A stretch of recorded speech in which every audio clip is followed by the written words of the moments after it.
What's up, everybody? It's your boy Wings of Redemption. We're back with Painkiller Already 132. We're doing another great episode of Painkiller Already. Today is brought to you by... Not a goddamn person. Not a person. We have Lefty 643, Lefty OX. Sub to him today, the Beast Knees. We have our boy FPS Kyle, Mr. Money Diver himself, and we have Woody's Gamertag sporting the nice Woody's Gamertag shirt. You can get that on Woody's Spreadshirt. Sponsored by Woody's Spreadshirt. Yes. And Wings of Redemption, the Amazing Spider-Man. Wings of Redemption. We just got done watching this video, and I'm still kind of riled up about it. We gonna go ahead and tell them about it, Kyle?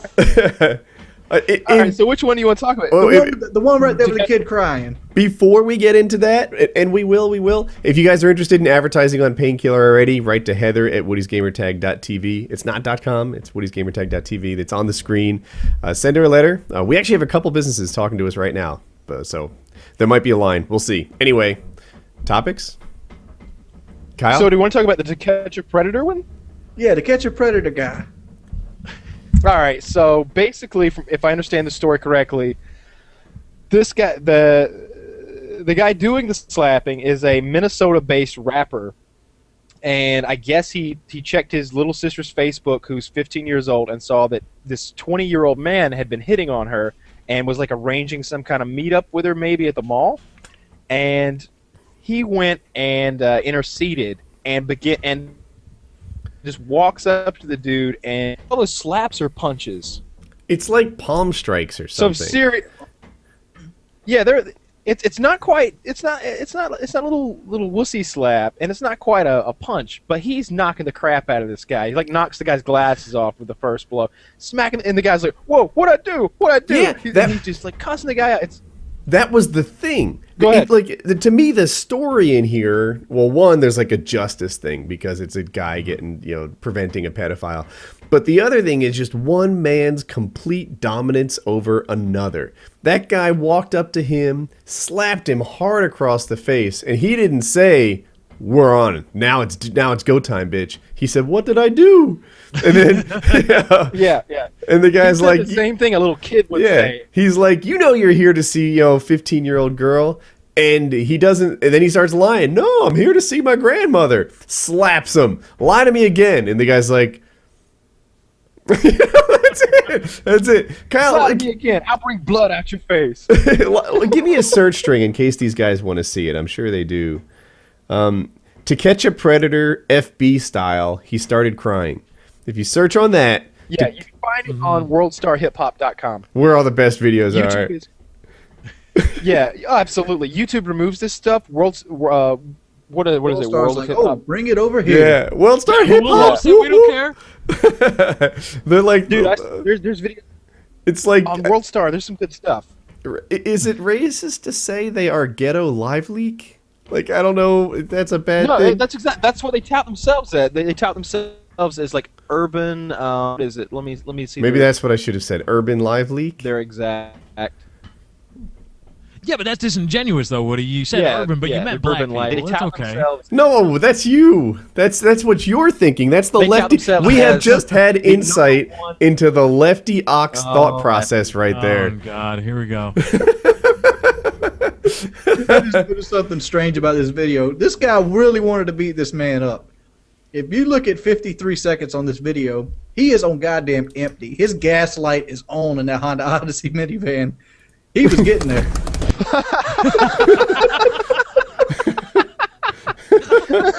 How long could he be in that parking lot just idling, getting madder and madder? That guy was mad, and you can't blame him. Home, but I'm gonna whoop that guy's ass. Mm-hmm. You're right. I think it says something about society, though. I kept reading. By the way, the video's been completely removed from YouTube several times, so you won't find it there. You got to go to worldstarhiphop.com and look for To Catch a Predator, Facebook, Exposed, something like that. Those keywords. But I kept reading the YouTube comments, and even some comments on Reddit, and everybody's like, "Violence doesn't solve anything. You're a pussy, okay? No, violence will fix some shit. Violence fixes shit. Let me just say this right now. That dude is not going to mess with that guy's daughter. Problem solved. Oh, I imagine it to be sister. Yeah, all right, yeah, sister. Sister. He's probably not going to mess with anybody's sister. He's going to be very cautious next time. But that girl, if that girl could strip her clothes off and show up at his house, and he'll be like, "No, dog, I'm not interested." No. I'm good at Girl Scout cookies. I don't know who you are. You might want to wear clothes next time you go out. And that guy deserved a beating. You know, he's a 20-year-old man, and and this stuff. And I'm hearing this about the bombers too. Like they're calling these 22-year-old people not men. If you're 20, 22 years old, you're a man. If you're a 20-year-old man and you're going after this 15-year-old girl. Now, I can see that you know, some 15-year-old girls don't look like they're 15. I get that. But you got to still know that it's wrong and that you're not even going to entertain that idea and just cut it off right there. It's also illegal. And I didn't get the impression, and you can't tell too much from the video, but I had the idea that those two knew who each other were. Like, he knew she was 15 and stuff. They weren't total strangers where they met in a club and she pretended to be 18. Yeah, it's Facebook. Okay, yeah. The vibe I got was that the 20-year-old pedo and the 15-year-old potential victim were not strangers. That he probably knew her age. I want to go ahead and say this. I'm looking at this guy again. He's got the knockoff polo on. He's got the Samsung Galaxy 3 with the iPhone headphones. This is what posers look like when they get beat up. I love it. Doing like a case study on the guy. I mean, He slaps the guy so hard he knocks his glasses off, and as he's leaving, he's like, I was about to say that. I'm like, if this guy would pick have your glasses up, this guy would have stop been naked soon. Every time he hit him, a clothes fell off of him. he beat the clothes off this guy. That's And the guy that did it was awesome. We driving a Honda Odyssey minivan, and towards the end of the video, he turns the camera on himself. He's got the most epic beard, like, ever. And he's a white guy, which is shocking because the guy does not sound I would white. consider him white. He looks like a white Latin mix. A little bit, yeah. He might be Puerto Rican or something like that. But he is definitely not African American, and he sounds very, very he got that deep baritone voice. Yeah, he sounds like he is. He's a rapper from Minnesota. But when he turns the camera around, what does he say? He's like, "Shit just got real," and that's the end of the video. You know, technically, if you're going to go beat up people and put it on YouTube, don't put your face on the camera. Oh, this guy had no fear. That's a second-degree felony if you want to get technical about it, because it's a premeditated attack on somebody. But I don't give a shit. He needed a second-degree felony ass whooping. That's what I call that. That's what I call that. I like how the van's full of people too. Yeah, and they didn't get out. See, that's how you know that it's going to be an ass whipping and not a fight. When your buddies don't even need to get out of the car. They're like, "Yeah, go handle that, big man." That was the thing. That it was so lopsided. Like, one guy was free to just smack the other one till he wasn't. Didn't even fight. Like, his only defense was, "No, I was going to see my grandma." I got a feeling, man. I've got a feeling that the guy doing the slapping, this isn't his first slapping. He's done this before. Yeah. That's not the first guy he's had to slap around, and he knew how that was going to go. And I got a feeling if that guy had started swinging, he probably was still going to hang on to that phone with his left hand and then handle things with his right. I can just see him like choke slamming the guy, keeping the phone on him steady, like not messing up at all, keeping everything in the shot. Slam him in the quarter panel of the car. Yeah, and just fuck with my sister's son. Pop him a couple times. I watched that video and I watched that video and I cheered. I was like, "Yeah, that guy got it. Here's a guy doing something wrong." And somebody just straightened him out in the same way that, you know, it wasn't so long ago when this was common practice. Somebody messed up, they did something wrong to you, they got their ass whipped. That was the 80s. Like, we're not talking about like a 1700 people duel. Like, in the last 30 years or so, that's become, oh no physical violence, and everyone needs their participation trophy. It's all in the same cut from the same cloth. Those people. I don't get it. That guy got one. I don't see what's wrong with participation trophies. Sometimes they're very nice to have. Yeah. Would you hang on to a participation trophy and brag about it to your grandchildren? Let me say this, Lefty. I played night league baseball, and there's a guy. He hit like a .58. Mm-hmm. I mean .058, not like .58. Right, yeah. And he got him a participation trophy. You think he earned that trophy? That bitch got like one hit the entire season. I think he participated. That's the trophy. Yeah, I don't believe participate. There's a low bar to entry for that particular award. So yeah, he did earn the award. Is it a prestigious even award? As a kid, why didn't he just give the trophy to his mama when she paid the $30 for his uniform? That'd I be remember fine in too. Little League Baseball. We lost the championship game, and I was pitching, and so I lost the championship game. My arm was tired. I had pitched 8 innings, and I lost the game for us. I walked in the game losing run. That was it, and they gave me a trophy, and I was like, "What is this crap?" I was crying already. But now this is like a slap in the face. I knew that at 11. I got it then, and I still get it now. Like, that's bullshit. Go give that kid over there a trophy, because their pitcher fucking made it 9 innings or whatever, or their coach was smart enough to put in a relief pitcher. My fucking coach was an asshole. I'm looking over there. I'm like, my arm. I'm pointing at my arm. I'm like, my arm's gone. I can't feel it. It's numb. Got me out there pitching, throwing like 120 pitches. Wow. 120 pitches in like Little League? I was a good pitcher. I really was. Well, I don't know. Maybe you could have got some strikes, pitch less. Yeah, obviously. Yeah, you were so great that you walked in the winning run. I was such a good pitcher. 120 pitches in. What was it, 9 innings? I'm exaggerating about the 120. Yeah. I mean, we only played 6 innings when I was in Little League. It was the championship games were 9 innings. It was not good. I don't know why I was still out there pitching. I still don't know. And I remember even at that age, like looking at the dugout and like looking at him, pointing my arm and shaking my head no, and him giving me a thumbs up and being like, "What is this crap?" I would have talked to him as soon as I got out that one of the minutes. I was like, "Dog, I can't pitch no more. You got to take me out." I couldn't feel my arm. I remember that. That was heartbreaking. Though. That's one of the worst moments of my life. Walking in that run, It was awful. You were already shook up because you had to go on third base. Damn. The bases were loaded, dude. It was bad. We needed to put in Blake. Blake Andrews. Where was he? Blake, you needed to get in there, and you needed to pitch. All right? You could throw hard. You had a good fastball. You were a little fat, but I mean, you grew out of that. Let's quit reliving Little League glory. All right. I'm going to cry in a minute. Reliving all these tortured memories. You still I haven't talked about it since that day. I haven't talked about it since that day. That was a horrible, horrible day in my life.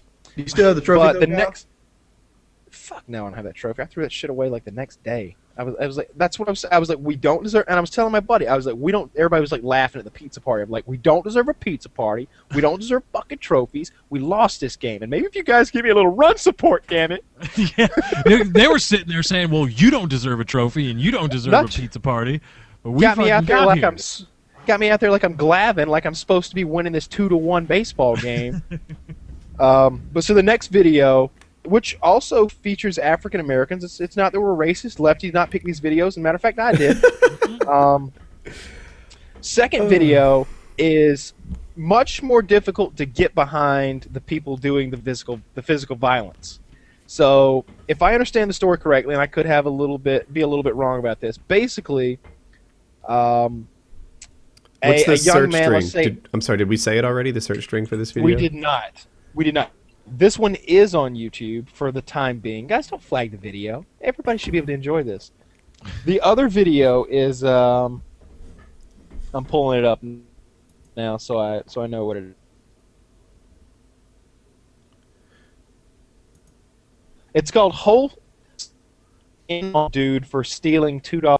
Whole family goes in on dude for stealing $2 headphones. Basically, this guy was in a dollar store with his friend's mother. He grabbed some $2 headphones, I'm guessing like some earbuds or something, put them in the mother's purse when she wasn't looking, and thereby stole those headphones by proxy. He had someone else steal them, so when they got outside, he'd get them out. Well, and then he bragged about it to his friend and thought it was funny. And I don't know how it came about, but long story short, the video begins with they've got this kid in the bathroom at their house. And everybody knows that an ass whipping is coming because there are multiple cell phone cameras out. The mother is, I'm guessing, 40 years old, let's just say, and she is cussing this kid out. And I call him a kid. What's he, 15 to 17, something like that? Something like that. She has a boy who looks like he's 20-something, another one who looks like he might be 18, and there's a couple of girls that you only hear their voices because they're holding the cameras, and they appear to be teenagers as well. You know what bothers me about this video? This motherfucker's got a snatch alone. All right, so the mother is cursing this kid out, and it's a serious cussing out. All right, she's not holding back. She's like, "I stomp your goddamn ass, you motherfucking piece of shit. You ain't no real man." She's going off on him, and she's like, "Get this motherfucker out of my house. Get him out." And I'm like, all right, they're gonna get him out of the house. No, they get him like 3 steps down the hallway, and like one of her sons like gets him on the ground and starts like, I don't know, he curls up in a ball. The son maybe punches him 6, 7, 8 times, like a flurry of punches lefts and rights. They get him up again. Guy tries to sucker punch him, and then the older brother gets him over to the couch and sits him down. And the guy's got like a bag like thrown over his shoulder. He sits him down, and is it a couch or a recliner? But he like or like a chair. Couch. It's a couch. Like a couch. Yeah, because they sit next to each other at one point. Again, the story to me was the full dominance of this guy. He's a big, muscular guy in like a wife beater, sleeveless top, and he sits down the 16-year-old, I'll call him, and he's like, he's not even allowing the 16-year-old to defend himself. He's slapping him. Well, let's get back to what he said. I like the moment with the bag. So Okay. the kid had a bag. Yeah. The kid had a bag thrown over his shoulder, and he's like, "Take that bag off. Take that bag off. We ain't thieves here. We're not thieves." Right. He's like, and I'm like, all right, a voice of reason. I like this. Right. And then he starts in on this guy verbally for a while, making him feel bad, and then he starts bitch slapping him. And at one point, he starts counting the bitch slaps down from, I don't know, 8 or 9, whatever arbitrary number of bitch slaps he decided this kid needed. And the guy's trying to defend himself. Of course, like anybody, you get slapped, you put your hands up. He's like, "Put your hands down. Put your hands down." And you're just gonna make it worse. And he's just going left to right. It's like he like slaps him with a palm. Forehand, and then backhand. Forehand, backhand. And after a going couple, 7, the guy would be 6, like this. 5. And- Yeah, like counting him down. The guy's covering up. He's like, "Get your hands down. You're gonna make it worse." And one of the sisters is like, "You better be lucky. You lucky he ain't punching you. You lucky he ain't punching you. That's real talk, brah." And I'm like, "Yeah, good point. Good point. He could be beating this kid senseless." And he gets down to 0. Right? He finally has slapped him the arbitrary number of slaps. So you would think But he he's done. decides- But he's No, not done. We're still only 3 minutes into the video, and the video's like what, 6 minutes long yeah, almost. About 6 minutes. Yeah. He at one point he like gets the guy kind of in a headlock, tells him to smile and look at the mother and tell her that $2 ain't worth 15 years. Yeah. And he like makes him repeat it like 3 times, But and he- then starts slapping him The again. smile is the creepiest part. He's like, $15 isn't worth 2 years. No, smile. And he's like trying. $15 isn't worth 2 years. It's horrible. You really start feeling bad for the kids somewhere around that point. 'Cause you're like, man, they are really at this point the kid has been kidnapped. You know, we talked about the OJ thing at one point and how that's not really kidnapping if you just try to get your own stuff back from somebody and tell them they can't leave. This kid was kidnapped. Yes. This kid could not leave that house. I don't know what's going to happen with this, if anything, but there's a YouTube video I'm looking at with 70,000 views of this kid being kidnapped and assaulted by 3 different people. I think the moral of the story here is 1, don't steal stuff. 2, don't tape your beatings.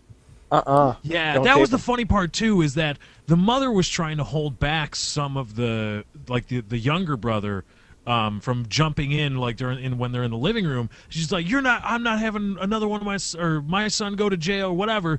But then I'm like, but you're letting these two other girls tape the older guy beating the shit out of this guy. Older people don't have a concept of the power of the internet. I guess, but it's Older, just- they were like 22. Oh, you The- meant the the mom. mother. Yeah, okay. right, but none of the girls like filming it didn't realize we are filming a crime right now. A lot of And people, people do that all the time. That you see people filming and taking pictures of their crimes and putting it on Twitter. There were these car thieves in the UK, I want to say, and they're posting pictures of them standing next to these Range Rovers and stuff they've stolen. And one of the pictures is the kid with a money sandwich. He's literally taking a bite into a sandwich that's bread and money. And I don't know what I'm guessing they're euros, so I'm not really sure if those were €100 bills, but it looked like a large amount of money. And he's got a money sandwich. They caught him. They always catch you guys. Stop posting your crimes on Twitter. You know what? Stop. This is ignorance in its big light. I watched the video again while you guys were talking about it. Let's go down some of this stuff. First off, if the boy wants to go to the cops, they can't really put the hold over his head he stole $2 headphones because there's no proof. No. Well, And- And second off, they're not going to care. you have I'm kidnapping. tell you right now, you go to the assaults. cops. They even stole his satchel because he took his satchel off and then they kick him in the ass out the door. They shut the door. They stole his satchel. I'm sure he they got never the gave it back. Those bastards. They are thieves. I think he got the. I did the satchel back. Oh. I mean, This kid took one of the most humiliating beatings I've ever seen, though, and I saw a kid get on his knees. Did you see that one beating where that 7 kids beat the kid up after school? Yeah, I did. I think that's the worst one I've ever seen. That was. I don't think so, because that kid was kind of like defending himself a little bit and doing the best he could. You know, he was trying to fight back. Yeah, but he had like his head against a brick wall, and he's getting kicked dead in his face. Blam! Yeah, but that's not humiliating. That's just messed up. I don't know. That's, it's not humiliation. This kid was sat on a couch and told to put his hands down while he received, 20 bitch slaps. That's humiliation. And is dragging him around by the hair of his head. You know, every member of the family seems to like take turns beating him, and then they put it on the internet. This kid, that first beating he took, I felt like was enough. That first thing in the hall on the ground, and the one like you like the mom plus the ground and pound. The smaller brother. Yeah. I like the. I felt the ground and pound. You could almost justify it. You'd be like, yeah, my emotions got the better. I was really mad about what he did to my mom. Plus, but the guy was sitting there having a conversation very calmly. Oh, there's something extra creepy about that, isn't there? You know, like, sit down. Yeah. Put your bag over here. We're not going to take your bag. Yeah, we're not going to take your bag. We're not thieves here. You know, all we're going to do is beat the living daylights out of you. That's the whole plan. You know, he doesn't say all that, but we're sadistic motherfuckers. Yeah. Yes. Thank you. That's what I'm looking for. You know, we're not thieves. We're here to beat you down. You know, you are about to endure some damage to your body. And if you guys are, say, maybe you've pulled up this video while you're listening to us, if you go back to like 2 minutes and 2 minutes and 15 seconds, one of the sisters must have photography class, because she gets some backlighting going for the film. She goes in the back and turns the lamp so we can really get a clear shot of what's going on. And I notice whoever's holding the camera, they've got their light enabled on their phone to always on. So they've got this is a very well filmed beating. Yeah, there's another angle out there that we haven't seen. This is some of the better crime video you'll find. It's good stuff, and I still have a hard time really feeling sorry for this kid, because he really did mess up, and some people are very serious about their mothers, and I can tell that these people really thought that if the mom had, I think the mom probably had priors, and she really thought that if she had gotten caught with these headphones, jail for like some serious against her. These people were not happy about this. I don't know if they're sadistic or they were just really freaking pissed off. I just want to go, who the fuck shoplifts at the dollar store? Good point. I mean, if I'm going to steal some headphones, I'm going to go to like the Apple store and get the $60, $70 headphones. The ones that really had the bass kicking in them.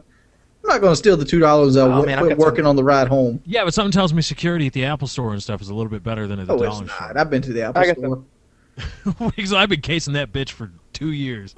No, I bought an iPhone 5 and the bitch didn't work. I had to go there 2 or 3 times. Okay. So I have a whole new topic. You guys down for it? Sure. So you guys are all familiar with Kickstarter, right? Yes. Yeah, and you guys probably know. I'm sorry? Yes. Was that yes from like 30 seconds ago when I said new topic? Oh, yes, to the Kickstarter thing. I think he's way behind. I wonder, is Kyle okay? No, that was yes from... Yeah, he's way behind. He is way behind. What is happening? How about we just let's keep going, Woody. All right, we'll keep going. He's so far behind. There's something happening. I think his mic sucks. I think he's cutting off with the mic or something. Like, I don't know. I think it might be just an internet connection issue with it, like his connection to the Google Hangout. How about we not worry about it and let's go to the next topic? All right, next topic. So anyway, there's Kickstarter out there. And you guys probably are familiar with it in terms of like products. A lot of people use it to practically pre-order things that they hope come into existence someday. But it's also really big on like the video scene. Like when aspiring filmmakers want to do stuff, they might make a trailer and then use Kickstarter to raise money for their film. You with me? Mm-hmm. Anyway, this is widely done. Everything's cool. Zack Braff. He's the Dr. Dorian on Scrubs, the sort of skinnier one. Okay. He's partners with, I forget. I don't watch bitch shows, but you can go on. I like the show Scrubs. Anyway, yeah, so he's like the thinner, sort of nerdier doctor. And he went to Kickstarter and raised money for film. And I forget, what was the film he was in with Natalie Portman? I think New Jersey was in the title. Jersey Girl? Was maybe? it? No, that was J-Lo. Now, come on. It's a Kevin Smith movie. Oh, wait. Wing says I don't watch bitch shows in reference to Scrubs, but Jersey Girl, oh yeah, I didn't watch Jersey Girl. I knew it because it was a Kevin Smith movie, and Kevin Smith makes Jay and Silent Bob and Clerks. Okay, all right. Garden State. So the original movie was Garden State. And he wants to make a sequel to Garden State. So he did a Kickstarter campaign to raise money for the next movie he's making. The indie film community that's been using Kickstarter to raise money is pissed. And they're all hating on Zach Braff. Like, they're just coming out of the woodwork to talk about what an evil person he is. I looked him up on Celebrity Net Worth, which I think is crap, but whatever. It says he's worth $22 million. They think that he should be taking money from his pocket to make his next film because he's sucking the oxygen out of the room when he goes to Kickstarter. All these other people who don't have any money, who don't have any celebrity, who don't have any good fundraising capabilities, feel like it's Zach Braff's fault that he's succeeding on Kickstarter, or better yet, it's his fault that they're not succeeding on Kickstarter. Ridiculous. Yeah, that is. Yeah. By the way, am I caught up now? Can you hear me okay? Yeah, you Yes. sound good. I mean, that's not what that whole thing Kickstarter's is about. ridiculous. It doesn't matter how much money they have. The idea is like you're going to pre-order something that you want to see. You don't go in there. You don't go in there and be like, "Well, you have enough money to make this." No, basically you're investing in something. Yeah, you're funding a movie. I don't know. So I'm not a filmmaker, but I follow it real closely. Like I'm into it, and I see it the same way you do. Like, why the hell are they hating on Zach Braff for being successful? Maybe he's I don't successful get because he thinks out what he's doing. Instead I of thought it was risking really his cool own money because on a he thing raised- that might flop, which is, I can almost guarantee a Garden State sequel flop. We couldn't even name the original fucking movie. I mean, yeah, who's going to see that shit? Like, I really liked Garden State. I'm looking forward to the sequel, but Why I think couldn't you name the motherfucker just a minute ago? I called it New Jersey. It's I I- don't know I- if you know that's the Garden State. Yeah, it is. What do you think, Kyle? I'm looking forward to the movie. I sent him money, and I hope it does well. And anybody who hates on him they're the same people who have problem with people on YouTube. They're just haters. They're just haters. They really are. They're jealous. They wish that it was them, and it's ridiculous. It's ridiculous that he should take the money out of his own pocket. Yeah, it's stupid. In the case of Zach Braff, that's like completely. They feel like, he's so successful. There's no room for me to be successful. They're jealous and they wish it was them, and that's what their problem is with this whole scenario. But and if you watch his Kickstarter video, he makes a really good case for why this is a good thing, and why it's not good to use big money that's normally in Hollywood, and how it's going to let him be. Follow what he thinks the movie should be and make the best movie he can make that's in the same breath as Garden State. Right, I forgot to mention that was like part of the thing. He feels like if he, for example, taps into, I'll make something up, Universal Studios to have the film made, then all of a sudden there are people like executives, people who are not experts in making movies, saying like, oh, you know what? You need a giant spider right here. That'll make your movie better. And he's like, no, I have a vision for this. But by taking Universal Studios money, he's handcuffed and they, have to follow certain stuff. By just raising money on Kickstarter, he's free to follow his passion. Did he say how he's going to make Garden State better? Is he going to make it a porno?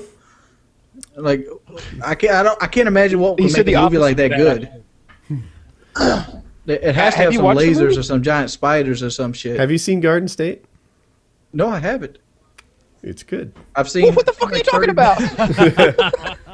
I mean, I've seen the movie, but I've the- never made it through the movie. Oh man, there's this great scene where like he comes down to breakfast and he's still messed up from the night before, and he's talking shit to like his mom's boyfriend who's like his age, and he's dressed as a knight because he works at medieval times, and he gets through this whole tirade with the guy, and the guy's like, by the way, you've got balls written on your head. And he does. He's got the word balls written on his forehead. It's a really good, really funny movie. I liked it. I liked it, and I like Zach Braff. I love Scrubs until it got into the later seasons and they lost a bunch of the cast. I like his friend, whose name I can't remember, though I did see him at Morton's one night, the black guy who plays Turk. He's going to be in the movie, apparently. I'm excited. This thing actually made a lot of fucking money. Yeah. It's a really good movie. And Natalie Portman as well. And it made $35 million. Sure, it's made more than that in like there you go. rentals and sales. But like, what? How much money has he raised on Kickstarter so far? I don't know, but my point is, like, these people, these Kickstarters that are angry, it's like, well, what about the other wildly successful things on Kickstarter that, quote, suck up all the oxygen from people donating? Like, there are things on Kickstarter that people intend to get like a couple $100,000 and end up making millions and funding huge projects. And it's like, well, aren't you should be equally as mad as those people? He's raised about $2 million. Yeah, so he's closing in on what he had to make the first film. Yeah, what do you get if you donate? Nothing? Do you get a copy of the movie? What? Oh no, you get there's great prizes. No, like you get everything. There's different prizes. Some of you probably have in front of you, but from what I remember, one of them is you get to be an extra in the movie. One of them is you get to name one of the characters in the movie. One of them I think you actually get to be in the movie. One of them you're in a lot of the smaller ones. I think you're in the credits of the movie. That sort of thing. Screening. I'm looking for. Sorry, you get to see it early. You get to sit next with Zach Braff, and he's going to put his hand on your thigh. Wait, is that a real thing? He said it, and I would enforce it if I had donated that amount of money. I would be like, dude, put your hand on my thigh. I'm taking this. This is a twit pick right here and now. Pledge $5,000 or more. Premiere guests at the party and after party. You'll be a guest. You'll sit in my row at the premiere, at my table in the after party. As mentioned in the video, if you request it, I will place my hand gently on your leg. Yeah. He would be putting his hand gently on. You say it. You better make it happen. I'm vlogging that shit, baby. I want you to put your hand on my leg. Yeah. If I pay more, can he touch other parts? Let's see what you get for $7,000. You would have to work that out with Zach. I think, yeah. I'll have to hit him up. A lot of them have been taken. The bigger ones, like the 10,000, I think, because it's only like one per those large dollar amounts. They didn't want to like have like 10 people in the movie, so like those have been taken. Yeah, dude, I think it's cool. I think it's good, and I like his motive and everything. Like, look, by getting money from you guys instead of a big studio, which he could have done. He's not handcuffed, and he gets to do whatever he wants. That's kind of cool. I like it. I like it. I'm going to watch the movie. I'm going to support the movie. Here's my Kickstarter. I want Hollywood to stop with stupid name on sequels and put the numbers back on them.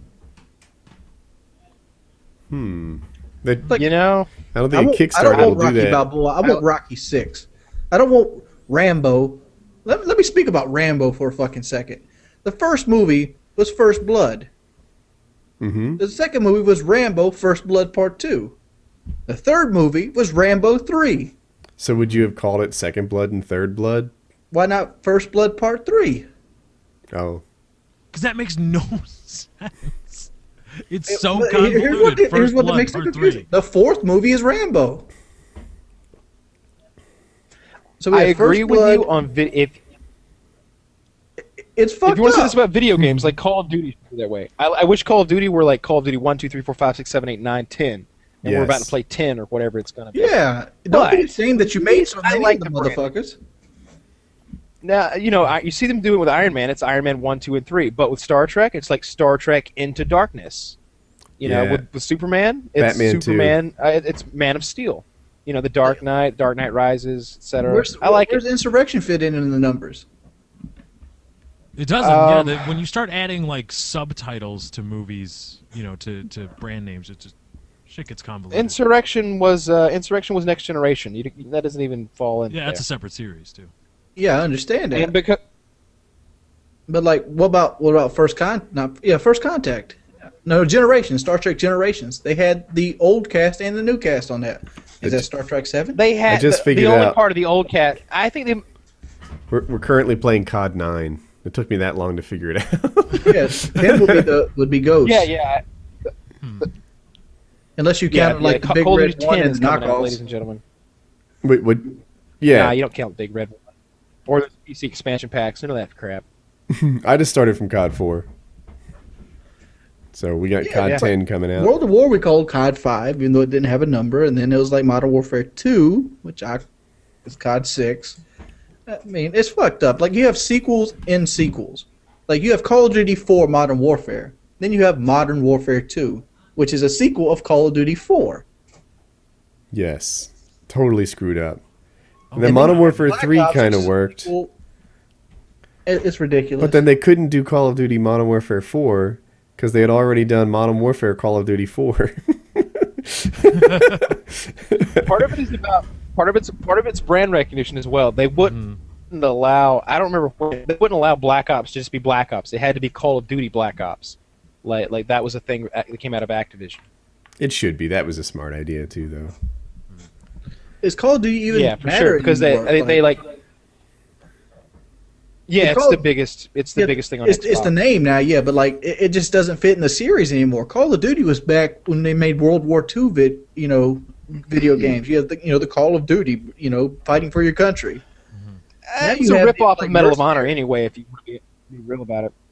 Yeah, but now you got like mercenaries, like Ghosts. I've seen the front cover of the new Modern Warfare game. I don't know if it's legit or not, but it has like a picture of Ghost from Modern Warfare 2 taking his mask off. Didn't Ghost die? Yes. What the fuck's this game going to be about? Or did he? Or dun, I dun, guess he didn't dun. die, bro.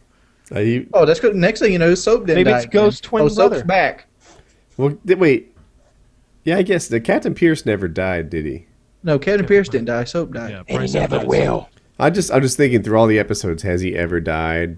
I mean, Dude, we- I think he's ever been shot. Price was in the original. he No, was- Price was in Call of Duty 2, by the way. I know. He's- And have you ever seen the little movie that plays after you beat Call of Duty 2 of them going and rescuing him from like a prison, and it's this whole cutscene. It's pretty awesome. How old's this motherfucker? he doesn't age. I think it's About like, 120. I mean, he's in World War II and he's still fighting in COD 4. Yeah, he's quite the Yeah, he badass. hasn't aged much. No, he hasn't. He looks good. When's Modern Warfare 4 supposed to happen? Like in the 90s with the Cold War, right? Modern Warfare 4? I don't I know, always man. thought it was current I mean, day, Call so of it was Duty like 4. I'm sorry, Call of Duty 2007. 4. Yeah, COD 4. You see the Russian towns and the stuff, and I always thought it was like 2007-ish.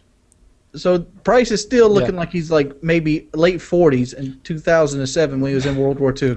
Are you saying that you've cracked the case that Price isn't aging properly?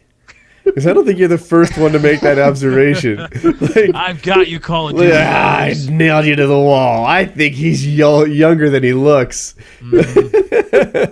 Doesn't make sense that he can fight in World War II and then be around in 2007. Yeah. 75. This is spoilers, but he hung Makarov off the damn helicopter. If he's like a man of like 90, that's pretty badass. Absolutely. Man of commendable vigor. He's, You guys need a new topic? I got one. It's funny that we can I do think so. spoilers off that though, Woody. That what you said? Like, if I would say a spoiler of BioShock Infinite right now, people would hang me. But I can give Call of Duty spoilers That's all because it's day. a brand new game. That's because it's 2 years old. Or let's say I You gave can them do spoilers. that was 2 years Do old. spoilers on 2-year-old movies. Nobody will care. Yeah, they will. I won't. Okay, let's go to the next topic. The most handsome man in Saudi Arabia was evicted for being too good looking?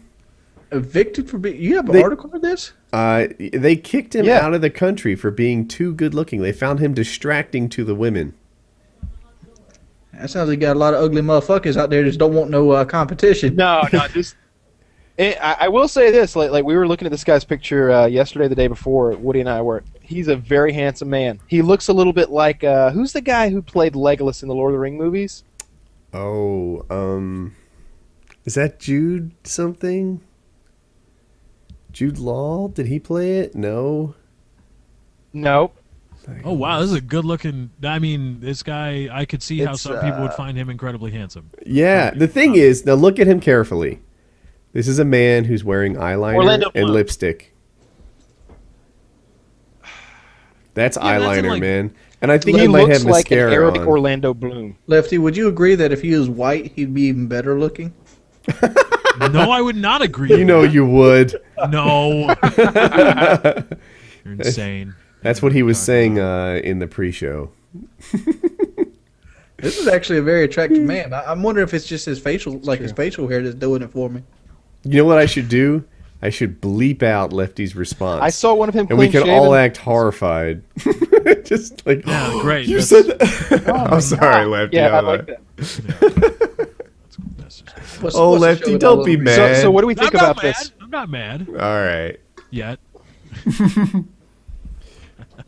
Yeah, this is a good-looking guy, but he has So what do we think lipstick about this? and mascara on. I hope to God that you don't start getting kicked out of the country for being good-looking. I'm scared. Which country took him? Like, which one's harboring him? Won't he be a refugee now? Yes, can he claim asylum? Can you claim asylum for being too handsome? I feel for the guy. I mean, like, is That there a be country that political needs asylum? more handsome people? The Dutch. Like, what? I just imagine we'll walking take around you out, everywhere and- we have to castrate you now, sir. I get. I imagine him walking everywhere and he's just listening to "I'm sexy and I know it." Like that guy's just—it's ridiculous. Dude, if hold on, But where?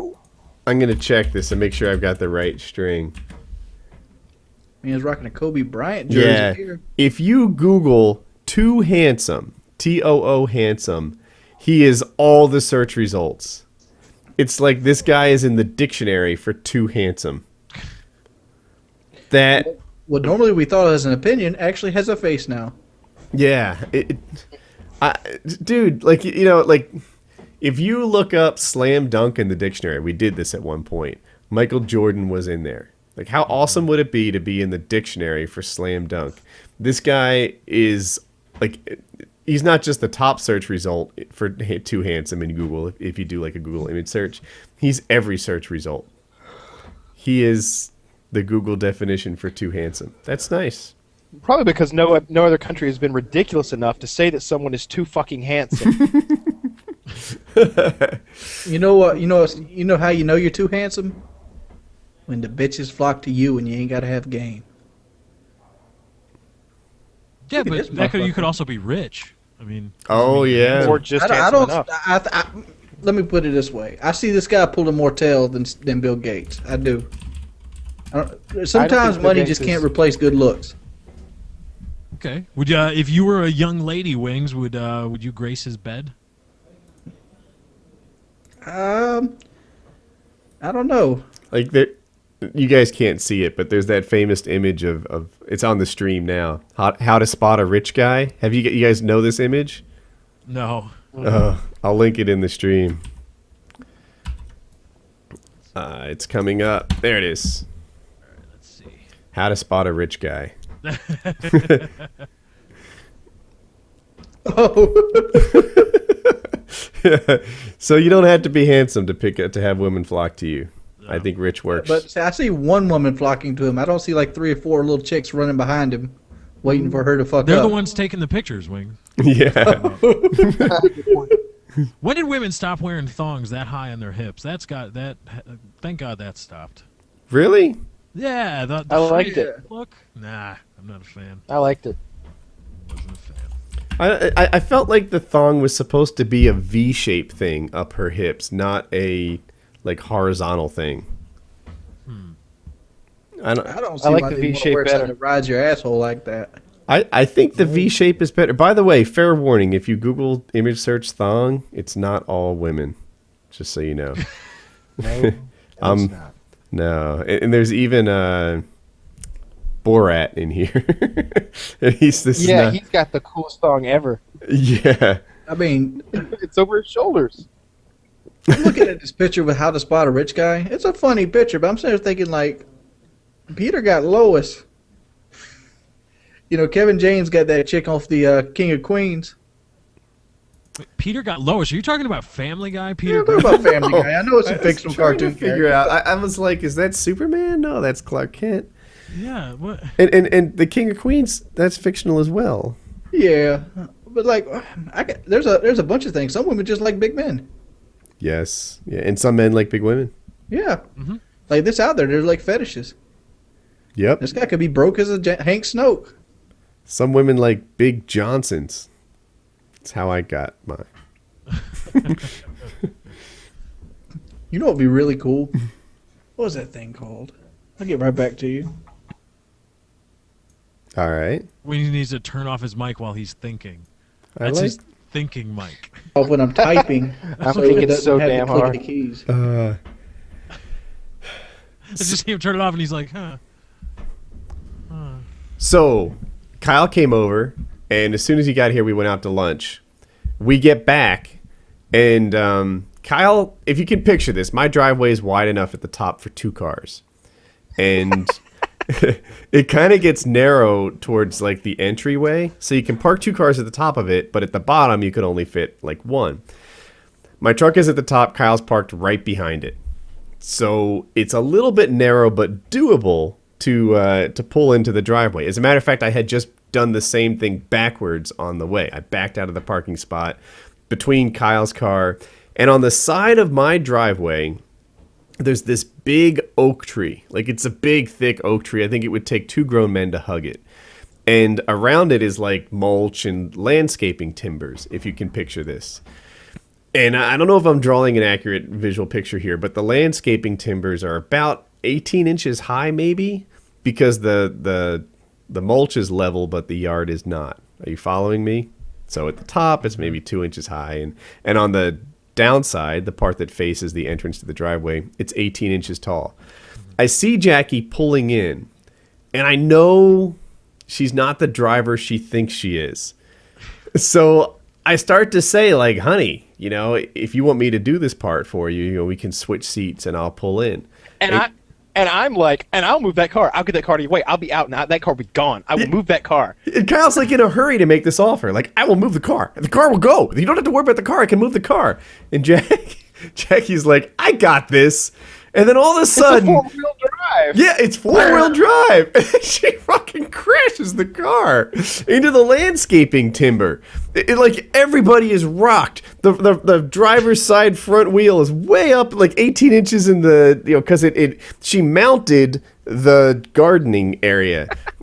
And we're all freaking crashed, and I don't know. I bust out laughing. I let it go. This is not a good time for a fight.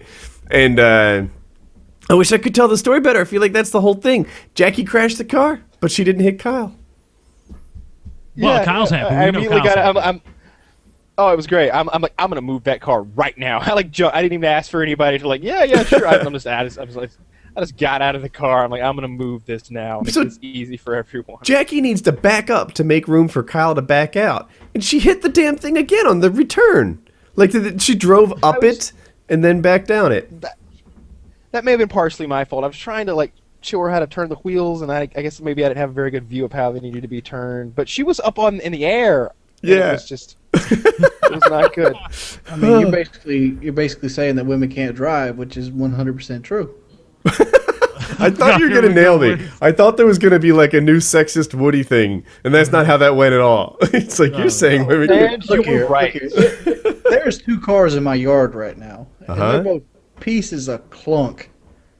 And you know why they're there? Because my brother's girlfriend has wrecked her car, and my sister's friend has wrecked her car in the last week. They're both females, by the way. I know we're all trying very hard to not be incredibly misogynistic right now.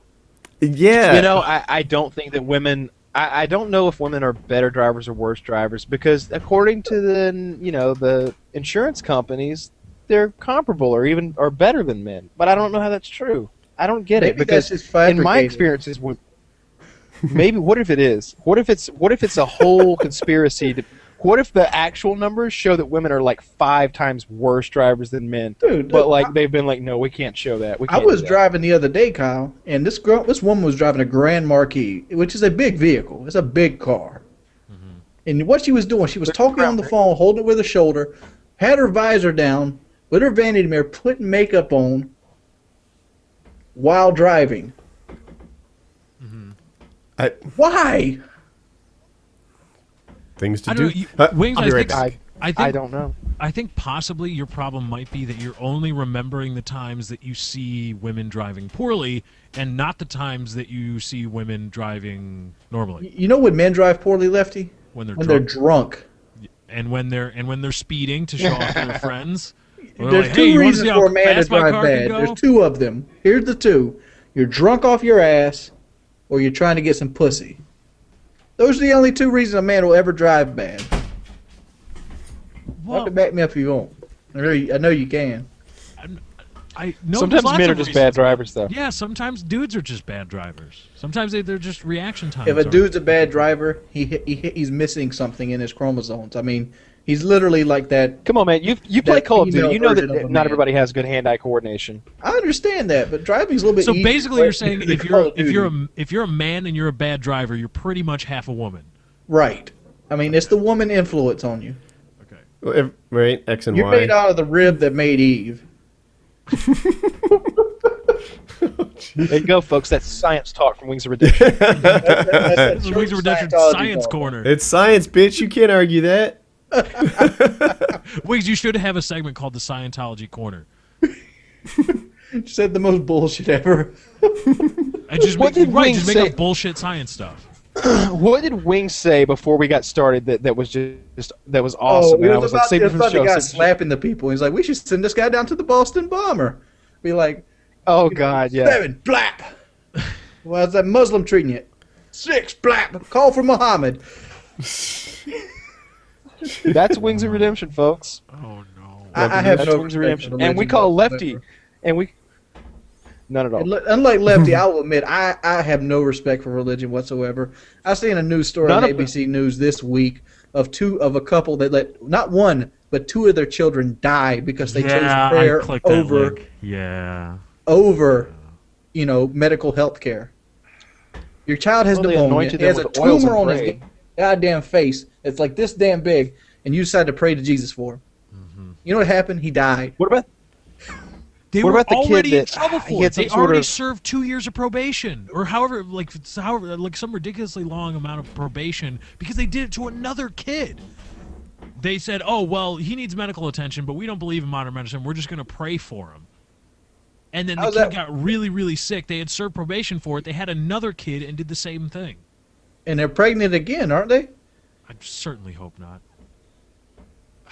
These people should get child abuse and should be put under the jail. Under the jail because they're stupid. Not Under in the the jail, but under it. Should Under they it. like, make a basement for They it? they or, need like, to under make that. it like a basement style cell just for these people. Like Just a a hole. dungeon. Boom. you Just put it thinking right in the of dungeon? hole. Welcome to jail, please. You know, Yeah, you know, I've never know- understood the people who do that. It's ridiculous. Here's the thing. Political leaders always pull the God card when they're running for elections and everything like this. But none of them actually believe this bullshit. You know how I know they don't believe it? I'd like to Is know. if you go and do some stupid shit in the name of Jesus Christ, they're going to put you in jail because they can't believe it. You can't go, well, Jesus told me to kill my son like Abraham. What are they going to do? They're putting your ass in jail because they don't believe you. It's ridiculous. Well, the story of Abraham and all, I'm thinking like, if God came down and like he did with Abraham and literally talked to him, I would definitely get God on video telling me these things before I killed my son. And then I think you'd be all good. Like if you could pull out video evidence of God talking to you I think you'd be all good. So you Here really is think if God. you had video evidence of Jesus, I wouldn't even need to kill your son at that point. You have video evidence of Jesus. You know the Well, you gotta afterlife kill a is kid. true. You got to kill a kid because he told you to and all. But I want video of like God descending from heaven into my home, telling me these things, and I'll be like, I'm going to do it 100%. Do you think you could throw a lightning bolt around or two, just for the people in court? I can Hold on, just two- see this two forms of crappy, ID. shitty video on YouTube, right? Where the asshole is holding the iPhone vertically, and everyone has to watch God with vertical video syndrome. And I would go. Oh, and Stop let me doing throw that. this out there. Landscape If you your were shit. done complimenting a video Stop with, doing that. with a stupid iPhone hold vertically, I'm like, You give these guys like proper lighting. These motherfuckers just need to turn the damn phone. Yeah, that guy was beating a dude's ass with one hand. guys, You can at least turn the motherfucking phone if you're gonna beat an ass and film it. No, okay, yeah. If you're gonna beat somebody up, I understand if you're holding it vertically. But look, if you're filming a natural disaster, if you're filming like that explosion in Texas, if you're filming your brother slap the crap out of some kid on a couch while you hold him hostage, turn your phone sideways. That way we get an actual. What is that vertical view crap? It's terrible. That is some Yes. awful I don't even know why aspect phones ratio. work that way. Yeah. I don't know much about cameras. Woody, why does it have to be that way? Why can't it still record in the landscape view when you're holding it vertical? I guess it could. Well, I'm thinking about it. No, the sensor is positioned that like it makes sense to have the camera work well when it's held sideways because that's the aspect ratio of the screen on the camera, right? And then if you flip it sideways, then I think the sensor behind it is not a perfect square. It's not like it's only using, the middle section of it and you can just turn the sensor and still have a 16:9 ratio on the sensor. I think you got something for Tech Tuesday. I see it all the time, though, and it sucks. Guys, stop doing it. Turn that thing sideways for these explosions and these natural disasters and stuff. You're ruining internet video. Yes. Stop it. It's sad. I guess that would be 9. It would just be I mean, if I'm gonna- 9:16 aspect ratio, wouldn't it? Because it's just Yeah. 16:9 turned the other way. Right. That's screwed up, man. Yeah, it sucks. Nobody wants to watch 9:16 video. It's whatever. The fact is, I don't believe in religion. You could put the best preacher in the world in my house, and he could not convince me that religion had any kind of validity. Oh no. He would need proof. It's not. We've talked about this before, Wings. It's about faith. It's about faith. It's not about the scientific proof that you Yeah, but always how go back many to people- when you talk how about many people- molecules and. How many people, Kyle, has made millions off of faith? Look at Peter Popoff. You know what Peter Popoff is doing now? I seen a Peter Popoff commercial just last night. He's selling this thing Is it the called liquor mango guy? bread. He's a televangelist that used to like make people walk out of wheelchairs Okay. and stuff. Well, he's selling mango bread, Oh, okay. and like Mango bread? That sounds good. Is that like yellow cake? it's like tastes That like does mangoes, sound but it's a piece of bread. It's like a prayer bread. If you send him $100, Woody, can we go get some mango He- bread? I don't He would- know. I like banana bread. Banana bread's good. Yeah. Okay, sorry, I Woody. love banana mango bread. bread. That's what it Banana says nut in the bread. commercial. When it's made fresh, you put a little butter on there. Shit's legit. Whatever. And he gives you a little packet of holy water that you have to drink. You eat the bread and you say your prayer, and whatever you say will come true if you send him $100. That sounds legit too. Look here. The thing, It depends how he $100 words it. YouTube What if he worded it this way? What if he worded? Hey, if he was like, and you send that $100, and I promise you, dreams are gonna come true. And in his, but they question about it, like, sir, you said dreams are gonna come true. They did. I went to Hawaii. Bought Those myself a televangelists, man. I'll tell you what. There are some of them that I see on there, and I'm like, okay, yeah, he's basically a really good minister. He's a good preacher. He gets people excited about religion. But when I see them on there laying hands on people and supposedly healing these poor people of these diseases, and they're not. That's not true. It's heartbreaking. Not because they're scam artists so much. There's scam artists everywhere, but I just don't like it that they're giving these people false hope. You're That's the worst convincing part. people to put down their diabetes medicine because God's going to heal them. No, he's not. There's never been any case in the world that God has healed anybody. Not one. I had a related topic.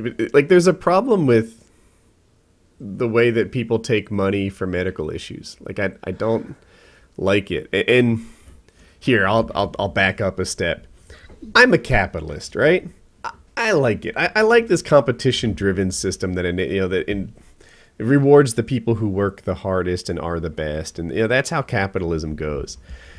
But I don't think it's perfect for everything. I don't think that capitalism is a great way to handle security, for example, right? Like, if you paid for police, then there's not going to be equal policing. People are not going to pay for it unless until they already need it, things like that. Like, it's not a good system. With medical care, like, people will pay or do anything to get better. And that is where, circling back to our topic here, these shysters, these guys who will lay hands on you and pretend that they've healed you, that's where they go wrong. There are people who will show up there, to pay them whatever they think is worth, fill stadiums and this and that, and then he'll give them false hope. He'll say, bam, now you no longer have diabetes, stand up. And they stand up for like 30 seconds as if they couldn't do that before, and pretend as if they're cured. These people have false hope. You've taken their money. You've done a tremendous disservice, and really what you're doing is you're taking advantage of people who are desperate. And, back to where I was a minute ago, it's one of the hard parts about solving medical issues through capitalism, because you're dealing with desperate customers who will pay for anything. I've said this before. Syphilis, right? Syphilis is a venereal disease, and if left untreated, you will go crazy, your brain will rot, and you die, right? That's the downstream effect of syphilis.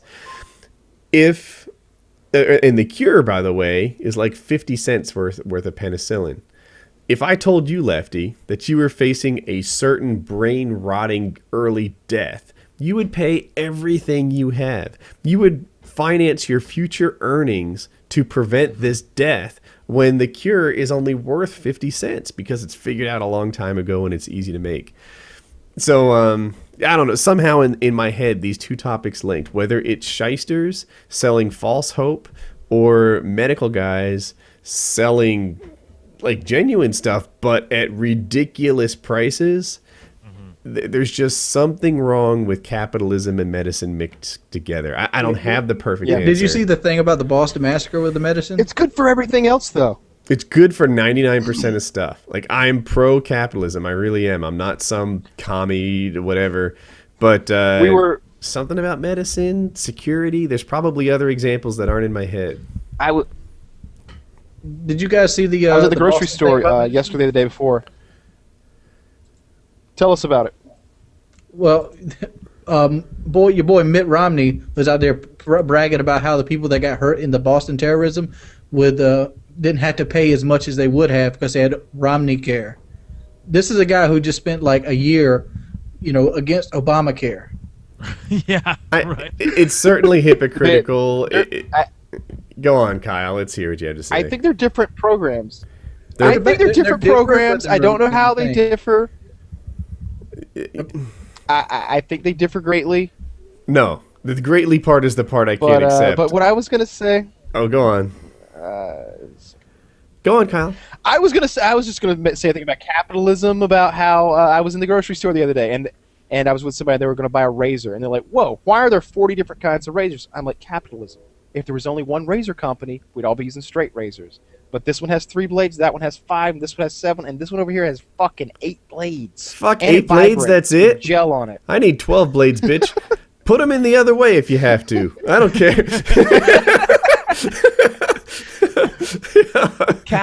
More razor blades is a better shave. We all know it. Fucking crisscross them. I've never understood that. They say, you have fewer strokes when there's more blades in the razor, but isn't a razor passing over your skin the same amount of times? I guess so. Yeah. I don't get it. And I guess, you have less precision in the multiple, right? Like, let's say that it takes 10 strokes to clean your face. Well, if you're running 8 blades at a time, your choices are 8, 16, 24, 32, etc. You don't get 10 that you really need. Just saying. I just use disposable razors. I use an electric one. How long do your disposable razors last, Wings? 2 or 3 shaves. All right. Do you want me to tell you how to make them last for like a month at a time? Can I guess? Every time you're done Yes. Alcohol?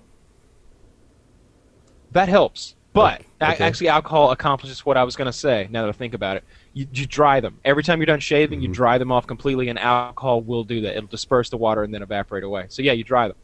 Yeah, apparently. You keep drying them and use them for like a month at a time. I don't know if you noticed, Kyle, but one little disposable razor lasts me 6 months.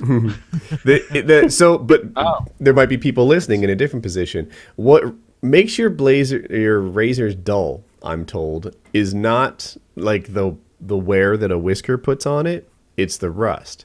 So you get the thing wet, and then if you just leave it there to sort of air dry with water on it on your counter, that's going to make the thing wear out really quickly.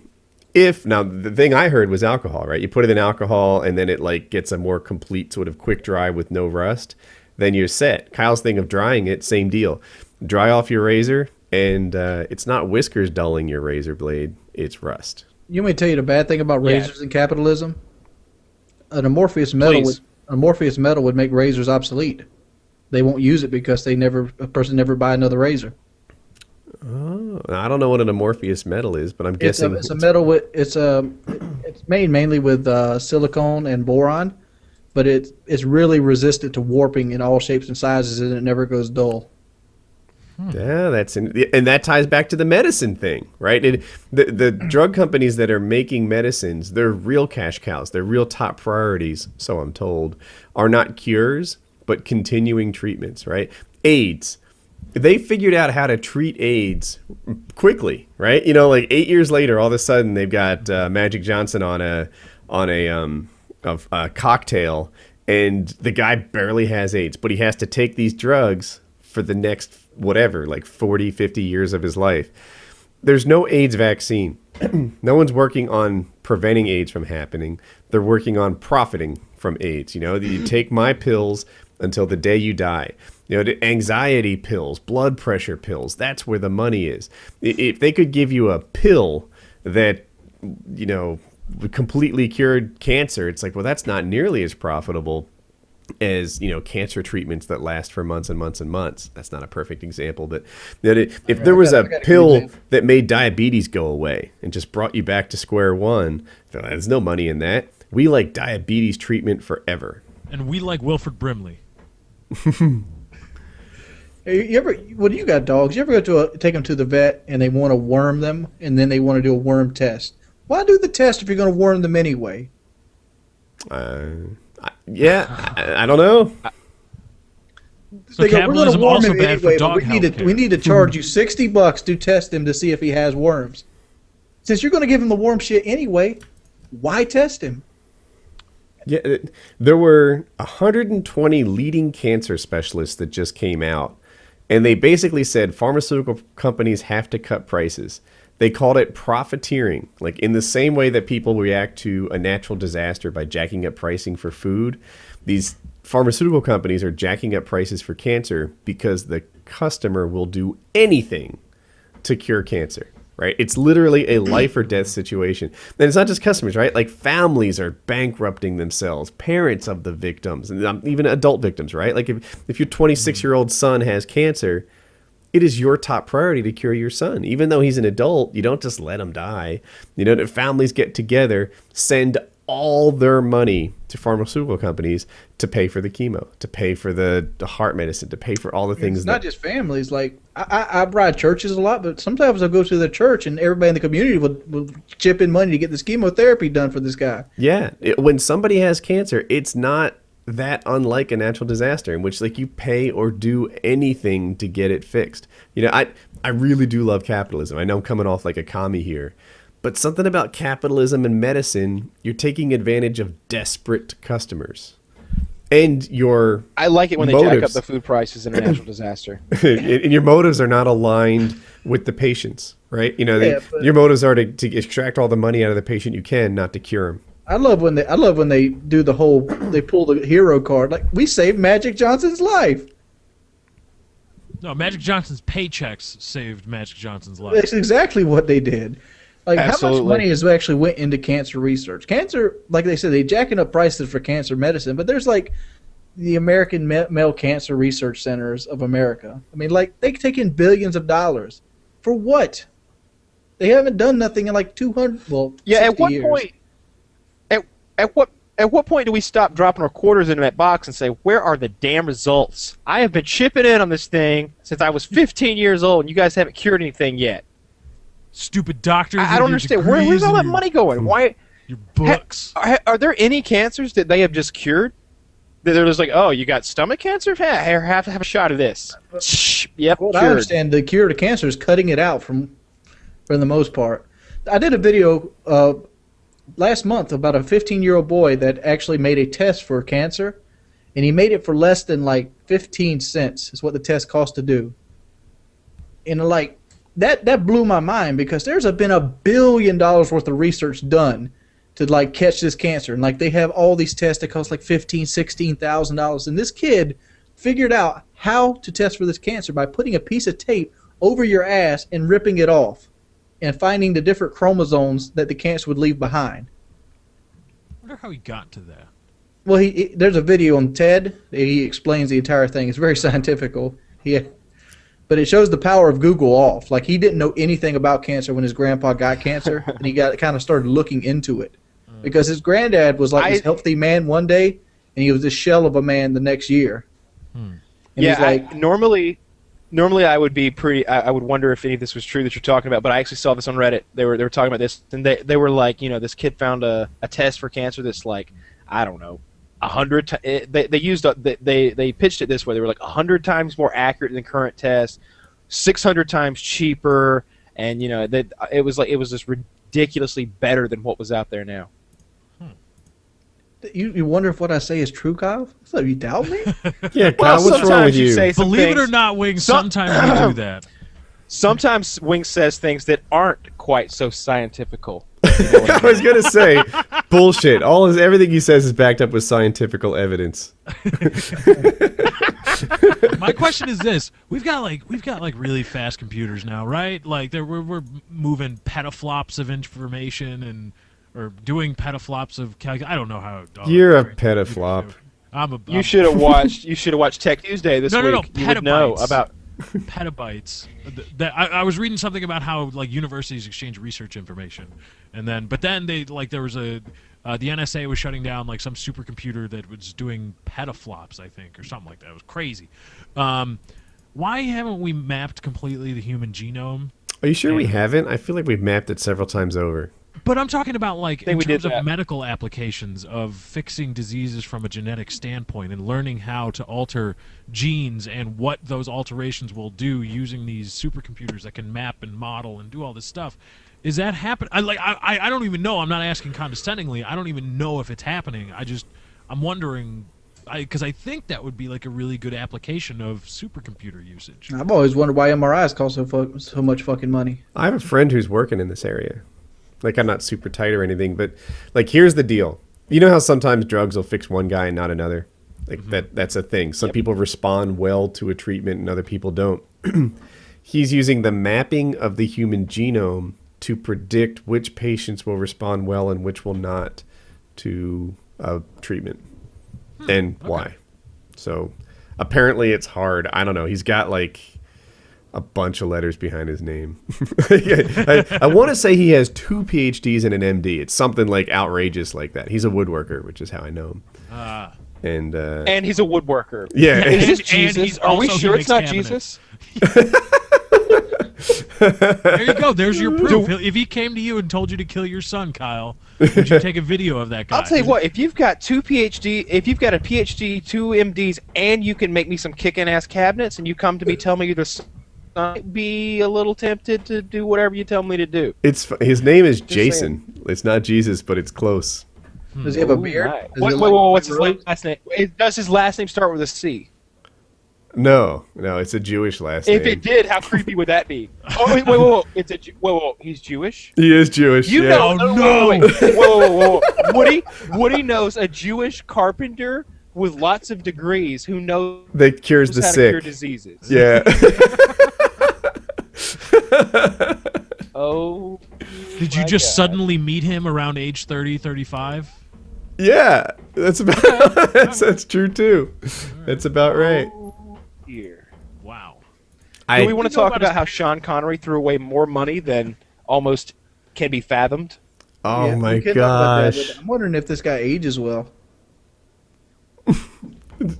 We're gonna research the possibility of Jesus knowing Woody knowing the Son of God after Right. the show. I think we know Woody. I think we've discovered that Woody knows Jesus. That's pretty cool. We were good friends in high school, Jesus and I. It's possible, and I like that Lefty isn't holding against this guy that he's Jewish. He doesn't have a problem with that. But Yeah. Sean Connery was offered the part of Gandalf the Grey in the Lord of the Rings trilogy. He turned down their initial offer, and they came back to him and said, "How about this? We will give you 15% of the trilogy's box office take." He said no. That amount of money comes to $450 million that they were willing to pay Sean Connery to be Gandalf the Grey, and he turned it down because he said apparently he didn't understand the books or the part. He just didn't get it. $450 million is generational Is that the biggest wealth. mistake? That's a whole lot Incredible generational wealth. It's an enormous amount of money that can almost not be fathomed for acting in 3 movies. Yeah, but like I said before PK started, that the man's got money anyway. And look at it like this: if we have a fiscal cliff, that money might not be worth a damn fuck in about 10 years. He could invest it. He could buy. I mean, I don't think we're convert that to changing yen economics. or Yeah, I don't think palladium or. I don't think we're changing economic systems anytime soon. Okay, the dollar is worth a whole lot, but if you've got $600 million, you can live pretty comfortably in any. The fiscal cliff was what if it happens like the mark in Germany? What was a franc? Is a franc? What was it, a mark? Just let it go, Woody. Just let it go. Isn't it a D-mark? D-mark, I think. I don't know what it is, but Germany's money got to the point where people just put it up as wallpaper because it was worthless. They'd have like $400,000 in life savings, but it realistically was like $300. Have you seen the guys tile their floor with pennies? That would be cool. No, but I want Is to. that a federal offense? It probably is, but it's badass. No, they're not destroying it. Yeah, I guess. Was it a federal offense to destroy money? As long as they're not destroying it. Yes. Dude, It says it on the side, I think. If you do a Google image search for penny floor, you can find a ton of images where people just like made their floor out of pennies. Kyle's got a quarter floor. He said, "Fuck that." Dude, that would be pretty badass. Here's a guy that made a table out of pennies. That's kind of neat too. Basically, you just lay out the pennies, and you know how they kind of fit together. They make like little diamonds, and then cover it with resin, and you're good to go. It doesn't even seem complicated. They look really. It looks really cool. It does Yeah, look pretty cool. and how much is like regular floors? Like 32 cents a square foot or so? I don't. Pennies per square foot? It just seems like if you were to buy tile, I like how you're looking at this. If you were to buy tile, How many pennies is in a square foot? Yeah, right. I'm guessing a square foot has something like 100 pennies. Yeah, sure. So paying $1, $2 a square foot max. Yeah, I would really be surprised if it was $2 a square foot. 100. Dude, Wood, you should do this. You should do it to shower because, it turns that green color. Well, you'd cover it with resin. I don't know if it would do anything. Because it wouldn't be exposed to the air That anymore. would be a pretty cool thing if you had a shower, though. This looks cool. Wings calls this guy like, "Wait, give me a penny desk now. I take it back." I don't think I'm ever going to get that goddamn desk. You don't? You don't think? No, of course not. Wings, really? Am I being a sucker? I badly want Wings to have that desk. Yeah. Well, it's just like this. I got pictures of it. Matter of fact, they're actually on my camera. I can go get my camera and show you. But like, he's really fucked up on the top. Like Wings, he pitched. Wings, I didn't want to say anything, but what? You're not getting that desk. You're not getting that desk. It's not going to happen. That guy fucked the desk up. No, you're I'm not. gonna go get pictures of it in a minute. But like, he fucked up on the top, and he pitched this idea to me, and I'm like, no. What he wanted to do is take Luan and put over the desk. He's like, want to cut out the top part of the desk and put Luan over it and polyurethane it and have like a Luan top. I'm like, no. That's a terrible idea. That is a terrible idea. I want a natural desk that looks like wood with the nice staining on it with the glass epoxy over it. That's what I paid you for. I paid you in advance for this. I bought all the materials. How far is he from finishing the desk? The desks are done like constructively, but he messed up on the glass epoxy. And that's it. That's it. Well, you said on the first one. Is there a second stage of the There's desk? It's an L desk. It goes this way, and the one goes this way. He's got them both built, and he's got them both polyurethaned, but he's got to epoxy them both. And on But one, he didn't mix enough hardener in the epoxy, and the thing is permanently wet. It's permanently wet, and it's like almost like, let me go get pictures. Talk amongst yourself. I'll show you. All right. So what needs to happen here? This is what needs to happen, and it's probably best we talk about this when Wings isn't here. It needs to be stripped. He needs to take some kind of acetone or something and strip that wet, goopy, sticky crap off there, and then sand the fuck out of it back down to wood, and then fucking put enough hardener in the resin this time. Yes. Yeah, I think you're right. I don't know how to strip epoxy off. My thought was you sand it off and just freaking use a lot of sandpaper. It's going to wear out, but Yeah. you know, it's what it takes. I bought him almost $70 worth of sandpaper last time I went over. So he was planning to do that anyway, to sand it down. Well, he has to. That's the only way you're going to get it off. So was he sanding it down? Are there any updates on the sanding? He hasn't touched it last time I talked to him. Since I went to Lowe's and I got them to comp me the 4 gallons of epoxy. They comped it for you? They comped it because I convinced them that the hardener wasn't no good. So the man comped me 4 gallons So of you less lied to epoxy. them. You didn't comp them. They didn't comp you. You conned them. I think what you mean. Yes, you scammed them. I mean, I don't know if I scanned him or not because of like the guy seems to know what he's doing, and he says like he did it right, and it just the hardener was bad in it. Am I the only one who doesn't think he seems to know what he's doing? No, I don't think he knows what he's doing. I don't think. I don't think he does. That's an excuse of convenience. Oh yeah, it's the hardener's fault. All right, let's see if we can see this. If only there were some other ways to get picture off a camera. Look at this. This is the worst show on the internet. This is.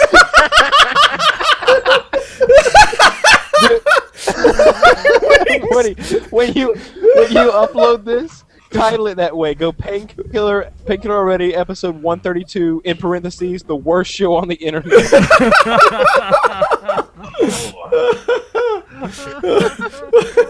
He just pointed the camera.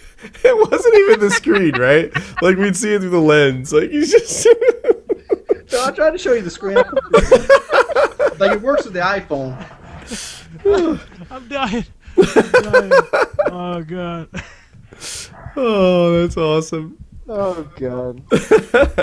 But what he needs to do is realistically we need to rip the top off and just start over on the top and. I think you'd be able to scrape the finish off the top. I think that'll work too. Dude, you could get that finish off in like 3 hours. Yep. It's a he good just 3 needs to hours put his work. back into it and get it done. Yeah, I would use either sandpaper or a card scraper. Get that crap out of there. And Yeah, that's what I was thinking. Like maybe one of those razor scraper things. Yo, that's got I the big didn't think you know handle on about that. It's almost like a big fat business a card. hand sander, like a Yeah. like a Like big a belt two-handed. sander.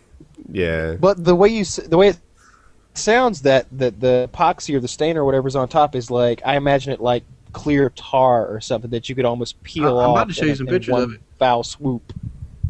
Oh, you put him on the PC? Yeah, I'm putting them on the PC right You now. can do that? Why don't you Oh, try, why don't you shit. try to show us the That's one of those digital Because cameras. I do it all the I time thought on you were my gonna- iPhone, Lefty. I don't know if you really ever realize. Yeah. I know. I thought Like, you were I going to go didn't develop realize the that film. there would be a light on the camera that just wouldn't go well. And Wings turned the light on in his room and everything. We're getting some production quality. Yeah. What's with I- Chucky in the background there? Yeah, well, that's My kinda homeboy, creepy. son. That's when I get mad at Call of Duty. I look over there and think, man, Chucky, why don't you stab these motherfuckers? Oh, I Is thought that you were really gonna shoot Chucky? it. That's really Chucky. I thought I was making a joke. You actually What have hat is he Chucky in wearing? your. What I kind of hat have a is he Chucky doll. I'm a horror movie guy, dude. What kind of hat is he wearing, Wings? My cousin Wearing an FPS had Russia one of hat. those. They creep me out. You know what you got to do for FPS That's a Russia creepy- hat, don't you? Oh no. That's some very, very bad things. What I think is funny is he goes, you know what you have to do for an FPS Russia hat? Like there was some kind of dick sucking involved. Oh, I remember what I wanted to talk about. Jenna Jameson. Jenna Jameson. That's what I wanted to talk about. I reminded So him of before- his topic with that. So, yes, Like thank dick you so sucking, that much. 'Cause I reminds was me. trying to remember. Yeah, because this is about wings sucking dick. If if asked to. So before the show started, we were talking about celebrities' net worth, and we talked because I originally wanted to see how much money Sean Connery had since he had passed up this $450 million potential payday, and so in doing that, I looked up what was $1 million, and I said, in exchange for $30 million, would you perform all of the sex acts that Jenna Jameson has in her career? He was, and what did you say, Wings? I said, hell yeah. And $30 million to which I could buy a said, lot of that's a aspirin. lot of sucking. That's a I lot ain't of really worried sucking about the and dick fucking, sucking my part. friend. Dick sucking That is is just all. going to leave a bad taste in your mouth. Getting fucked in the ass is where it's going to suck at.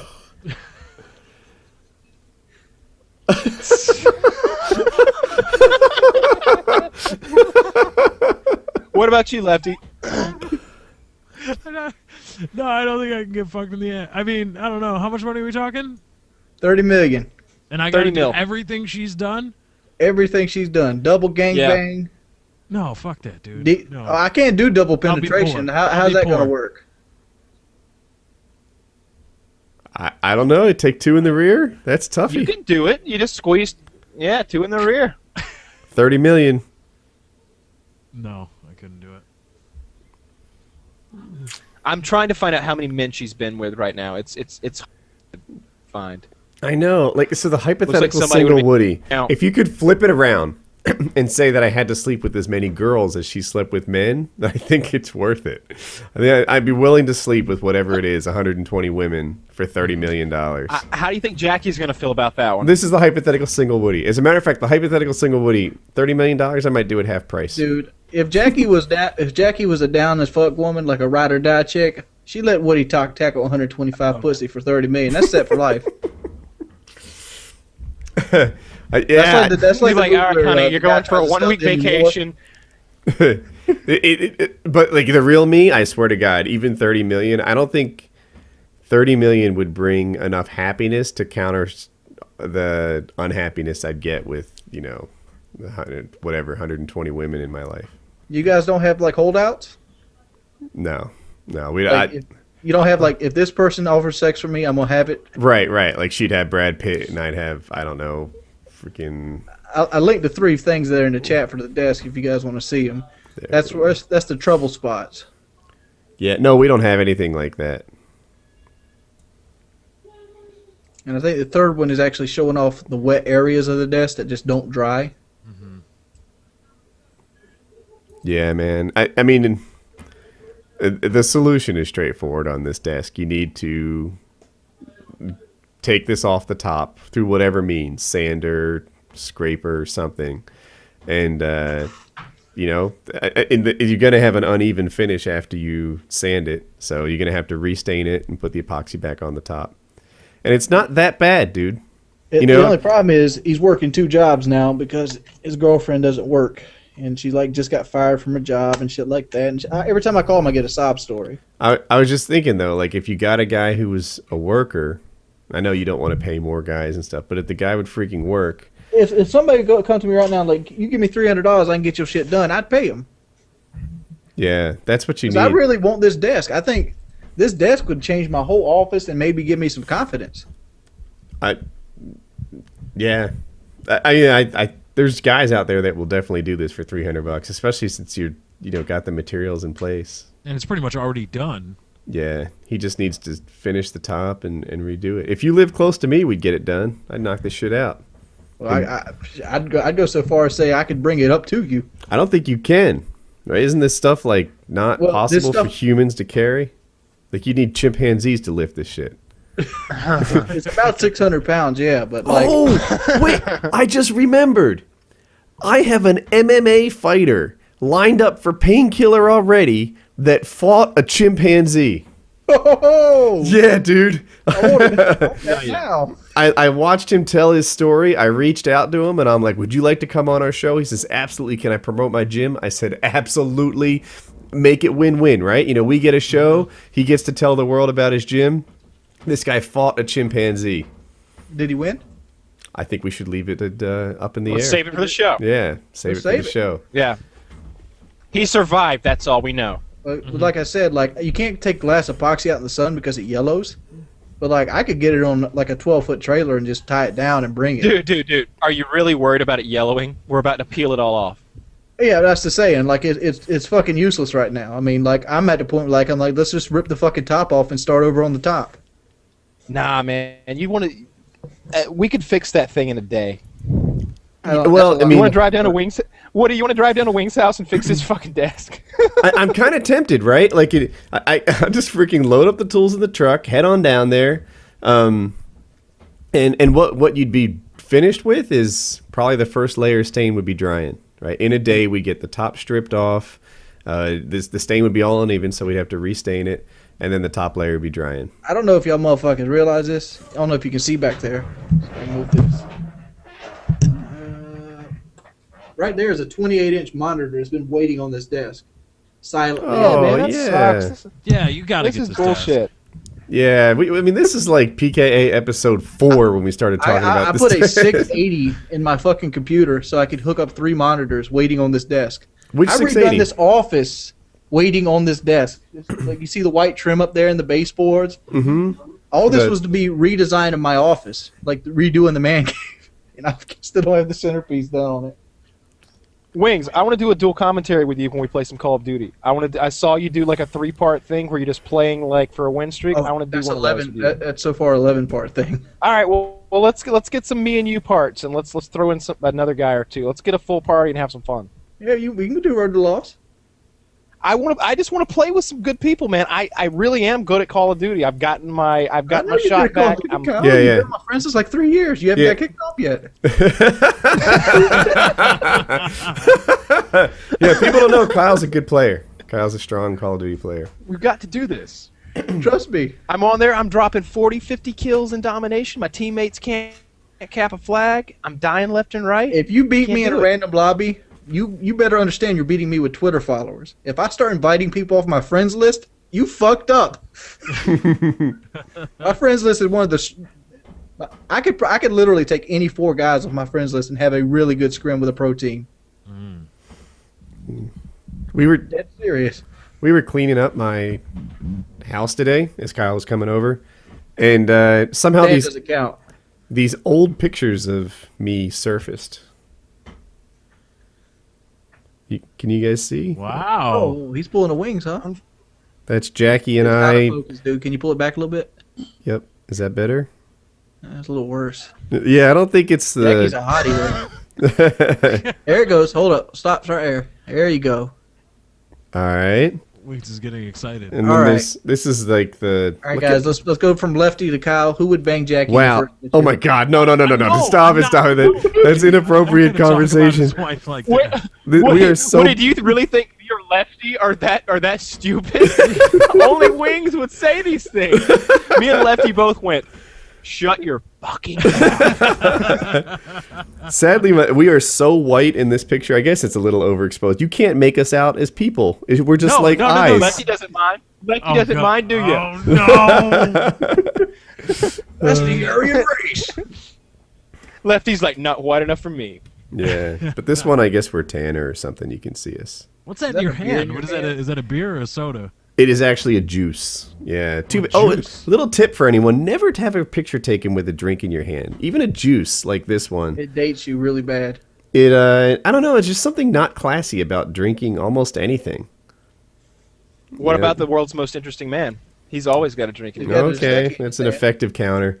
But yeah, I don't know. If I kind of like this picture. I wish there was no juice in my hand.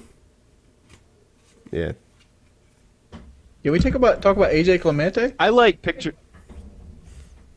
I don't know who that is or. He's the news anchor that dropped the gay fuck bomb on the air. Oh yeah, the guy from where was that in North Dakota? It's North Dakota, some bumfuck nowhere, North Dakota, and he goes gay. Fuck this. What did he say about- Well, no. No, Here, he let's- didn't say let's anything set about it gay. up. He was just.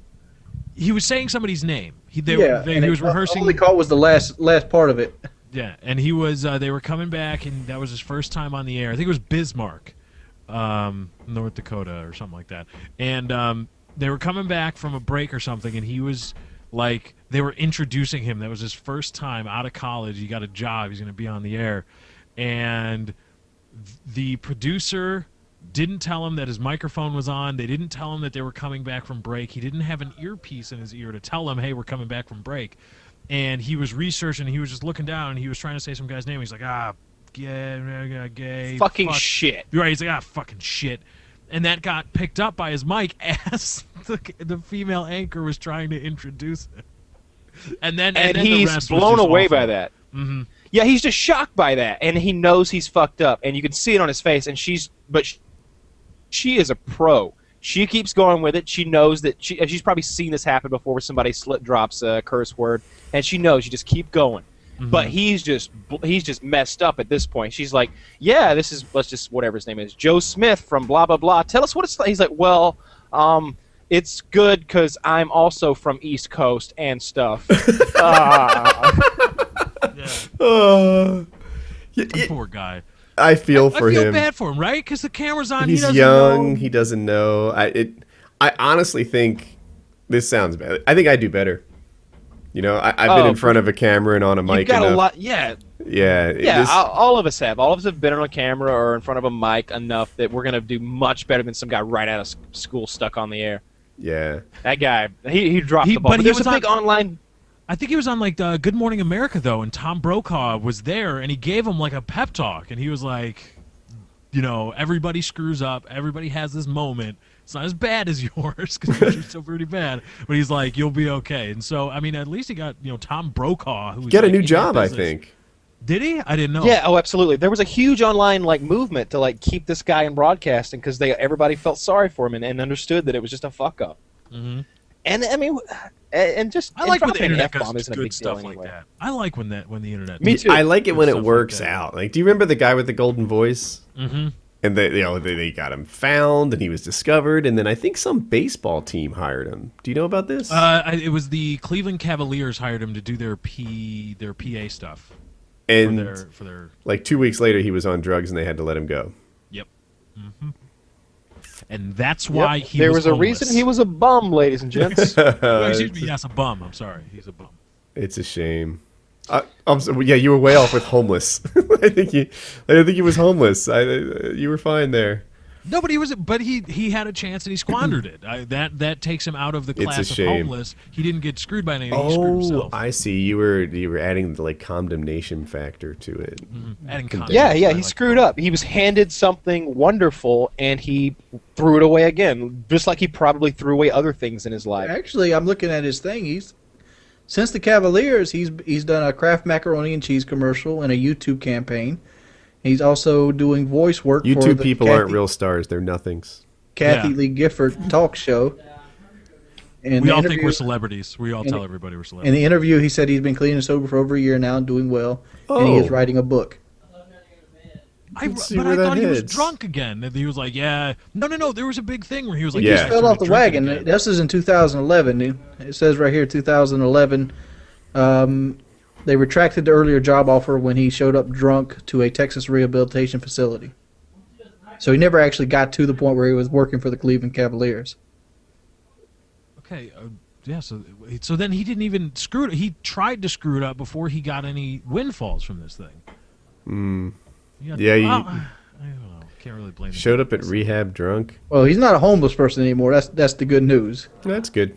I hope he turns it around. I don't mean to hate on the guy. He does have a really nice voice too. He's got a great voice. He is a great voice. He does. I mean, he's could probably get him on a lot more like the guy with the chocolate rain. Like YouTube fads, like YouTube viral videos, they don't last long, do they? Like, where's the chocolate rain guy or like the bed and shoulder guy? Tay wasn't practical though. Tay Zonde's voice is it's a novelty kind of thing. I met him. You met Tay Zonde? I met him too. He was with the double rainbow guy. It was ridiculous. I competed against Tay Zonde in the dancing competition. Whooped him.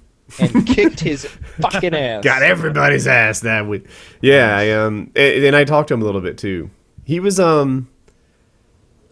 he's not real talkative, and his voice is genuinely that deep. Like I think he lowers it an octave or something for singing, but the entire time he speaks to you, he has an abnormally deep voice.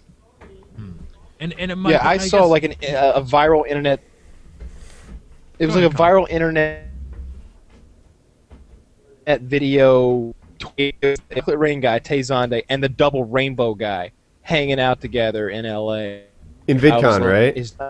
I just like took a picture. Yeah, at VidCon. I just random picture of those two like talking to each other and chilling. I was like, this is ridiculous. Yeah. All I need is that Numa guy to like jump in. It's like that South Park episode too. It's weird to go to VidCon. Like, Yeah, absolutely. another thing that's weird about, so people don't know, VidCon is this annual YouTube video conference, and there are a lot of YouTube stars there, like tons of them, and you see these guys and you're like, oh, that's Tayzonde. Hey, look, that's the double rainbow guy. Hey, look, you know, like FPS Russia was there. I don't know, it's every freaking YouTube. Jenna Marbles was there last year. There are a bunch of gamer guys there. I was there. T-Mart was there. Lots of people. Devin Supertramp was there. Muzza Fuzza. And it's weird to see some of these people in real life. And it was weird to me to see some people more or less in costume. Like Lindsay Stomp. Do you know her? She does hip-hop violin. And usually the videos are really well like choreographed and like the videography is top-notch. Because Devin Supertramp does it. Anyway, I saw her, and when she does hip-hop violin and she's like on stage doing her dancing and stuff, seeing someone in like a tutu with mismatched thigh-high socks and a denim jean jacket just looks normal. Like, you know, in the entertainment world, tutus and jean jackets and mismatched socks and scarves and stuff, they just sort of fit.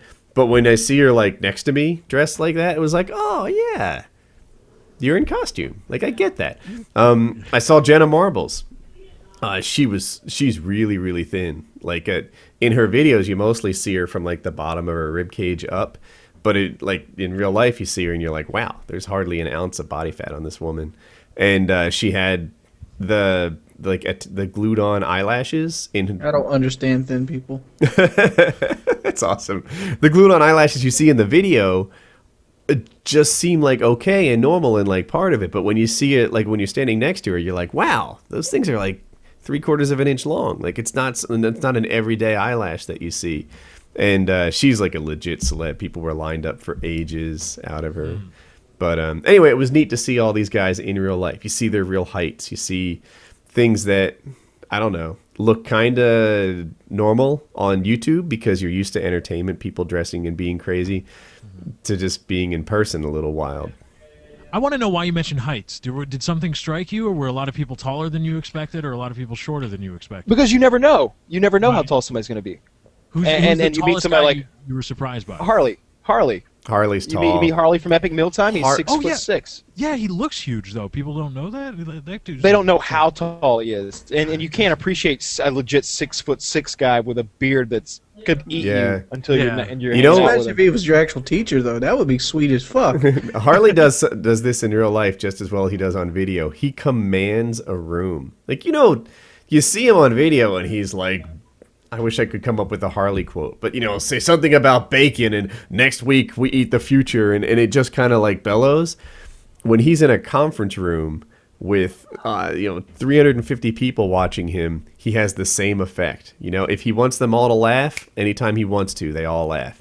If he wants them all to think, then anytime he wants to, he gets them all thinking. Like, he did a great job in his panels. So He's a born entertainer, I guess. yeah, he does a good job. So anyway, that's VidCon. I don't know how we got on the topic of VidCon. I just don't understand skinny people though. chocolate rain. Like, how can you not enjoy food? Like, I could. I think of times where I want to be skinny, but at the same time, I think of how good pizza tastes. You know, I don't really like pizza. Pizza's not on my top. Insert whatever your favorite desirable foods. Like, what's your favorite food kind?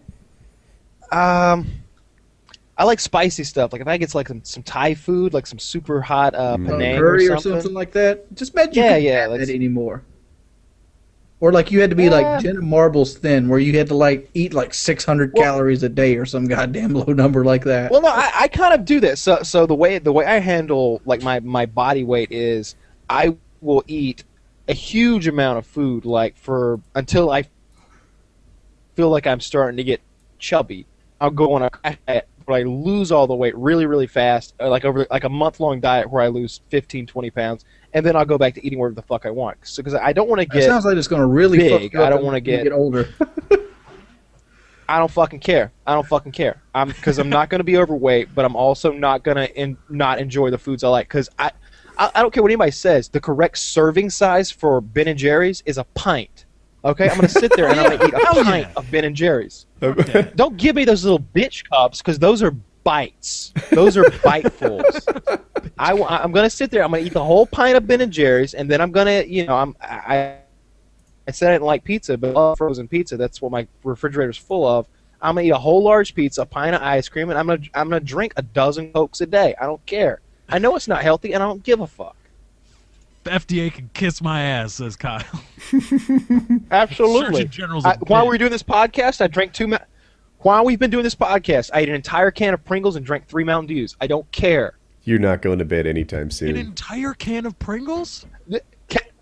Damn, dude. Caffeine doesn't affect me like it does normal people because I drink so much soda. Like I drank three of the big Red Bulls the other day, the 16-ounce ones, I guess. And I wasn't tired anymore, but I went to sleep. I'm with Kyle. Caffeine has zero effect on me at this point. My body is so immune to it.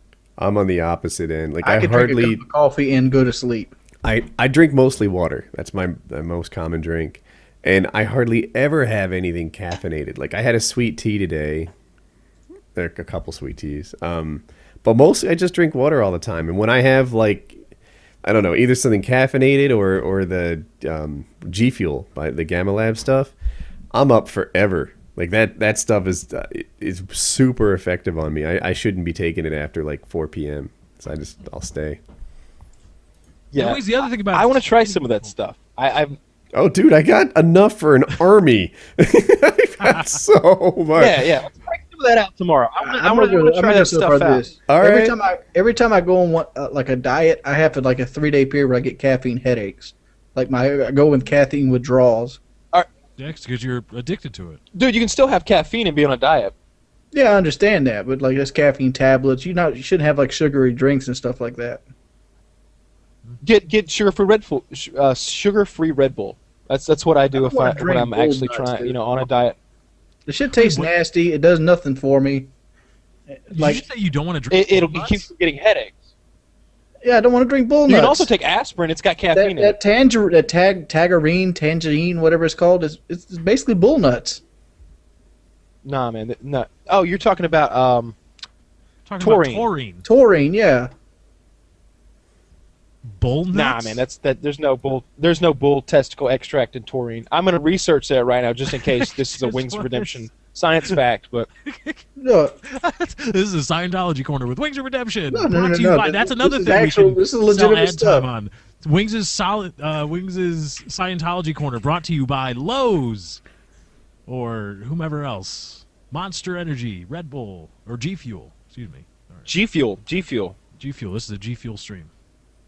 Absolutely. Rated G Fuel. All fueled up on G. Oh, by the way, I quit smoking. I quit that. I'm done with that. I think I've quit before, but in my heart I was like, yeah, if I get stressed out, I'm going to smoke another one. But I think I'm done now.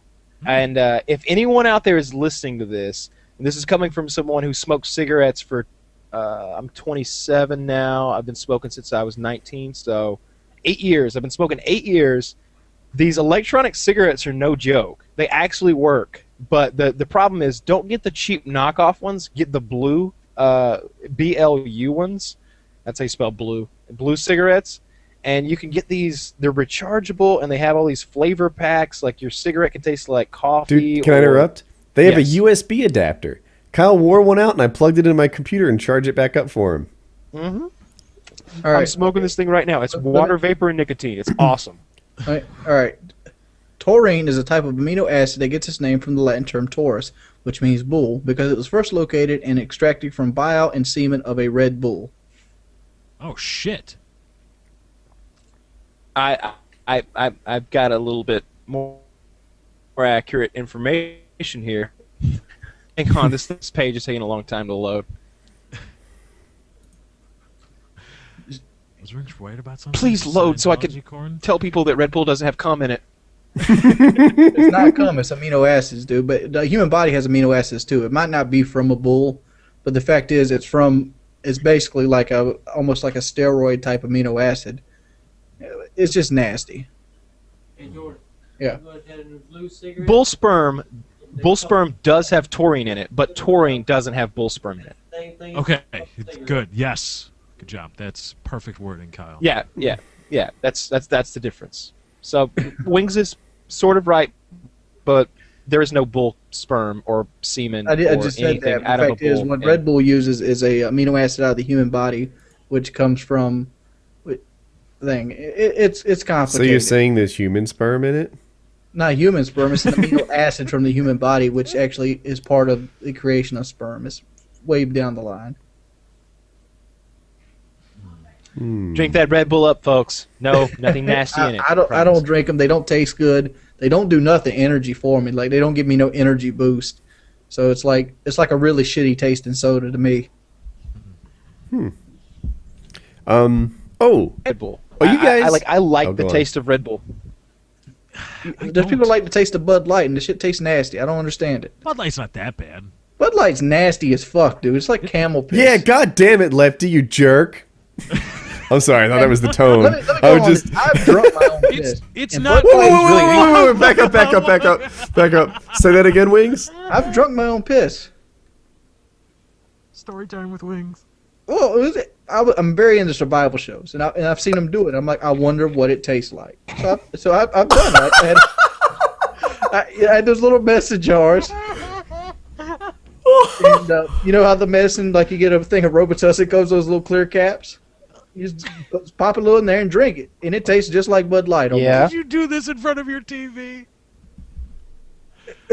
While watching a show? Did you do it in front of your TV No. while watching a Wings. show? All right. Wait. All right, stop. Wings. Please, Wings, will you drink some pee for us? Yes, Right now? yes, No, Wings, no. do it. Do it. First off, that would get us a strike because that's considered vulgar on YouTube. No, it wouldn't. No, it won't. It No, it might. won't. We are No. willing to take that chance. I No. think. Well, No, we're Wait. risking Woody's channel. No, he's not willing to take that chance. Risking my channel because I upload this shit on my channel too. Oh yeah, that's right. Wings, can you describe we the could taste of blur pee it to out. us? We could blur out. The taste of piss well, piss is obviously hot where Bud Light's usually cold, but piss is like a little bit more salty Bud Light. I've had them both, and they taste about the same. Salty, warm Bud Light. Bud Light. It tastes like a salty, warm Bud Light. I don't know. I really want Wings. Will you not do a pee drinking video on your channel? I'm not doing a pee drinking video, Kyle. And this was way One back strike, ago. man. One strike means I it's not can't like play you it. live stream anyway. You don't live Plus- stream on your YouTube channel. That's fine. I do, and Oh, I don't man, want that I video was- going viral. I don't this want to is be known YouTube. for the piss drinking video as my viral video. Fuck that noise. I mean, and plus with all the fucking ad block that's on YouTube, I'd make like $200 or some bullshit for like 15 million views. Yeah. I really I can't believe Wings drank his own pee. want to see this. Why, you never thought about doing it? Kickstarter. No, I was under the idea of like Wings, make a. I was under the idea of like this, like, all right, would I do it if I had to do it? I was like, yes. At Dude, least you I should- know what I'm in for. And that's if just you a little set bit. up a Kickstarter where, For like, what? once it hits $5,000, you'll post a Facebook video of you drinking your own pee. If you give me $5,000, I will drink my own pee. Yes. Let's start the Kickstarter right now. Let's get the Kickstarter going so that when Painkiller Already goes up, people can start donating to Wings to drink pee. For $5,000, I'll drink one of those Robitussin capfuls of piss, topped off like the Rocky Mountain No, Coolers. fuck that. I want you. No. A shot 8 glass. ounce glass. 8 ounce glass. For $5,000. You can't do 8 ounces, dude. You throw up. No, 8 ounces. I'll drink 8 ounces of wait. pee for $5,000. How about a I've shot video. glass? That's a legit amount of pee.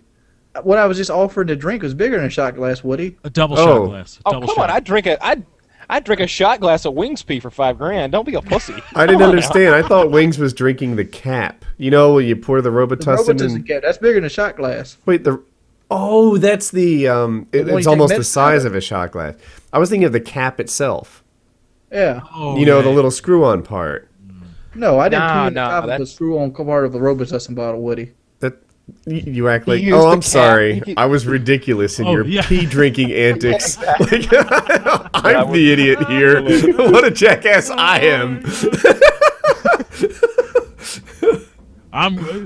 No, let's not go This acting could like be I the new drink cinema pee out of challenge. any place. I can drink it out of. Oh my god. Yeah. I'm Secure sure y'all ready to containers ask some Bear only. Grylls too, huh?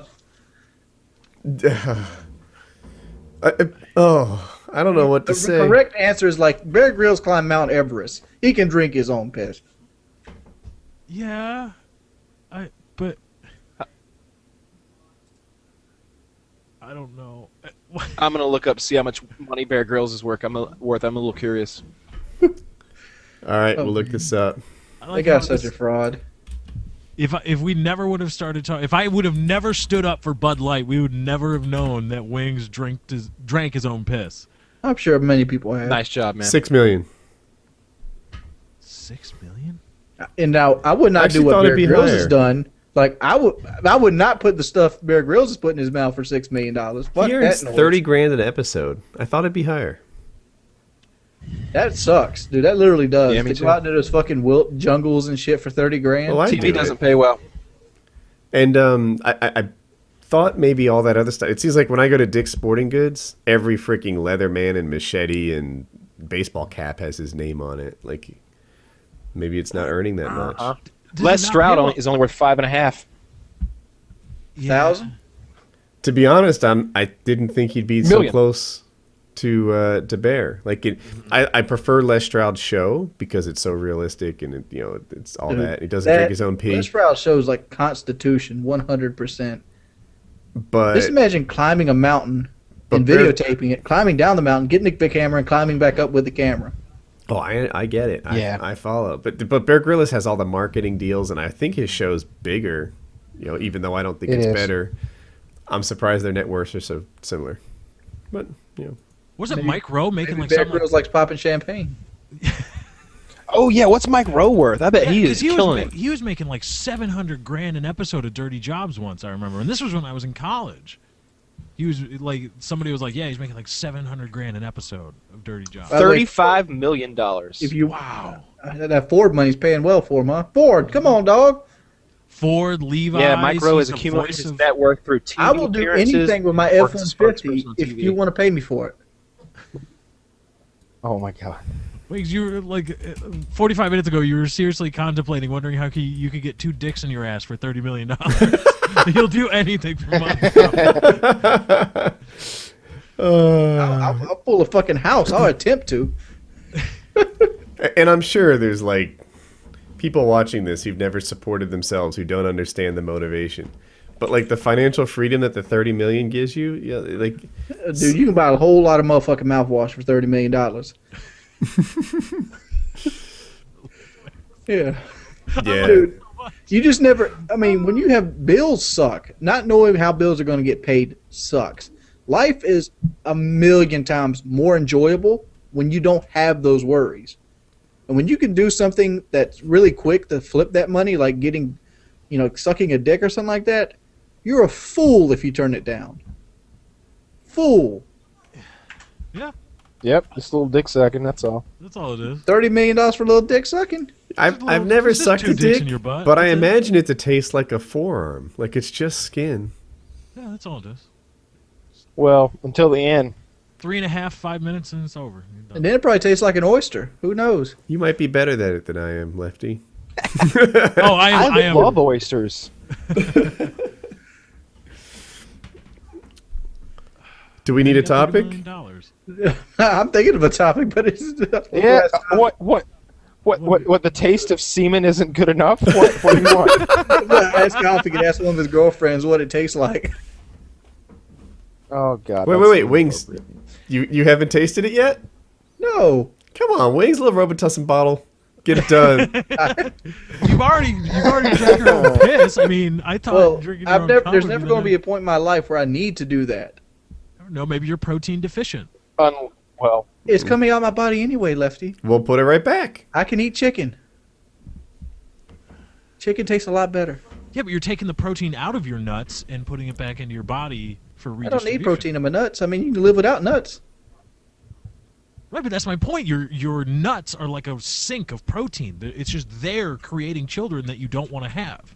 So you got to get that protein out of there, put it back in you.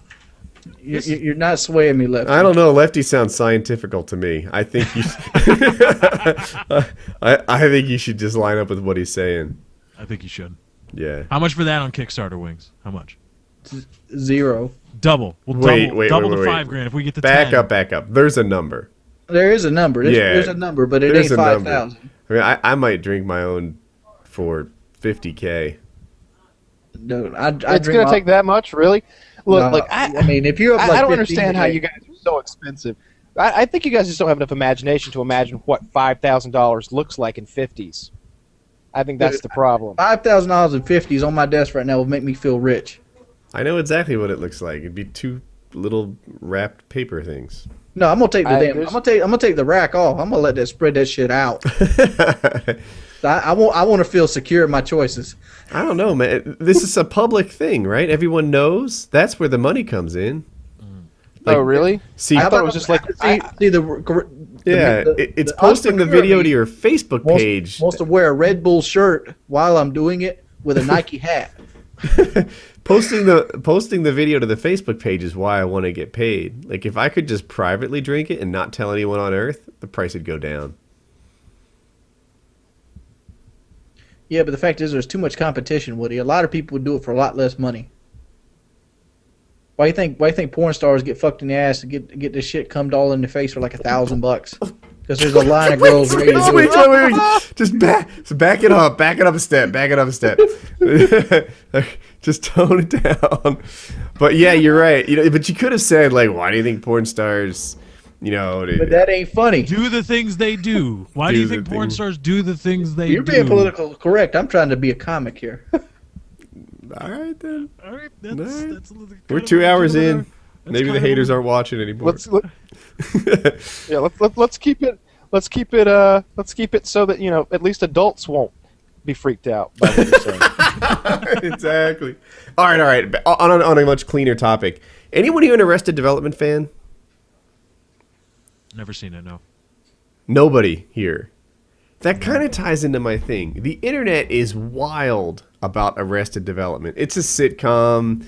There was like all these crazy people in it and one sane guy, and it was his relationship with his crazy family.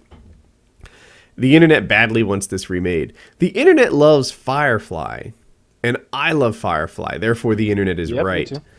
But the internet loves Arrested Development, and I always thought it was a good show. I mean, I liked it, but it wasn't like I thirst for more like I do Firefly. It's not like I like oh my god, Arrested Development was the best show ever to grace the airwaves, and it just didn't get its run.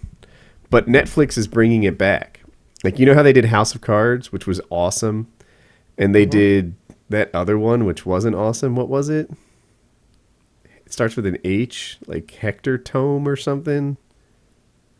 No one knows this? No, not familiar. I blanked out the boring shit a while ago.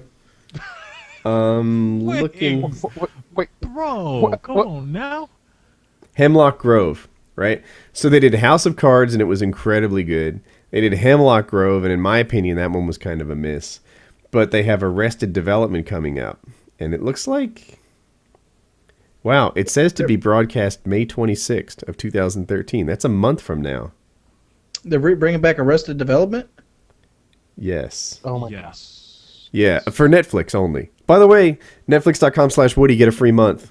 But When Arrested Development comes out, there you go. You get a free month of Arrested Development. there you go. Well, they release it all at once, I think. Oh, never mind. That's awesome. I don't know how Netflix does their stuff. Normally when they release it, they release like all 15 episodes in one day. I'm not sure about Arrested Oh Development. my god, that must be the most glorious day ever. It is, yeah. Like you just start like binge watching these awesome shows. And they're good. Like I'm trying to stack rank House of Cards. Kyle, did you see it? No, I haven't. I haven't caught that yet. See, House of Cards to me, like in my head, and I'm being honest, I think it's there with Walking Dead, but maybe not quite as good as Game of Thrones or Breaking Bad. Better than Spartacus. Like that's where I put it. I really liked it. Yeah, so better than Spartacus, same as Walking Dead, maybe same as Dexter, but not quite Game of Thrones or Breaking Bad. I've not seen any of these shows. Really? You missed all those? I don't really Whoa, watch. whoa. All right. Game of Thrones should not be missed. Can we talk about the last episode of Game of Thrones, or is that too much of a spoiler? I don't think so. It's a week old. You could name characters from Game of Thrones, and I wouldn't know them. So you spoil away. When she started speaking that foreign language, and she's just like Unsullied. How hardcore was that? That was awesome. So there's, for people who don't watch the show at all, there's this woman, and she was trying to buy an army. And over the last 3 episodes, maybe, she's been in negotiations. And the guy that she's negotiating with speaks a different language. And they have a translator. And he would say things like, you know, tell the stupid cunt, you know, whatever you think she wants to hear. And then the translator would say, you know, His Majesty is pleased to meet you, or something like that. Anyway, last week, we found out that she speaks the language too. And then she killed him, and it was incredible. It was so awesome. She didn't just kill him. She had a dragon burn him alive. Yep. And then she goes to this. It's like a slave army. They're supposed to be like, and her advisors keep making this point. They're like, they're slaves. You want an army that wants to fight for you. And so she addresses this huge, I don't know, 8,000 man army, and she's like, kill every man with a whip. Kill every man who's a slave holder. Don't harm any women or children. Kill all the slave holders. And they just destroy the city. Kill all the slave owners or slave holders or like whip holders or whatever. And then she's like, any man who doesn't want to fight for me can leave now, and no harm will be done. It was really clever. She had a couple things to accomplish. 1, she needed her army to get some practice.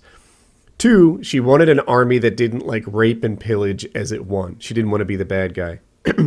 And 3, she wanted an army that was loyal to her for like reasons of like purity and loyalty and like belief in the mission, not just because they were slaves. And this whole time, there's been a debate like all year this year, which is 3 seasons deep. And then in one move, boom, kill everyone who's a slave owner. Now they're pure, leave all the women alone. They stay pure, and if you want to leave, you don't have to fight for me. They all continue to fight for her, and they get their practice in. It was like perfect. Now she's ready to go kick some ass. Can't wait for week 4. There's dragons flying around. She's. I know that if I wanted to, I could find out how Game of Thrones ends, because obviously it's based on books. I don't want to know, though. I don't want to know. It's so great. Yeah, it's the best show that I've seen in a very long time. Yep, Game of Thrones. I'm not sure if I like it more than Breaking Bad. Those two are right next to each other. I might like Breaking Bad more if they'd make some fucking episodes. What's your problem, Bryan Cranston? What are you doing? Dropping the ball, bro. You're dropping the ball. I'm going back and watching Malcolm in the Middle reruns just to get my fix. I don't know what's up with Breaking Bad. Like, Game of Thrones seemed to me to take a long time too. Like, it was March before in my head the new episodes come out in September, but they didn't. Nor October, November, December, or January, or February. It wasn't until March that, that's late. That's like sweep. It's the end of the year. Breaking Bad is even worse. I feel that was supposed to. Has it been over a year? Well over a year? It's a summer show now. Seems like it. I don't know. I'll tell you, show I'm tired of The Walking Dead. Sick of that shit. The game sucks. Really, too. I love it. Y'all play the game yet? I like Walking Dead. I think I'd take House of Cards over Walking Dead. Maybe just because it's newer. The Netflix series. Mm-hmm. And Spartacus, dude. With the exception of the last episode, which was actually pretty good, I changed around and started rooting for the Romans. I'm like, would you just kill these fucking slaves so that I can stop watching the show? Like, I want to know how it ends. and so if you don't know, in Spartacus, they're gladiators, but gladiators are slaves. Eventually they break free. They start fighting against the Romans, and you're like, rah, rah, rah, go gladiators. And then they just get annoying. And after a while, you're like, oh my God, Spartacus, I don't even like you. And Crixus and all these other people. It's just like, dude, somebody kill the slaves. Somebody just kill them all. That show lost my interest completely when they in the third season when they replaced the main actor. It's terrible. The first season was so good before the guy got sick. I think it was in a Freddie W video, but that guy got sick and he died pretty rapidly. And that was the end of the show for me. Yeah, and then in the second season, they did like a prequel so that they could do the season without Spartacus even in it, I think. And correct. Then third season goes around and they've got a brand new Spartacus, and I thought he did a good job, but I don't know. They lost me. They fuck up on a lot of shit lately. You guys see the new Evil Dead yet? No. That's a no. That's a no around the board. I don't even know. Spoiler alert. Is it a movie? Ash isn't in it. Is it a movie? Yes. Okay. Sorry. You don't know Evil Dead. Ash, the guy with the chainsaw hand. Hail to the king, baby. Oh, yeah, okay, yeah. You know they're remaking Army of Dark. They're doing Army of Darkness 3, right? Like a sequel to Army of Darkness. Why would it be 3? I know it's Army of Darkness 2. I was in the It would be technically the It'd be the 7th fourth movie in the by the trilogy. time they're done. Yes. Well, no. Evil Dead 2 is a remake of Evil Dead 1. It's not really Evil Dead 2. See, it's speculated as a remake. It definitely is a remake. No. Like the original. There's Evil Dead. There's Evil Dead 2, and now they've remade Evil Dead, which is after. They took Ashley out of the fucking complicated. movie. How you take Ashley out the fucking movie? That pissed me off. I wanted to walk out of the theater. I did. Well, I mean, you could have You looked on replaced the. Ashley with a bitch. Well, everybody knew he wasn't in it. I thought that was confirmed months ago. You replaced him with a bitch. You put the bitch with the chainsaw arm on. Nobody wants a female. Wait. So in this context, bitch just means woman? Yeah, bitch means woman. Not like this. This is a bitch, like a real life bitch.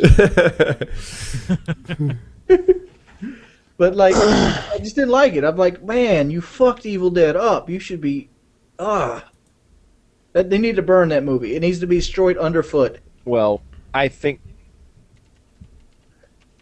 they're bringing him back for the Army of Darkness sequel, so you'll have him back. Bruce Campbell playing him or some other actor? Even though he's like 50 now. I don't care. Bruce Campbell's the bomb. Yes. He's like Jesus. Bruce Campbell. He's like, Jesus. Maybe he's the guy that Woody knows. Maybe he's the woodworker. Is the guy named Bruce Campbell? No, his name's Jason. Oh. Jason Christopher. Yes. Bruce Campbell played a Elvis Jason. impersonator Yeah. named What if Jason. that's his name? Then we have Jesus. If his last name is like And starts with a Bubba Hotep. Yep, Bubba Hotep.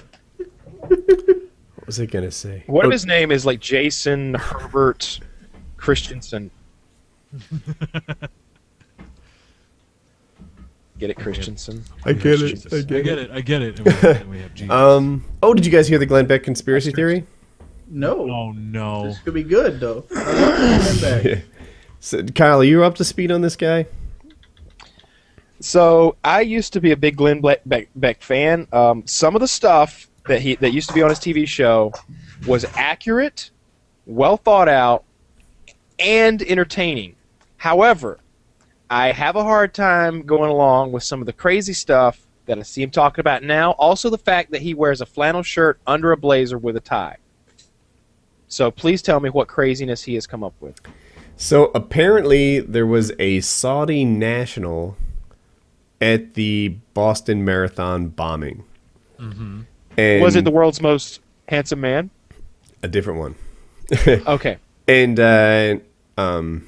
he was caught like on tape or something. Caught implies he's guilty or something, but he was captured on video and photography, and they saw that he was there. Anyway, he got hurt, and after the bomb exploded, he ran away from the bomb, which to any normal person you would think is a natural reaction to an exploding bomb. But to Glenn Beck, this is proof of guilt. And the FBI looked into this guy, and they said that he's not the perpetrator. He's a victim of the bombing. He just happened to be there.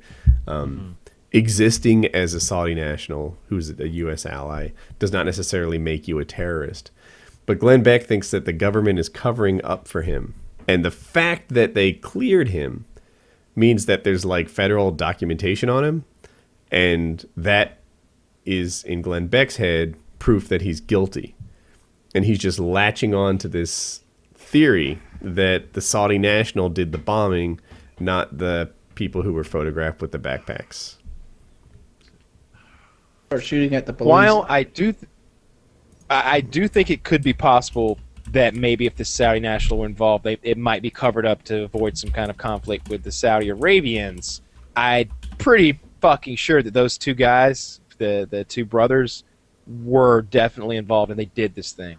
You know, if I didn't bomb nobody, I wouldn't go have shootouts with the police. I would let them take me into custody. Yeah, exactly. Yeah, right? Yeah. And Yeah. they Of course, also- Lee the Harvey younger Oswald brother- shot. Lee Harvey younger Oswald brother- shot that cop at the movie theater, and I don't think he shot Kennedy. So Yeah, there's a lot of stuff around that. But, I mean, he also admitted to it. The younger brother admitted to it. I mean, he wasn't Mirandized, but I didn't hear him admit to it. yeah, he admitted under questioning. Who said? The FBI, I think, said. I wasn't there.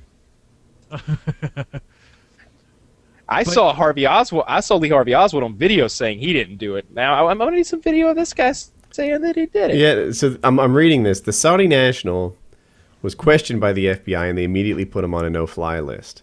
The FBI finished their questioning, found him innocent, took him off the no-fly list. And to Glenn Beck, that's convicted, and he says he's guilty. I don't know. I guess I'm just not a big Glenn Beck fan. I think he grasps at straws. He finds problems and profiteers off them. And, that's his whole shtick. But finds problems isn't even accurate. He invents problems and profiteers off them. Sometimes he does it though. Sometimes I saw him once do the opposite of that.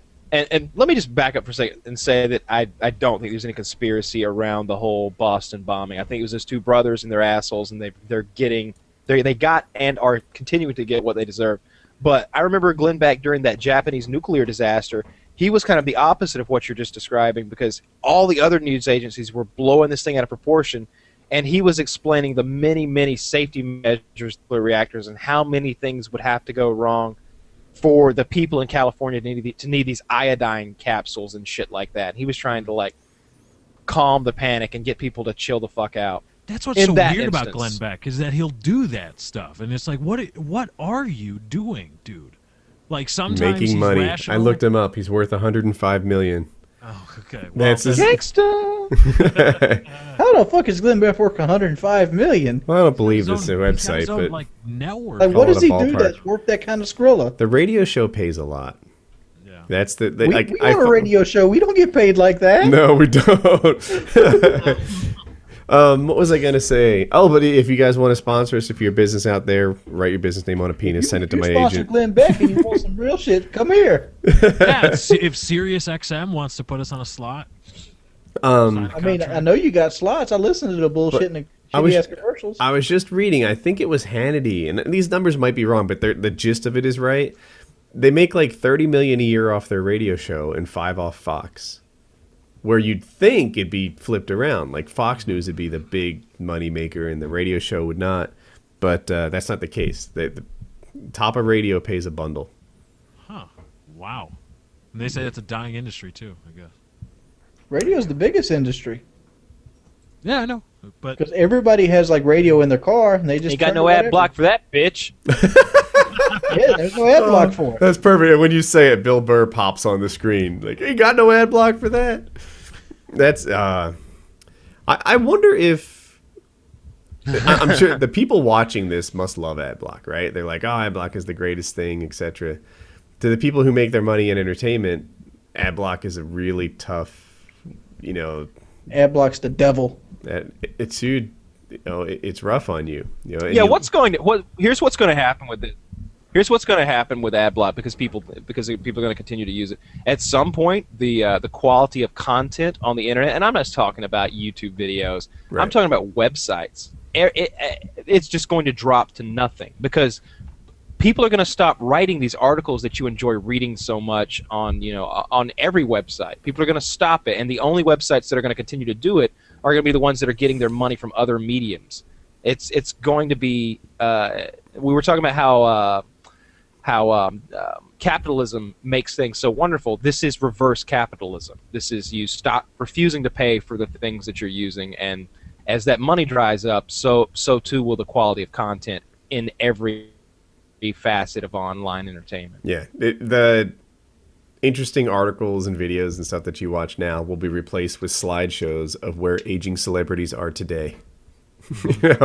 Ever wonder where that child star from the Cosby Show is now? That's your new web content. Just that kind of bullshit. Well, Destructoid had to do it. Yep. Destructoid is like a great site. If you're interested in video game news and you don't like the kind of weird Japanese obsession of sites like a site like Kotaku, Destructoid is a great video game media outlet. And there's opinion, they've got news, they've got breakdowns, they've got all this stuff. And they're completely independent, not beholden to any other media agency. And they had to say, like a couple months ago, like more than half of the people that watch our stuff and read our articles and enjoy and otherwise consume our content aren't watching advertisements. And the website, they pretty much said flat out, our website isn't profitable at these rates. It's just not. We can't operate it. We will have to shut down. And that's the reality. Yep. Like people, the consequences are far removed from everybody else. But the reality is, sites are going to have to shut down. MLG, when they put their ads on, it's just built into the video, unskippable. Like you don't see them running commercials, you see them broadcasting commercials. Building it into the stream. That's going to be, if anything else, that's going to be the future of YouTube videos. And I see that sometimes. I was watching some guy's video the other day, and I noticed that the pre-roll ad was in the video. I was like, oh, and it's clear to see because there's no pause and there's no loading time. I was like, that's part of his video. Like that's a pre-roll ad that's built in. That's a good thing. I mean, YouTube might end up sending us like, here's your ads for this month as your Google fillers. Put them on your videos. Yeah. The only trouble is that you can't update them. That ad becomes that ad for life. Whereas there needs to be something in the back end where you can go in and edit your video, and you can change the first 10 to 15 seconds of the video. Then that'd be brilliant.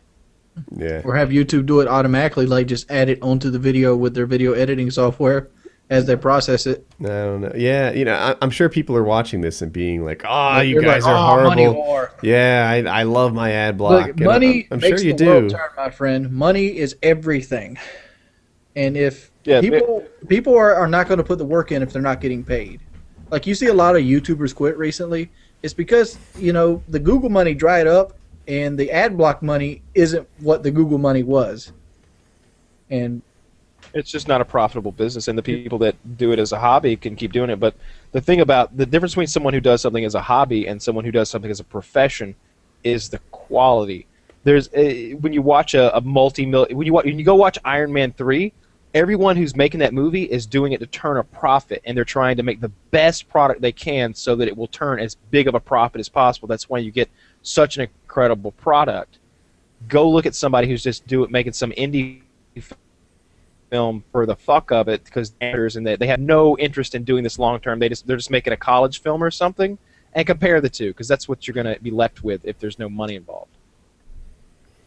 I like the fact that they paid Robert Downey Jr. $50 million so that I could have Iron Man 3. Yeah, if they didn't, they'd get Woody's gamertag in that role, and that would suck. It wouldn't be as good. Yeah, Woody is not quite as funny as Robert Downey Jr. No, he's got that snarky little sarcasm thing. Yeah. I'd do it cheap. Work on the cheap. Yeah. Scab. Would he get $50 million? I'd do it for one. I'd be happy to. Yeah. I'm going to say this. I've watched YouTube videos since 2007. So what is that? 5-6 years? I've never once used ad block. And, it hasn't hurt me at any point whatsoever. It's like 5 seconds at this point for an ad. Like I click on a video. It's like, all right, 1, 2, 3, 4, 5, skip ad. That's still watching the ad. I still let him play, though. I let him play. It depends. I remember... I let Woody's ads play. Well, thank you. The Modern click Warfare ads. 3. You guys are the greatest. I click his ads, go to the sites, and buy things. That noob versus vet ad, I think it was for Modern Warfare 3. I watched that thing all the way through so many times. That was a skippable ad. Do you know the one I'm talking about? Yeah, the one with I Jonah do. Hill. They're great. He's kind of, is that who Yep. he is? Jonah Hill? He's kind of Yeah. chubby. And he starts off being terrible, but 2 minutes later, he's awesome at it. I watched that thing a million times. Skippable ads are a neat concept. I watched that popsicle tiger ad a lot. It's a good one, They had too. where they built a cage out of popsicles and then brought the tiger in. Yeah. I've watched that Dr. Pepper one that's like now with the guy that's the really I don't know, mountain man kind of guy. That one that's The playing Grizzly a lot Adams of- guy where the eagle comes and pulls the Dr. Pepper out of the Yeah, water. I've watched that so many times. I'm wondering what they're trying to do with that. Are they going to try to spin that? Is that going to be their version of the Old Spice guy or the Dos Equis guy? I thought it was like young Grizzly Adams. I don't know. The fact is, if you run an ad block, you're just stealing, and you're watering down the product for the future. If you're not running ad block, you're a great patron. You're a patriot. You're a hero. Patriot. A patriot and a hero. You've heard it here first. ABC News And a calls gentleman and a scholar. ABC News called the motherfucker that owned a boat a hero. I can call you for watching ads a hero. You know they took that boat from him? I'll be Like, right why would back. you take that boat? It's evidence, 5 dude. minutes. 'Cause you're the- Evidence? He got shot up and you laid in a boat. You gonna take my boat for evidence? They're the federal damn government wings. They take everything. They take everything. What when are they come gonna in. need from that? It doesn't matter. They take it. They take it. They take everything. They better reimburse him. Like if you loan your car to a drug dealer, and that drug dealer gets arrested that day, that's when they serve the warrant on him, and you had no idea he was a drug dealer. And you just loaned him. He's like, "Hey man, can I borrow your car?" You're like, "Yeah, sure." I got something to do. And they serve the warrant on him that day. They seize your car. They're not. They'll give thing it. you They'll can give do that about it. back. I know for a fact they'll give that back, especially if you owe on it, because they don't want to pay it. No, they'll give it back, but you have to go through so many things to try to get Oh it. no, you don't. Oh, you don't. Yeah, You, you all you got to do is send them a letter saying, "Look here, you seized my car. Here's the payments. You seize these with it, and they'll give it right back to you." Okay. Never. Okay. Well, then fine. If you owe money on the car, then you're fine. But if Yeah, you own the car, you're fucked. You're fucked if you own the car. You dead serious? They'll Yes. keep that shit for 2 years, 3 years. Okay. There we go. Then maybe you can. I've seen that happen. trump up some I've seen phony the police debt in on the Conway car. joy. We have a Z06 in Conway, a Z0 fucking 6, and they joyride it because they stole it from some drug dealer. Where? In local in Conway had a. Local in Conway. They had a drug dealer that had a Z06, and they did a raid on him, and now they've turned it into a police car. I've The Z06 is seen a Corvette. what not, is it? not familiar with cars. Yeah, fast Corvette. I've seen Escalades. And expeditions and shit like that. And they do things where it's like this thing was seized from a drug dealer. Yeah, Blah, this blah, used to be a blah. drug dealer's car. Well, I hate that. This guy was selling something that people decided to choose to put in their bodies. We seized his shit. Yeah, like how can they prove that car was bought with drug money? Maybe he saved up for that before he got into drugs. They just fucking take it. That's ridiculous. That sucks. You know, it does. Like my buddy. Hey, my did buddy- you guys see all the 420 rallies and stuff? All like the huge groups of people that were out smoking weed, like Really? thousands of time. I saw a story. Yeah, I read there's- the headline. I didn't read the story about a guy that rolled he spent a long time rolling like a foot long joint in front of a cop, and then the cop just took it before he could even light it up. Once he finished, the cop just grabbed it and took it away. You know my buddy is There's doing a video on this. Reddit, and it's at a 420 rally, and there's hundreds of people out there smoking weed, and the guy's like talking to the cop. The cops are just standing by. They're kind of making violent or goes bad, and he's like, "Those people are smoking marijuana in the park," and the cop's like, "You swear." Well, stop them from smoking the marijuana. There are children. He's like, "We don't have the manpower or the resources to do that, sir. What do you want us to do?" "I want you to enforce the law." He's just such a goober. Just out there, like it's a huge like don't get me wrong. It's not. We're not talking about like 5 guys out there smoking weed. There are like 5,000 guys. There's so many people out there smoking weed that there is a halo of weed smoke above them, like a haze. And he's one of them. Like what does he want to do? Like get the bullhorn out and start rounding people up, Paddy wagging causing- around, Degenerates. zip tie Whoa. handcuffs. And that's Yeah, and the people out there, like when you've got 5,000 people in the center of your city smoking weed, you're not talking about a few stoners or a few like degenerates. There's doctors and lawyers and professionals. Everybody's out there enjoying themselves smoking marijuana. And like, what do you want to do? Like start whacking them over the head with a stick, dragging them to prison? right. Retarded. That's a lot of work they don't want to do. Imagine all that paperwork if you arrested $5,000 worth of people. I mean, it's ridiculous anyway. It would hurt society if you lock those 5,000 people up. Mm-hmm. You know, And, my buddy that's actually doing the desk, before we get too far away from cop seizures, he got caught with like 150 pounds of marijuana in Virginia, and he did 10 years in federal prison. And they seized 3 of his houses. Like he had 3 houses paid for before he got into marijuana, and they took him. What was he doing before he got into marijuana? He was a Selling contractor. coke. Oh, No, he was a general contractor.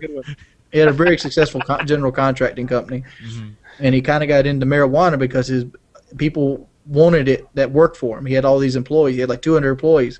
So he's like, I can supply A pound this. for everyone. No, he's like, I've seen the market. I'm like, these people want marijuana, and they're going everywhere and spending all their money. But like, I can get that money back from them. So I did. wait. So he's like a robber baron. He's like the coal mining companies of old. Yeah, absolutely. He kind of like he's like, all right, you give me work, I give you pot. It's the company store. It's the Yeah. company store. He made a lot of money. He said he showed me pictures of all the shit he had. And he's like he had a 1989 GMC truck, and it's like brand new, and he like ripped the engine out. It's But got did he cool have pictures. a money sandwich? Did he have a picture of him with a money sandwich? No, he didn't eat no money sandwich. Yeah, you don't have a money sandwich, you're not making enough money. I can And- make a money sandwich, Kyle, and I ain't making no money. This dude had like a money sandwich with like, I don't know, $6,000 or $7,000 of hundreds in it, and they were euros, so they're worth, I don't know, double what a dollar is. So he had an expensive money sandwich. Just But he- Google he it. One of the put it back cooler in his things, I've seen on Reddit in a while. Somebody, so I guess like this Chinese or I don't know. I don't know, Japanese or Chinese gangster lost his cell phone, and they just started posting the pictures of this guy's cell phone, and it's like him like with like piles of money, him in like a sports car, him like maybe beating up some guy who owed him money and stuff like that, and it's like, this is a gangster's cell phone pictures. It was pretty cool. They're like, is that like his version Alright. of Dick Shots? Is just him in a pile of money? Yeah, there were multiple pictures of him with like piles of money. You Like, gotta I don't take know. the pile of money picture. You have to. Like every time you got like $2,000 or $3,000, you gotta throw it out somewhere and just take the picture for Facebook. Oh, this guy was taking himself. This was Had to be stacks more. and stacks of money. Yeah, Yeah, $2,000 it doesn't was. look that good. No, $2,000 fits in your pocket. This guy had 2 million yen or something on his bed with him. Like this guy had a pile of money. Was he wearing clothes? I hope he was. He was shirtless actually, Okay. with like these scary tattoos and a beer gut. Nice. Yeah, I'll If I ever recognize get, that like, guy. if I ever I'll get see him really somewhere. big, like say I get like working out and shit, and I get really big and buff, I'm gonna get like naughty and nice tattooed on my forearms, just so I can look like Santa Claus.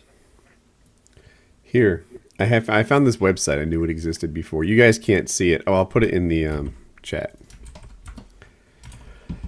It shows you what $100 looks like, and this is what 10 grand looks like. It's a ½ inch of $100 bills with a little paper around it. That's 10 grand. The little pile in front of this guy that you're seeing, that's $1 million. $1 million doesn't look like much. Nope. It's tough to earn, but You put it in a grocery bag and walk around with it. yeah, you can Just stuff like $1 that million. movie Blank Check. If you wore a jacket, you could put $1 million in it and probably shoplift it out of a convenience store. Like that's it. Is anyone a little impressed with the amount of money that Walt has on Breaking Bad now? No, I wasn't that impressed when I seen it. I don't know if you've seen it all. He has a lot. He has what looks like I was under 100 the impression million. they rented the entire storage unit like that, though. No. Anyway, yeah. So if people are looking at the screen, this thing here is 100 million. This is 1 billion, and that's 1 trillion. That's a lot. $1 trillion is a lot of money. It is a lot of money. But yeah, 10 grand is. You can't fit it in a wallet. It's too much for a wallet in hundreds anyway. But you can easily fit it in your pocket. And notice that trillion, the pallets are now stacked double high. God, that's like that scene in Raiders of the Lost Ark at the end. Yeah. We're just walking down the. That's warehouse.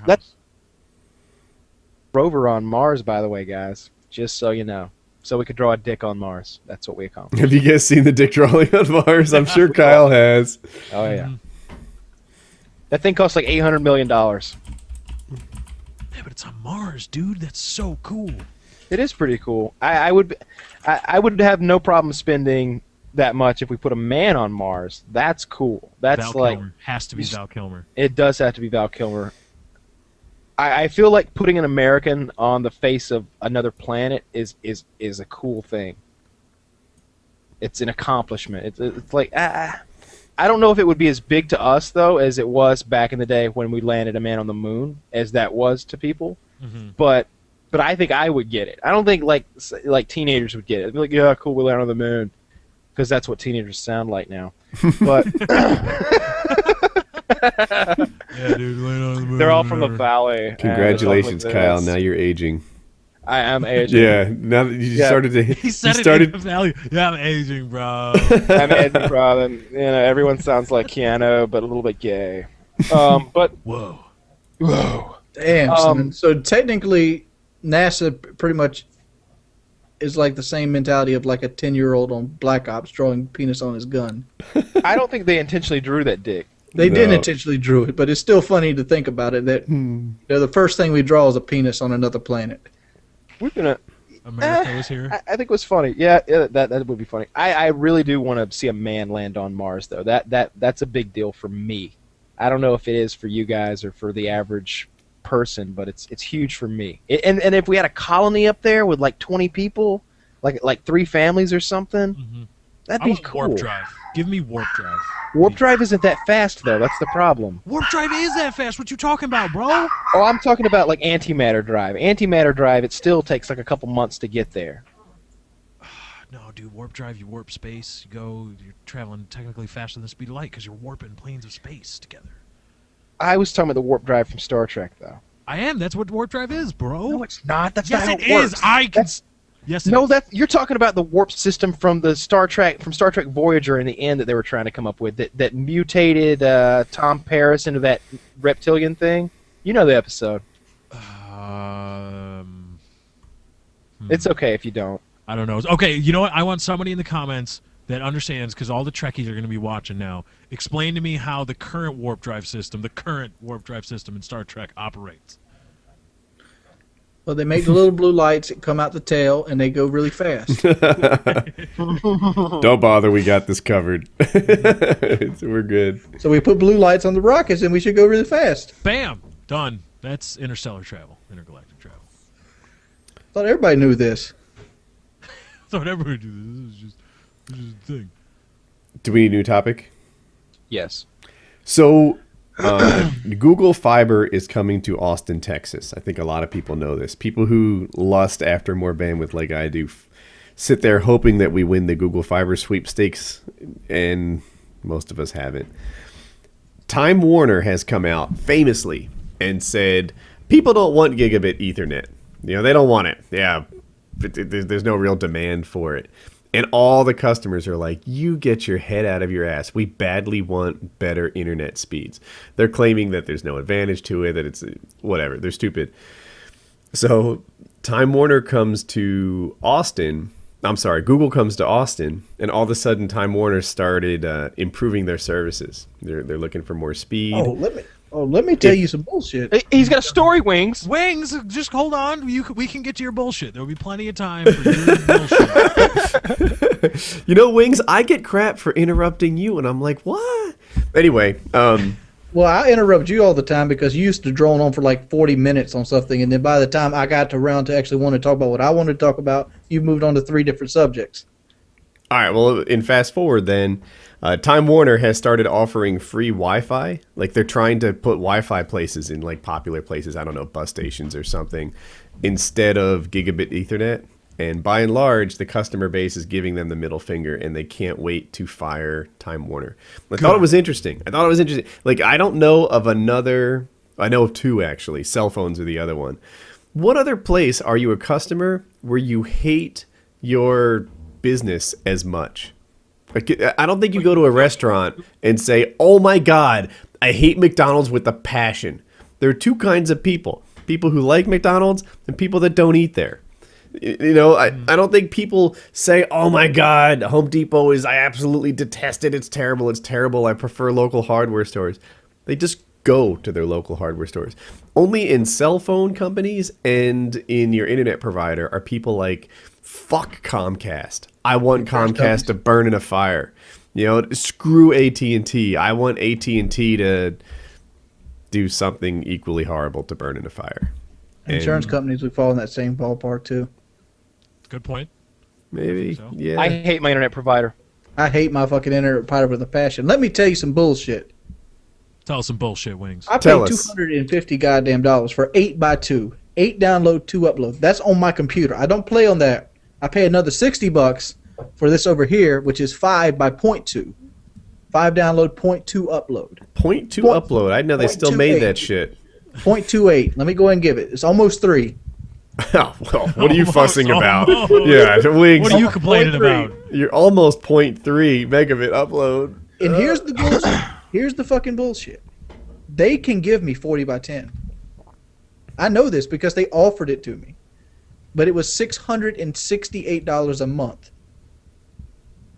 So you're saying this is without changing anything. All they do is crank it up. That cable modem can give me 40 by 10. But you want to charge me a goddamn arm and a leg for it. Mm-hmm. And that $668 is with a 3-year contract. Oh, you want to know what it is if I want to go monthly? $1,000. Wow. For 40 by 10? 40 by 10. I pay And that's 90. a static IP. I pay 90 for 50 by 5. And I hate my internet provider. I hate them with such a passion. It's Ori Telephone Co-op. Call their fucking numbers if you want to look them up. Fuck their ass. They deserve nothing less than to be shit on. They have made 5 new buildings in my town since 2008. 5. That tells me they're ripping fucking customers off left and right. You know what the gayest part about it is? I can get 30 by 30 8 miles that way for $29.99. Dude, have you? I'm just throwing this out there. Have you offered to pay to run the line to your house? But they wanted something like $275,000. That seems excessive. You got that YouTube money, Wings? Come on. I don't have YouTube money like that. I don't Cough have up no your $275,000. if I made that kind of money, I wouldn't make truck payments. I'd buy the truck. Yeah, Social Blade says you making between $5,000 and $10 million a year, Wayne. It was right. He does make between $5,000 and $10 million. Social Blades. I love those videos. I think we've discussed it before, but the ones that estimate what people make on YouTube, and they're like, yeah, he makes somewhere between $25,000 and $2.5 million a year, and it's like, well, you're right. That's a range. And it opens it up to 2 different types of haters. The ones who think you make way too much money than you deserve, which is fucking retarded, by the way. You never get to deserve what anyone else gets paid. You don't get to decide what anyone else deserves. It doesn't work like that, you cocksucker. Or you've got the people who are like, oh, wow, he's only making that, huh? Why does he even fucking bother?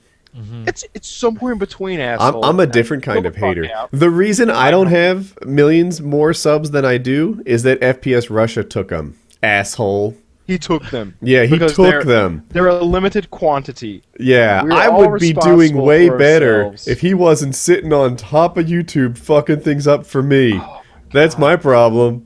I see that so much too. It's like people like I try so hard and I do this and that, but this guy over here, why is he doing so well?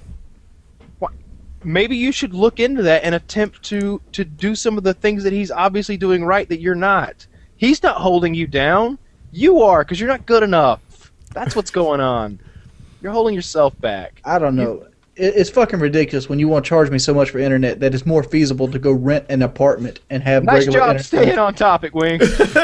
Well, actually, I want to say Wings is on topic, right? Okay. Yeah, in this case, I think he's innocent. I thought we had a rant going against people, though, and we wanted to stick with that.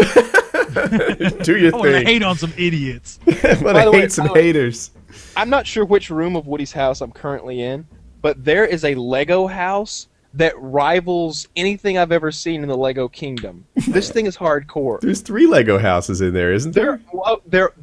I wasn't going to brag, but there are 3 Lego mansions up in this bitch, and they are populated by Lego people. It looks like they're all laying on their sides except for one there is only one Lego figure standing, and it's holding a sign that I haven't read yet. I'm going to read it now. It says, "I vote Wood, you should too."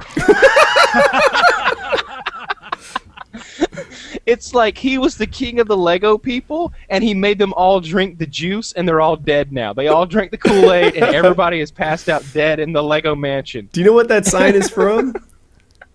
I do absolutely know what it's from. Yeah, It's from the dance competition. dance-on thing. We did a house tour, like just whatever, showing off my house. Not like bragging, showing it off, but giving a tour. And Jackie made these like vote Wood signs because the dance competition was a popularity contest, and they were just like some obvious and some not so obvious placed all over the house. Like I'd be like, yeah, this is my computer, and sure enough, there's like a vote Wood sign on it. This is my closet. There's a vote Wood sign in it. These are my. I was wearing a vote Wood T-shirt at the time. These are Kyle's Lego houses, and little Lego people are holding like vote Wood flags and stuff like that. It was fun, and they did. Thank you, everybody. Paid off the house. That shit. So. Great, there we go. Now there's gonna be that. Now you're gonna have to catch. Did that tour have any like Spanish marble floors or maybe like some? No, it has mismatched hardwood floors. We still haven't replaced. But you're not following me. I'm following. All right. Does it have Spanish hardwood floors because all that millions you make? No. I think he was following. Okay. Does it got a jacuzzi in it? No jacuzzi. Our hardwood floors are bamboo. It's the cheapest shit you buy. But you have a tankless water heater. I heard. I do have a tankless water. Our water heater went bad a couple months ago. Money whore. I have a tankless water heater. It'll come in handy. We have a guest. We can all shower. Like we can get both of them sort of going. We'll never run out of hot water. Yes. You're the worst kind of entertainer there is. Oh God. Look at Mr. Fancy spending his money on water heaters. I interact with my subscribers. I talk to them in the comments and so do I. I can't stand that bullshit. I know what it is from too. It's from people just can't always follow you 100% time of the day. But I get accused of never liking anybody's video but my own.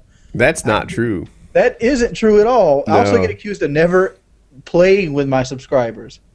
That's not true either. You're full of dog shit. Yeah, I get accused of that too. Follow me for liking other people's videos. Yeah, and I play with I've started to do what you do, pick them up on Twitter. I'll just hop on Twitter. Black Ops 2 can be rough to play alone.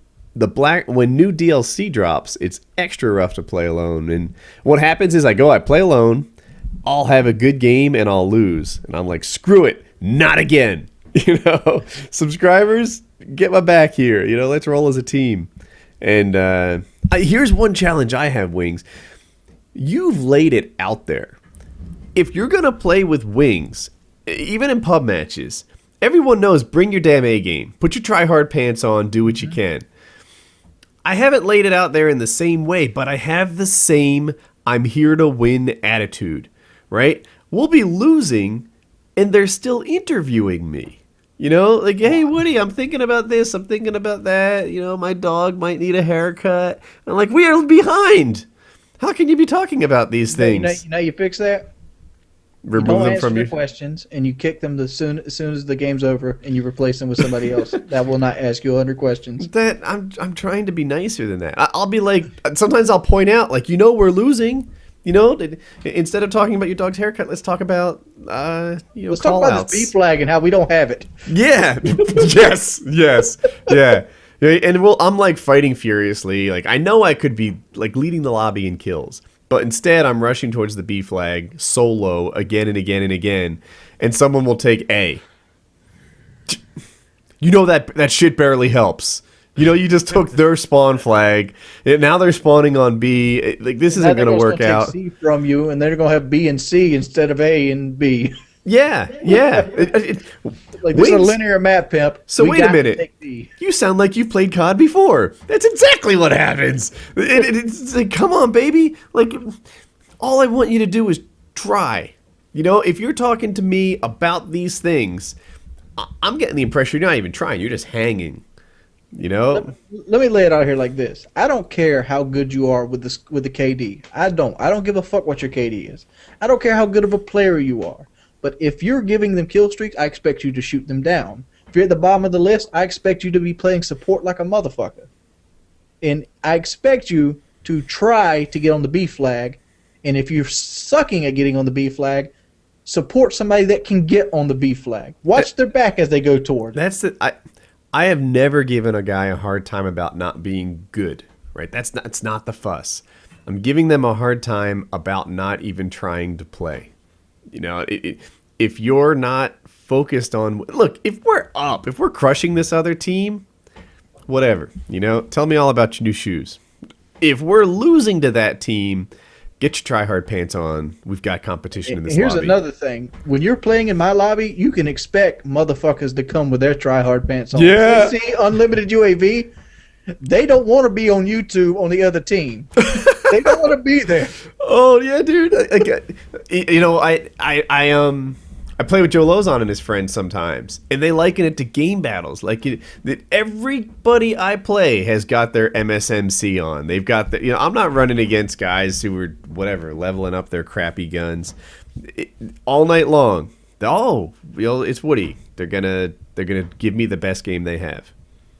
I get hassled so much on Xbox. Xbox Live gave me a passcode I have to give them in case somebody tries to steal my account. That's how well known unlimited UAV is. So people will recognize me.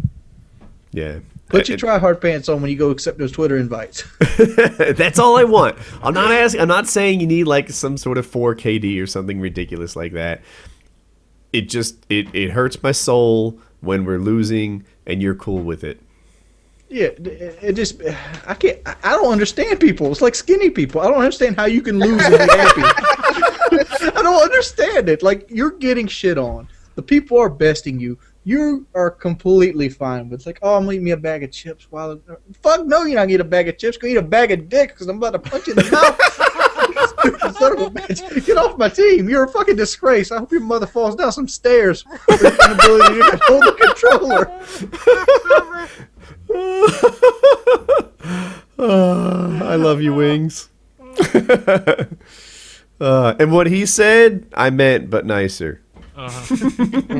Exactly. I went off on people. Kyle loves it when I go off on people. Oh, man. Oh, it's great. Oh, it's great. I know it's good. I can remember playing with Wings and knowing that it was coming, and just seeing somebody just not doing well, and and I'm the same way as Wings. You got to pick them. You got to pick out who's going to get it. Yeah. Oh, absolutely. I'm the same way as Wings when it comes to these parties and stuff. We always played to win, and we didn't care if somebody got mad that you got rid of them because they did a bad job. It's not a social thing where we're just. The reason we played Call of Duty together wasn't because we were all friends and Call of Duty was something that added to that. It was the opposite of that. We were all friends because we were all good at Call of Duty and we liked winning, so we played together. So if somebody's there who might be a friendly guy who's nice to be around, but he's dragging us down Call of Duty-wise, the Call of Duty was the primary reason everybody's there. So he's got to go. Don't be inviting your real-life buddy in because he's funny. Yeah, people would do that. Like, I've played in games where they're like, oh, yeah, I go to school with this guy, but he's not really good at COD.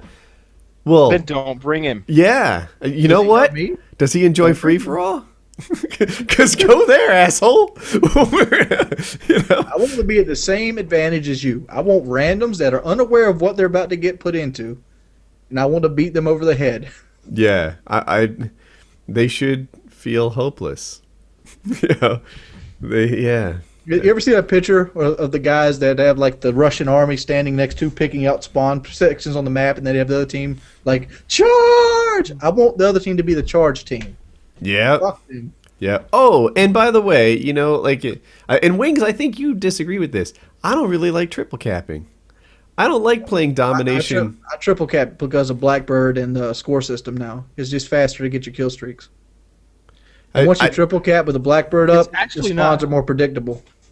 The best way to get your score streaks is to stand on a flag and get the defender points or whatever, the capture points or whatever. You know what I miss? In Modern Warfare 2, you could like call in a helicopter from your spawn flag and just get defends galore. Like I used to run back there, drop a predator on people, and sure enough, I defended the flag.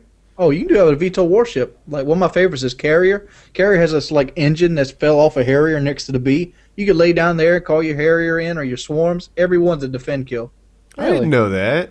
So with a VTOL warship, it works like every kill streak did in Modern Warfare 2. Right, like if you go get a lodestar and you go sit back on C and lay on it, every kill you get with that lodestar will be a defense. Wait. Well, let me just go ahead and get a quick lodestar. Oh, shit, I can knock a lodestar out. Yeah. Man, I can't. I cannot do it. I have such a hard time getting those higher kill streaks. I don't do it because, one, it makes people leave. That's one of the rules of my party. No 4th tier kill streaks. No VTOL, no lodestar, no dogs, no swarm. I was running, I forget which prestige it was. Maybe my 7th I ran lodestar, and I got a bunch of them. Like I had in my head, because I hadn't run high kill streaks. I tend to run lower ones because they help even in hard games. You know, I think even Wings would agree. If you're pulling lodestars, it's probably not a competitive game. It's a game you're going to win anyway. So I didn't run kill streaks that helped me win games I already won. I won kill streaks that helped me win games that are hard to win. But then I started running the lodestar just to get some higher scores, and I got them a bunch. Like I had a bunch of lodestars. Maybe I should put it on, and maybe I would, and I just don't know it. I usually think run. that's the case because that was the case with me. It's not hard to get. I mean, like you get the. Let's look at it this way: you capture a regular flag, that's 50. You capture the opening B route, that's 200. You kill a couple guys, you're almost 500 points in.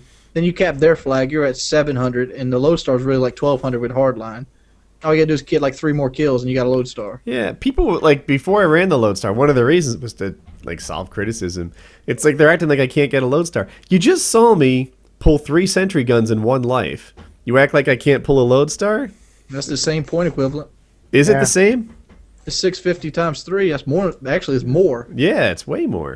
It's 1950. What's a swarm? 1900. Yeah, it's a swarm. That's a swarm. Three sentry guns is a swarm. Yeah, but whatever. The haters gonna hate. Pay no attention. I like flipping them really fast too, though. And there's something I like running UAV counter UAV and then the VSAT because you're just fucking them up. That's points too. That's like how people hold these high score per minute. Score per minute in my book doesn't mean jack dick. It just means you play a high score per minute game like domination. I mean, because if you run UAV counter UAV or EMP, even better, because EMP is kind of different. Because EMP counts kill streak kills as points. Like a UAV, if you have UAV up and somebody has a swarm up, the swarm kills aren't going to give you points. An EMP will. So if swarm gets 15 kills, you get 150 points from your EMP. Yeah. I've noticed guys are running EMP VSATs a lot.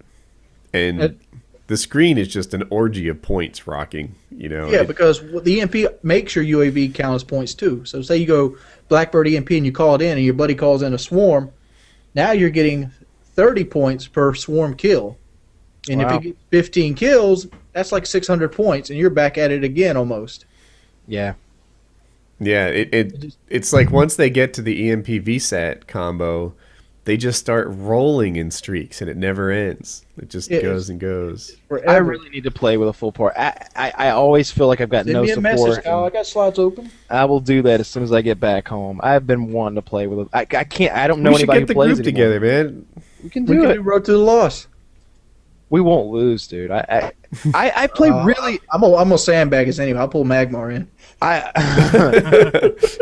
I try so hard when I play. I'm running my extended mags MP7 with a stock, and I'm just running like UAV, counter UAV, and maybe a care package or something if I'm running really low.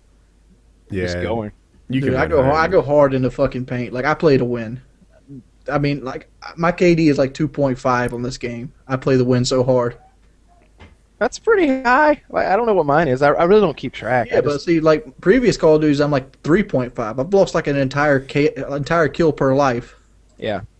I don't even care. I don't even know mine. And don't look it up because I like not knowing it. I feel good that I don't know my KD. I just like playing. Don't say that. Well, I got to know it now. Don't tell it to me. You can look it up if you want. I don't care. Yeah. Just don't tell it to me. He's gonna tell it to you. He's so gonna do it. Anybody want to take guesses what it is? Would you shut up? Oh my god. Yeah. 1.35. It's gonna be higher than that. I'm going low. I'm like betting $1. Yeah, it's higher than that. I'm looking for somebody to deck that bitch. Wait, were we talking about a woman again? Bob? We're talking about Price is Right, where you go like 5,000, Bob, and the person next to you is like $5,001. I like it when they bet low too often. Like, for example, there's 4 guys, making their little guesses at the price, and the second to last one says $1. Well, $2. Fuck you. Oh, I saw the best one ever. I think the video is called "Best Price is Right Contestant Ever," and the guy knows how much the motorcycle costs. Exactly how much it costs. He's like $3,271, Bob, and he's like, "Where'd you come up with that number?" "I saw it last week on the show," and he's like, "Shit!" And sure enough, and it's exactly the thing. And then he's perfect in every game. Like he watches so much Price is Right. Like he's watched every episode ever. And he gets to the games and he's just destroying every game. You notice those shows are kind of having a comeback. Like Price is Right videos are popular on Reddit. Wheel of Fortune stuff. I don't know if Wheel of Fortune is good. Maybe it's just Price is Right. Oh, and the other one, Family Feud. Yeah. I see that one. Those shows were dead for a while, and I feel like now they have life.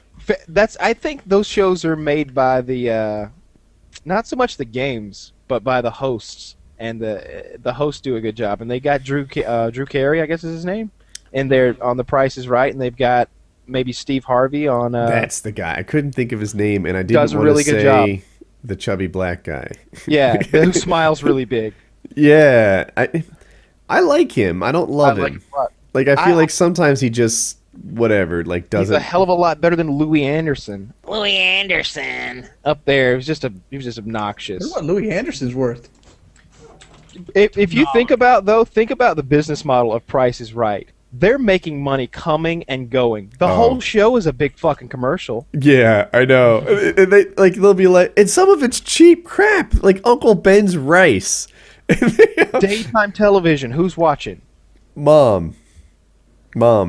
And apparently this guy because I just Googled or I just YouTubed that the best contestant ever. Holy crap, does this guy if you knew nothing about him, you were like, what does this guy do? You would just immediately in your mind, he watches The Price is Right every single day.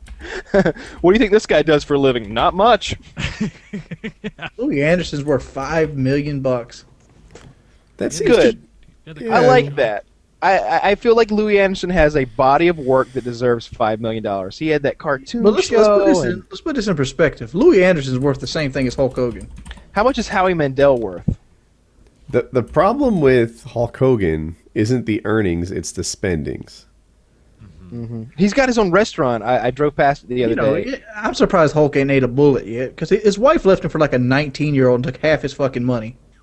That's why he's only worth $5 million. Yeah. Dude. You're trying to tell me he's only worth 10 before his wife left? He cheated on his wife. He was the reason that she left. He was just a douchebag. And then yeah, she was but like, she left fine, him for like a 19-year-old. Just imagine if Jackie left Woody for a 19-year-old. What would that make you feel? No, let's not imagine that. No, let's not, Wings. Let's not do that because that's not appropriate. Well, Well, Woody's the only one here. Oh old wait, your wings of redemption. What was I thinking? You need like a newspaper to just bat them Go on on. the nose. Just wings, bat. Not hurt them, just bat.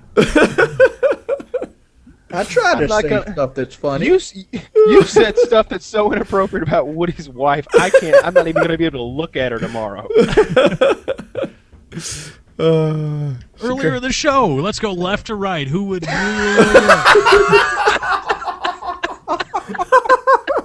Yeah, but look at the good times we're having now. That's funny. Oh God! I can see if the roles were reversed though. Nobody wants that. No, there's no way if I were showing a picture of my girlfriend that I'd want anybody to be like, "So who'd bang Kyle's girlfriend? How would you do it? How about you, Woody? You hit that from behind, right? Yeah, up here, high five." At one point or another, every No. angle. Oh my God! No, You gotta hang loose, Kyle. The reason you gotta hang loose is because it doesn't matter in the end. It doesn't. 100 years from now, everybody that you know will be dead. And I hope wings so. just makes everybody sad. Thanks, Debbie Downer. We were having a good time before that. Yeah, we were talking about the Price is Right, and here you I'm go. just saying, We're all like, gonna die. There's no and it's not use to be worth offended. anything. Like, I can't stand people that get offended over everything. Fuck you. It takes a lot to offend me. It's like those people that buy brand new cars and bring them back 4 or 5 times because they have a nick in the leather seat from the factory. But, you know, Fuck like you. I get you with the people that are offended over everything, but left or right, who would fuck Woody's 19-year-old wife? It's like, Yeah, that's. but I'm not really offended. I'm just saying, you know, like some people would be. Shit, if somebody did that to me, I'd be like, damn, I might have something that's worth keeping. That's like don't who think would drive Woody Wing's truck? Like, huh, Oh God! he might like my truck. Did you sell that thing? What are you doing with your truck? It's still sitting out in the front yard. Yeah. It's hard to sell a $35,000 truck and not lose your ass. All right. I see where you're coming from. Yeah, like some homes are that way too. Like if you have a really nice, like 6-bedroom McMansion, they're harder to move than your typical like 4-bedroom. Like if the truck was worth $2,500, I'd have it sold yesterday. Yeah. But the truck's worth a lot of money, and people want to lowball the fuck out. I got people calling me and say, "I'll give you $28,000 for it." I'm like, "Bitch, my asking price is $36. There's not $8,000 of leeway there." Negotiate, Wings. The negotiated is I owe $37 on it, and I'm already taking $1,700 into the red off my asking price. Yes, there's still a little bit more leeway, but it's not $8,000 worth. Yeah. I'm not trying to pay $5,000 so somebody else can get the deal of a lifetime. Fuck that noise. You were saying that about houses, though. There was a house not too far from me. I give and you this was- 28.5. 25. Oh God. There was a house not too far away from me that was like a $1.5 million just nice ass mansion. It went for $600,000. They auctioned it off on the steps of the courthouse. Give you 28,501, Wings. You don't have 28,501, Lefty. I can go to the bank. I could refinance my house and pay for it, but it's not the smartest decision. No, it's not. No, it's not. I'm glad that you know that and you haven't done that. That's a good idea not to do that. Yeah, I'm not going to refinance something that depreciates so quickly as a vehicle. Fuck that noise. A lot of people did, and that's part of the reason why this whole economy thing is really fucked up. I think the reason it's considered bad is that It's a depreciating asset. no, I think it's that you're risking your house. Kyle, is that the line of thinking you had there? That was my line of thinking. Well, I'm not risking the house. The house payment's going to be there. No, not if you take money out on it to pay for the truck, though. But the fact is, the house has a 15-year payment, and I can get a 15-year payment on the house at like 0.9 interest rate. Yeah, but then you're paying for 15 years on a truck. Yeah, that's not cool. And if something really bad happened and you couldn't make that payment, then you would lose the house, which would really suck. Yeah, then you're literally homeless. Like that's a bad place to be. Not a bum, homeless. Yes, there's a difference. There's a difference. Yeah, but I'm not doing that because I'm not going to do it on an appreciating asset. Have I ever talked about my many TV shows that involve bums? You don't have TV shows involved. TV shows that you're in? No. The TV shows that I want to create that involve bums as the central Bum character. shock fighting or something? No, well, kind of. Bum So tasering. I'm guessing that I haven't went over this before, which is shocking.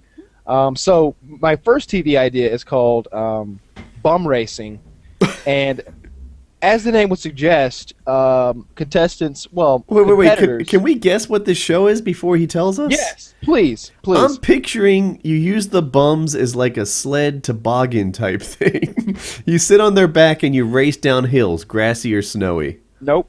I'm thinking it's like Seinfeld, where you put them in rickshaws. Yep, there you go. Really? Yep, you have the bum lashed to a rickshaw, and it's like, you're going around a round track, and what you do to really build viewership and an audience is, it's just like NASCAR. You don't just have a car. It's the Chevy Lumina with the, all this stuff on it, and it's really tricked out. So, I'm driving Smelly Steve. But he's from Wisconsin, and maybe Woody is riding along on Stinky Joe right out of L.A., South Central, and they've the bums have backstory, and the riders, if you will, the people in the rickshaws have whips, and they can not only whip their own bum, but they can whip the other guy's bum. You never hit another rider. That is completely against. They're the privileged class. Bums beat the shit out of them all you want. Yeah, but you can hit the other bum as much as you want to kind of fuck with him. Nothing permanent. You just got a riding crop to kind of whip him a little in the face with. Lasso his foot, make him trip. So it's Whatever. Like road rash with bums and rickshaws. Yes. Tell me you would not watch bum racing if it were on ESPN. Dude, how awesome would that be? And then week after week, the bums could get more fit. I could upgrade them with like some Converse. It would be like stock car racing though. You can't have your bums have to be within a certain weight class and everything. Nobody wants you going out and getting You can't get a healthy bum. You got to there's got to be some liver issues. Gonna get like Hercula absolutely. bum. Don't bring in a ringer bum. Okay, don't go get Usain Bolt. That's awesome. Wow, is Kyle still there? I don't know. He just kind of went away. Yeah. Did his laptop freeze or? You never know. But he had the greatest thing going on. Apparently, he has more bum shows. More bum shows. I want to hear about more. Isn't it funny how I feel like the second half of PKA is always the good one? Yeah. That's when we stop caring about being professional. Yeah, I don't know what it is. Like it, we start off, we do our thing, and then the show just starts kicking ass as it goes on. Mm-hmm. Kyle, are you back? Maybe he's so. We're waiting on Kyle. My line of thinking on the truck is this: I'm at the point of like, I'm gonna sell it, but I'm not gonna get ripped off of it. If worse comes to worse, I'll just work harder. Like that's usually my answer for everything. I can't make this payment. I need to work fucking harder. That's why you marry Wings and fuck, marry, kill. So should I check on him? Maybe he's dead. That would be bad. Maybe he fell over the village of the people that vote for Woody and. You guys, Make sure he's. you guys carry the show. I'll look into this, see if it's his network. Truck talk. Oh god. All right. Trucks. We're not doing Shit, he's truck back. talk. He's back. Kyle. Kyle, you're back. We're waiting for Kyle. Oh no, he's so far behind. I am back in now. Okay, yay! Okay, so my laptop battery died right in the middle of bum racing. I was bummed too because I thought it was your network, and I feel responsible for the network infrastructure here because I am. But if battery died, unplugged. Wait, Woody, did you intend that pun that you just made? I was bummed? No, that was just I didn't. even. That's... All right, Kyle. So bum racing. Okay, so I've got a second TV. I got an So idea. there's bum racing, which, like I said. Okay. Oh, you want my idea? Well, How about you this? interrupted with it. You interjected. You grab 6 or 7 bums, and then they're really hairy bums, like really nasty, dirty bums. They've been on the street for a while. And then you have people place bets which one will clean up the nicest. So it's like Black Swan, but with bums. I picture like America's Top Model with bums. Yeah. Yeah, I can just see him like jumping That's on the interesting. trampoline. You're posing for So, pictures. my- You get like other contestants to like do like makeup and stuff on them, and like which they can clean their bum up the night. It's kind of like a clay or something. It'd be interesting to see how That'd be well reality some bums TV. can- That's not much different. So my than, like, second the bump cupcake related shit. TV show. Mhm. All right, my second bum related TV show is called Bum's Night Out. Now, in Bum's Night Out, you a homeless person, a bum, if you will, and you give him $1,000, which he must spend in 10 hours. Let's just say it doesn't really. I'm not sure about the time period that he's How got. much Maybe money it's was it? 4 hours. The store closes. He's got a grand. He's got a grand. Mm-hmm. And you watch him spend a grand over. Maybe an hour would be good. You know, you could condense an hour down to a 30-minute show really nicely. Anyway, you give him a very limited amount of time to spend this $1,000, and you watch him. He's got no limits. He can do whatever he wants. He could go get a really nice hotel room and have himself a steak dinner and like maybe I don't know, get some nice clothes and have a nice bottle of champagne and have just like one great night out. Or does he go buy like a bunch of clothes and like Or does he go to the horse arrange track and for try a, to make 2,000?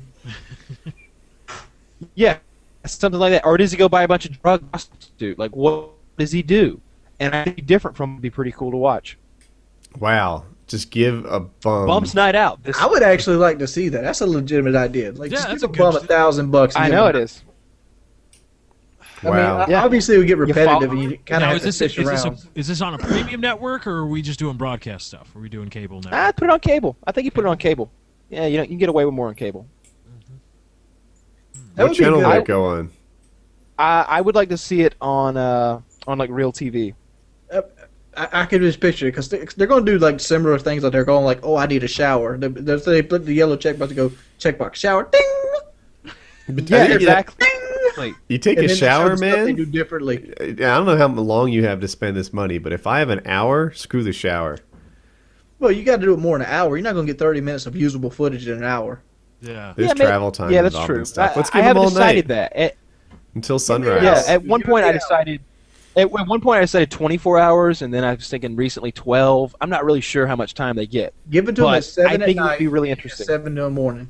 This is genius. I wish we could like do it on YouTube and know that the episodes would actually make $1,000 each because that's That's a lot. the problem, right? And then you've got obviously there's more. But we need to get sponsors, right? Like we could get $1,000. You Speed need a Stick camera to crew. sponsor the show. Speed Stick and like Dove body wash or Yeah. something like that. We just need somebody to front the 1,000. We'll do all the recording and shit. I have been wanting to make.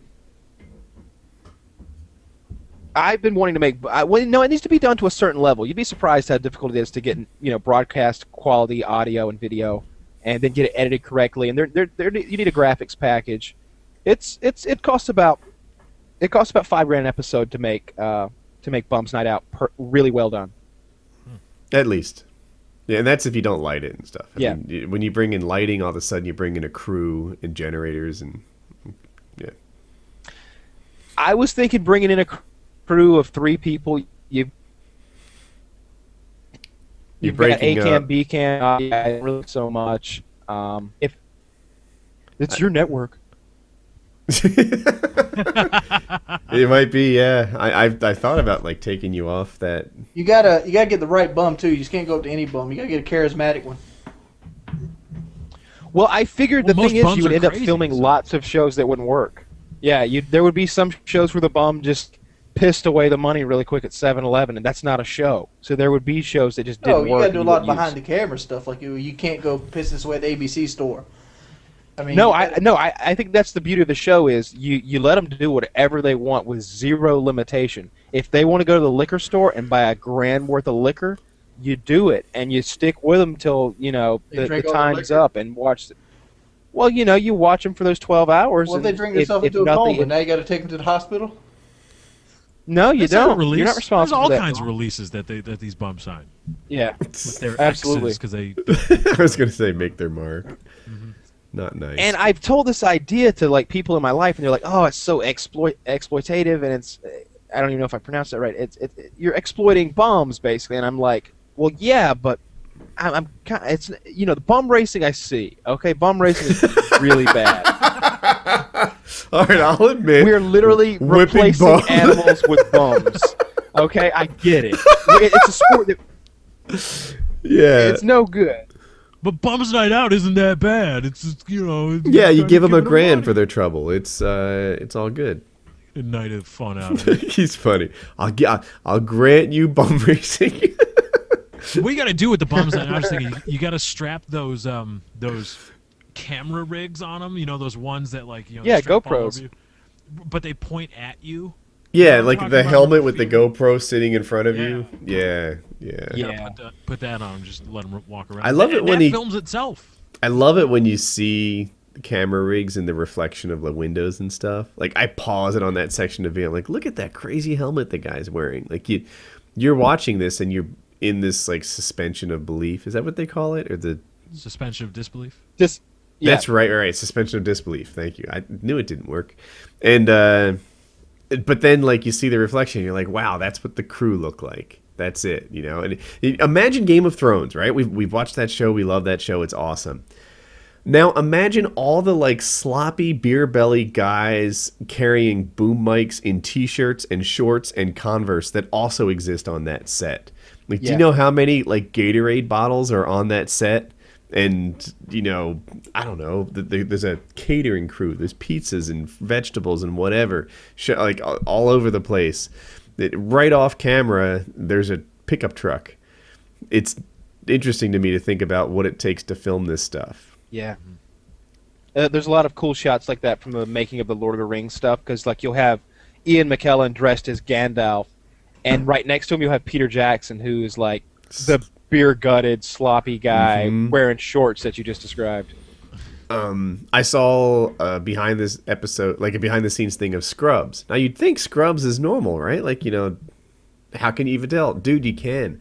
Like, there's a huge difference between some guy in sneakers and shorts and a t-shirt and the cast of Scrubs, who are typically dressed like surgeons and nurses and things like that. I wonder if on a movie set or even a TV set, if there's a kind of like pecking order that's almost based on whether you're in costume or not. I'd say so. Like what? The bathrooms or? No, You throw normal everyday people into a movie set, and you can pick them out, because they normally don't pick people that are dressed like we all are right now into Yeah. a movie set. Like you wouldn't see a Spider-Man shirt in any movie. You wouldn't see that because there's so much copyright stuff. There's so much trademark stuff. It wouldn't happen. Yeah, I'm wearing a shirt right now with the Tree of Gondor on it from freaking Lord of the Rings. this t-shirt's been washed like 30 times or something like that, and it kind of looks it. If you were on set, your stuff would be pressed, it'd be nice, it'd be whatever. It's interesting to be like the actor, you know, the product in one of these things. And the makeup artists come around and the people pamper you, and you've got production assistants responsible for driving you and taking care of all your needs. It's flattering. It makes you feel special. I figured you had like 50 of those shirts, like Superman. Me? I have 2. Yeah. I have 2. I think. I don't know. I've got like a rack of 20 or so silly t-shirts, like, you know, things that I wear on camera and stuff. This one says Woody's Gamertag on it. Buy it. Woody's Gamertag. That's spreadshirt.com. But I've got other ones like M&M shirts and hanging with my peeps, and it's like the peeps that you buy on Easter, the little marshmallow chickens, and a bunch of silly t-shirts, and then regular clothes too. Whatevs. I don't know how we got on that. Woody's wardrobe. Woody, take us into your closet. I've always wanted to be like a bad guy in a movie. But Bums Night Out, seriously, if anybody's out there is a producer, production company, that is something of that nature, who's interested in getting into this, I'd love to host the show. I always envision someone with a British or Australian accent doing it. I can pull off an Australian accent very well, so let's make this happen. There it is. Get us all an EP credit. Absolutely not. Oh, come on. I can EP. I can hold the boom mic. Sound guy, Wings of Redemption. Hey. You would be surprised how physically challenging that is, though. Like, I'm not going to be surprised. I know exactly how physically challenging the it is. sound guy that I worked with one time, he had sound guy gloves that he put on before he grabbed that boom, and he was like, his arms were just like ripped because he held that stupid mic for hours at a time, and he had to keep it just out of frame, but not so far away that it wouldn't pick up audio well. So he had to. You're taking something that weighs like 30 pounds and sticking it straight out in your arms, dude. It's ridiculous. Yeah, I think that was awesome. Yeah, that boom mic operator is a big deal. That's why I use lav mics everywhere. They're easy to manage. They're not as good as a boom mic, but it's YouTube. You're a professional, but you're not that much of a professional. Yeah. The internet tax bill got blocked. It's not going to happen. Did you guys hear about that? Yeah, like come on now. They always want a little more. It was spend less. Let's start there. Spend less. You know what I thought was an interesting side story on this? Amazon.com. The first time they tried to tax the internet, Amazon was like, no, don't do it. It's this new market. You don't want to hold this back. You want to encourage it to flourish and, just lay off on the sales tax for a little while. And Amazon and all the companies like it will form this new economy that will take us into it's an investment. All right. This second time comes around and Amazon is campaigning for internet sales tax. Why? Because Amazon has changed from just a retailer to a platform. Now, that platform makes no sense to like non-computer programmers, but you probably noticed sometimes when you buy things from Amazon, they ship straight out of the Amazon warehouse, right? Amazon sells that. Amazon is also just like an e-sales site that all sorts of people sell stuff from. You know when Amazon Prime doesn't work for you, right? All Amazon is the storefront for somebody else. Amazon has figured out a package to do sales tax. Sales tax is incredibly tricky, right? There's local. It's not just like every state has the same. For example, some states charge on food, right? The definition of food is really tricky. Is candy food? Is toothpaste food? Is, I don't know, vegetables food? Is dog food food? Alcohol. Every state, alcohol is alcohol though. food. Every state has their own rules on what food is. Clothing is taxed in some states for sales tax, and in other states it's not. In North Carolina, there's a sales tax rate for most stuff. There's a sales tax rate for, I think, clothing, and then there's a different one for food, and then sometimes stuff is tax-free. And some weekends here in North Carolina, school supplies are tax-free, like twice a year. And like the sales tax rules are really complicated. They're doable if you're like a brick and mortar store and you've got one set of rules. Or an accountant. But if you're Amazon and you're selling to every county in the country, then sales tax is really, really tricky. And Amazon figured it out. And suddenly they wanted sales tax to be enforced on the internet so that they could become the e-retailer of the country. Oh. So this is something that not everyone else has.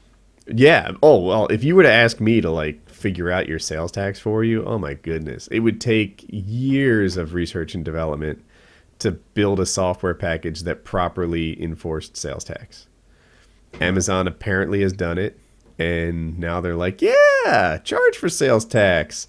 Everyone will shut down and start selling through Amazon.com. And I thought it was an interesting, I don't know. I like these business stories, but sometimes I wonder if I'm alone. No, I think it's. I know sales tax. No, I was happy that it got shot down because I was worried that it was going to go through, and that would suck. I like, the fact that there's no sales tax on the internet. I had almost forgotten it, and the idea that they were going to like make everything that much more expensive was like, whoa, wait a minute. I like the way things are. Yeah, I kind of feel like the internet has shipping, real life has sales tax. It's even. Yeah. And I get that if I'm a brick and mortar store, it's like, whoa, that's not even. This is bullshit. Not only do I have a store to maintain, which is this cost overhead, but I have sales tax tacked onto my thing. How can I possibly compete with online, which just has a website and no tax? How nice it would be for them. And it's not like Best Buy has no shipping. Someone shipped it to that store, right? Yeah, it might be more efficient because they do some bulk shipping, but whatever. If you're selling fish tanks, someone shipped that crap to the store that for you to take home. But as a customer, I don't like sales tax. So I don't like taxes. So are you familiar with like, maybe I'm the only one who's like new to this, so I guess certain grocery stores you can shop online, and your stuff is just waiting on you in like a refrigerator. That's all we do. Oh my god, that's a new concept for me. It's at Harris Oh. Teeter. Is that the one you use? Is that your grocery store of choice? There's two, Harris Teeter and Lowe's Food, both do it. We choose So- Lowe's Food. We think it's better. So we don't have that shit where I'm from, okay? So I went into a Harris Teeter the other day, and there's these big ass refrigerators, and I'm like, and it says like online shopping pickup, and I'm like, whoa. So you could pick all your stuff out from your computer, and then just walk up here and get it all. That's awesome. It's amazing, dude. So, I mean, how the software works typically is like it knows your shopping patterns, right? So, there's a million things at the food store, but you have like a household stock. Like, we buy Prego, whatever. What the hell is that? Spaghetti sauce. Mm-hmm. We buy, Kraft macaroni and cheese and Tostitos, and like, these are the things that we stock in our house. And then just every week you kind of check, like, yep, refill that. You fill out your list real quick, and then you show up at the store and you buy it. It costs $5. $5, and they will take everything. And by the way, you drive up in your car, you like press the button, your trunk opens, and they put it in your trunk for you. Like, there's no going into the store or anything like that. They like in the parking lot, they have a little keypad. You hit 0. Woody's here. They come into your trunk, they put it, and they won't accept a tip. So it's literally just the $5. That's it. And I think we save more than that by not buying certain things. Impulse buys, yeah. Dude, like, if you want Oreo cookies, that's a conscious decision that you have to pre-plan, under a system and not like this. taking your children into the grocery store is a reward in itself. Yep. We first started doing it when we first moved here. When we moved to this area and they offered it when we got here, Jackie was 7 months pregnant, so it was like this godsend. Like the last trimester when a woman's pregnant, she is virtually handicapped. Like, she can't bend over, she can't tie her own shoes. Like, it's a handicap. So grocery shopping was difficult for her, and it was great. And then after that, now we have this baby, right, which is just this like leaky, crying, screaming piece of luggage, and grocery shopping with that tag along is no joy either. So she just kept at it. And now I don't know that there's any real excuse other than the fact that we like it. I think it's better, and I think it's a lot easier to live a healthy lifestyle that way too. I went in the grocery store the other day, and like, you saw it was in the trunk of my car. And that was just the perishable, the non-perishable stuff that I brought with me to your like place. Pringles and bread or something. It was like Pringles, bread. There's a big Mountain jug of Dew. syrup. Yeah, Mountain Dew, and there's a big jug of syrup. You didn't even notice that one.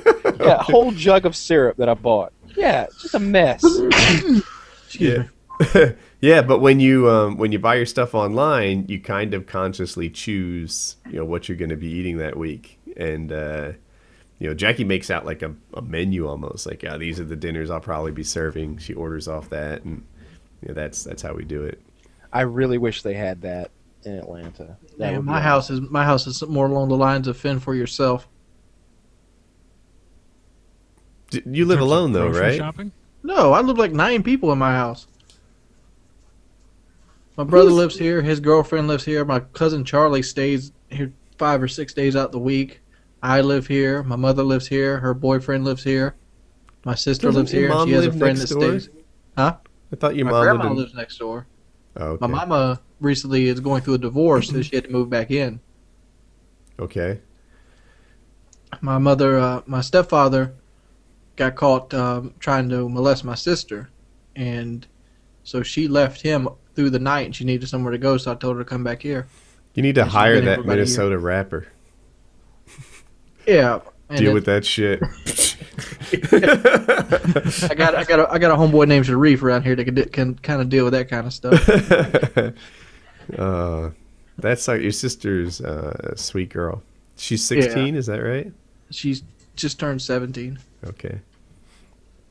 But yeah, so I got a lot of people living here right now. That's why it's always so loud when PK first starts. I'll try to. See, I didn't complain this week, but I thought it. Next week, I won't even think it. I'll just understand. 9 people. Wings open his door to people in need. That's happens all the time. Beforehand, we had rented out the other house, and my grandma and Brooke lived here too. Bastard Brook.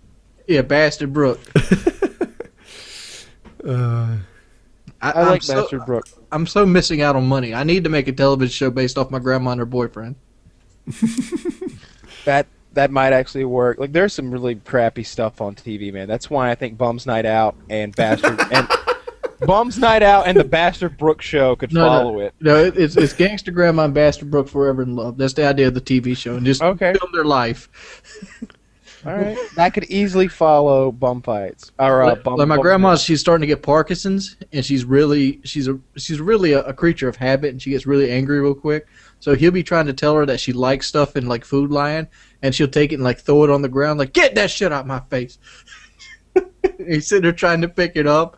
Wait, Parkinson's or Alzheimer's? Parkinson's, like she shakes and stuff. Okay, but she had doesn't a little know what she Alzheimer's likes. too,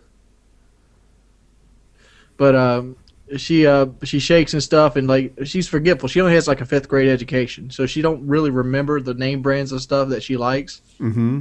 And Brooke, he does, so he tries to tell her this is what you like, and she's like, no, that's not.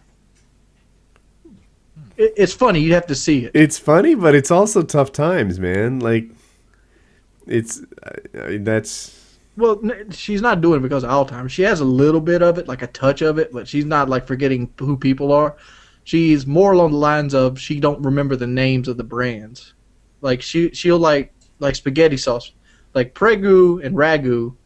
They're 2 different spaghetti sauces, and they taste a little different. Yeah. And like if she gets the wrong one, she'll be upset. Mm-hmm. And he has to convince her which one she likes. You'd have to see it. I can't make a TV show. Right after Bum Racing, followed by Bum's Night Out. No, bum racing you got to put on Speed TV. That's Speed TV. Ah, good point. Sweet TV. Sweet TV. I tried to get my grandma to like do a burnout in her neon. It's like, I think you should do it. What was that, like 1960s Spartacus, right? With the chariot racing and everything. That's that's where it needs to happen, on like a horse racing field with that loose dirt. That's exactly what I was thinking. Yeah. Yeah, and those chariots and the guys with the whips. what would you give the returning champion, Kyle, in a bum racing? Well, the bum's payment, is a ceremonial 40 of malt liquor. What if he didn't drink? What if he like was like a stockbroker or something that just had his life crash on him? What now?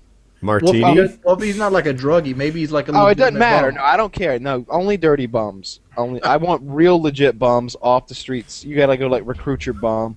Like, I don't want any bullshit bums out there. Like, I don't want, like I said earlier, I don't want like somebody going to get Usain Bolt to win the bum racing I'm talking about like what if championship. it's like just a guy that's down on his luck, just lived on the streets 5 years because he had like a stockbroking job. Okay, yeah, that's fine. Yeah, but you still get him the malt liquor, and I figure it's just like it like.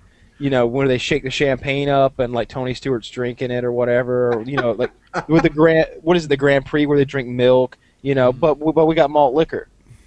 It's a different crowd. It's a different group of competitors. Malt liquor, and I think we get some sponsors involved. I think what was that Hip Hop Worldwide? I think they're a sponsor for sure. Wait, are you thinking of World Star? Yeah, World Star Hip Hop. Sorry about that. World Star Hip Hop. Your website's name Get the is Bang Bust involved. Yeah. Porn sites would be all over. You get the Bang Bus girls in there like hugging on the bums and shit. That'd be great. And Liquor companies, Jack Daniels. Well, Jack Daniels wouldn't, but some like Montezuma's Revenge might jump all over it. Yeah, for sure. Skull Vodka. Skull Vodka's pretty high end these days. Devil Springs. What are you? No, if it's a plastic bottle, it's not high end. I'm sorry. Is it plastic? The Yeah. handles are, yeah, at least. The pints are glass, which is really weird. The pints are glass, but the handles and fifths are plastic. I just think, it'd be really expensive to make a whole handle shaped like a skull. No, we're talking about Skull Vodka. Or I'm sorry, am I saying it wrong? Sorry. Oh, I'm thinking of Crystal Skull Vodka, the ones with the crystal skulls for the bottles. Oh no, I've never seen that before. I'm talking that's really cool. Oh, never mind. I meant SKOL. I'm saying it probably like an idiot, but Skull Vodka. Okay, I got you. Bottom shelf, plastic, bad. Yeah, that doesn't sound good. We always drink Mr. Boston in high all school. vodka is bad. Vodka is the most heinous tasting drink on earth. Hey, Woody, there might be vodka sponsors out here. Oh, except your vodka, which is fucking awesome. Except Smirnoff or Sky or Absolute have or Kyle, you used to drink. You ever tried the Avon vodka? The Avion? Yeah, Howard Stern pushes that shit. Avion. I've always wondered, does it actually not have a burn? No, it's alcohol. It's rubbing alcohol basically, so it's got to burn. That's bullshit. Really good tequila to me doesn't have much of a burn if it's. Oh, that's it's tequila, really, not vodka. Okay. Yeah, I believe actually, yeah, I think it is tequila. That's Yeah, right. Avion. That's the shit they pimped that on Entourage for like a season. Yep. Howard Stern mentioned that Howard Stern pushes it too. So it's I don't know. They've definitely got a nice advertising budget. Painkiller Already. Yeah, there you go. Who We is will this drink again? Avion. I will give it to my dog. Avion AVI. tequila. Here's what we want you to do. We want you to write Avion on your penis. Send a picture to my agent. And we'll get started. Make it happen. Make it happen. I'll never forget that drink I got you that time in wherever the hell we were. We were in PAX in Boston, right? Yeah, I had been in Chicago like with someone who drinks a lot. Was that the first time we met in real life? Maybe. This is like the first PAX. Yeah. And Kyle bought me, is it a Maker's Mark? It was a Maker's Mark Manhattan with extra cherries because that's what I'd been drinking all week, and I had kind of acquired a taste for him, and he did not care for it. No, it like this thing is what's in it? Maker's Mark. I'm guessing maybe vermouth or something like that. I'm definitely not a bartender, mixologist, anything like that. I just drink what's handed to me. But Dude, it all you need to know is it's one of those liquors. I don't know if it's even a liquor, but it's like a dark brown syrupy kind of alcohol, like Jack Daniels. a bourbon. A bourbon, and that shit tastes like alcohol. And like he gave it to me, and I tried to pretend that I could drink shit like that for a little bit. And the glass is like this tall. It's like a circular thing that you see on Mad Men. And I made like a centimeter of progress before I was like, Kyle, this shit's just not for me. You can have it back. Yeah, and I wasn't judging anything. I was just like, well, I'm gonna get really drunk then because I'm drinking that $12 drink. Like, Yeah. that's not going to waste. Ever since then, we've been drinking things with crushed ice and gingerbread men in them. Yeah, it depends who I've been drinking with recently. Like when I go to Chicago and I hang out with those guys, they drink manly macho drinks. So I'm looking at the ingredients in one right now. It's 2.5 ounces of Maker's Mark bourbon, a half an ounce of French sweet vermouth, 2 dashes of Fee Brothers cherry bitters, 4 to 5 drops of maraschino cherry juice. Like that's gonna fucking matter. Drops? Come on, Yeah, get out of right? here. Give And me a maraschino Shirley cherry. Temple sit. The last drink I've had was with Kyle actually. I think it was a Star Spangled Margarita. Thing was delicious. It was awesome. It was red, white, and awesome. blue. It was incredible. I got no. I don't understand the problem people have with what you would. I guess people call them like sissy drinks and like girly drinks. And I stuff like my drinks that. to taste like ice cream as much as possible. There you go. Right. I don't understand skinny people. I don't. Like, I see people like eating salads with like outdressing and without like chicken and shit, and I'm like, you can't be enjoying yourself. I like vinaigrette. I've kind of acquired that taste, but to be honest, if I'm really gonna enjoy a salad, it's gonna be smothered with like blue cheese or ranch I or want something. some honey mustard on that motherfucker. I want extra croutons. I want pepperoni in that bitch. You know, that's true. I like stuff in salad that's not healthy. That's why Some you like people- it. Yeah, some people enjoy the taste of alcohol though, like just like alcohol. I and think we don't understood that Bud understand Light that. tastes like piss. Yeah, man, I don't like Bud Light either. I can deal with Miller Lite. Miller Lite's okay if it's really cold. My favorite beer is Dos I don't Equis. understand all these But, rednecks yeah, right here once that again- drink Bud Light. They even have nicknames. They call them BLs. If I'm gonna drink a beer, and I don't drink beer very often, I like a Corona with a lime in the neck.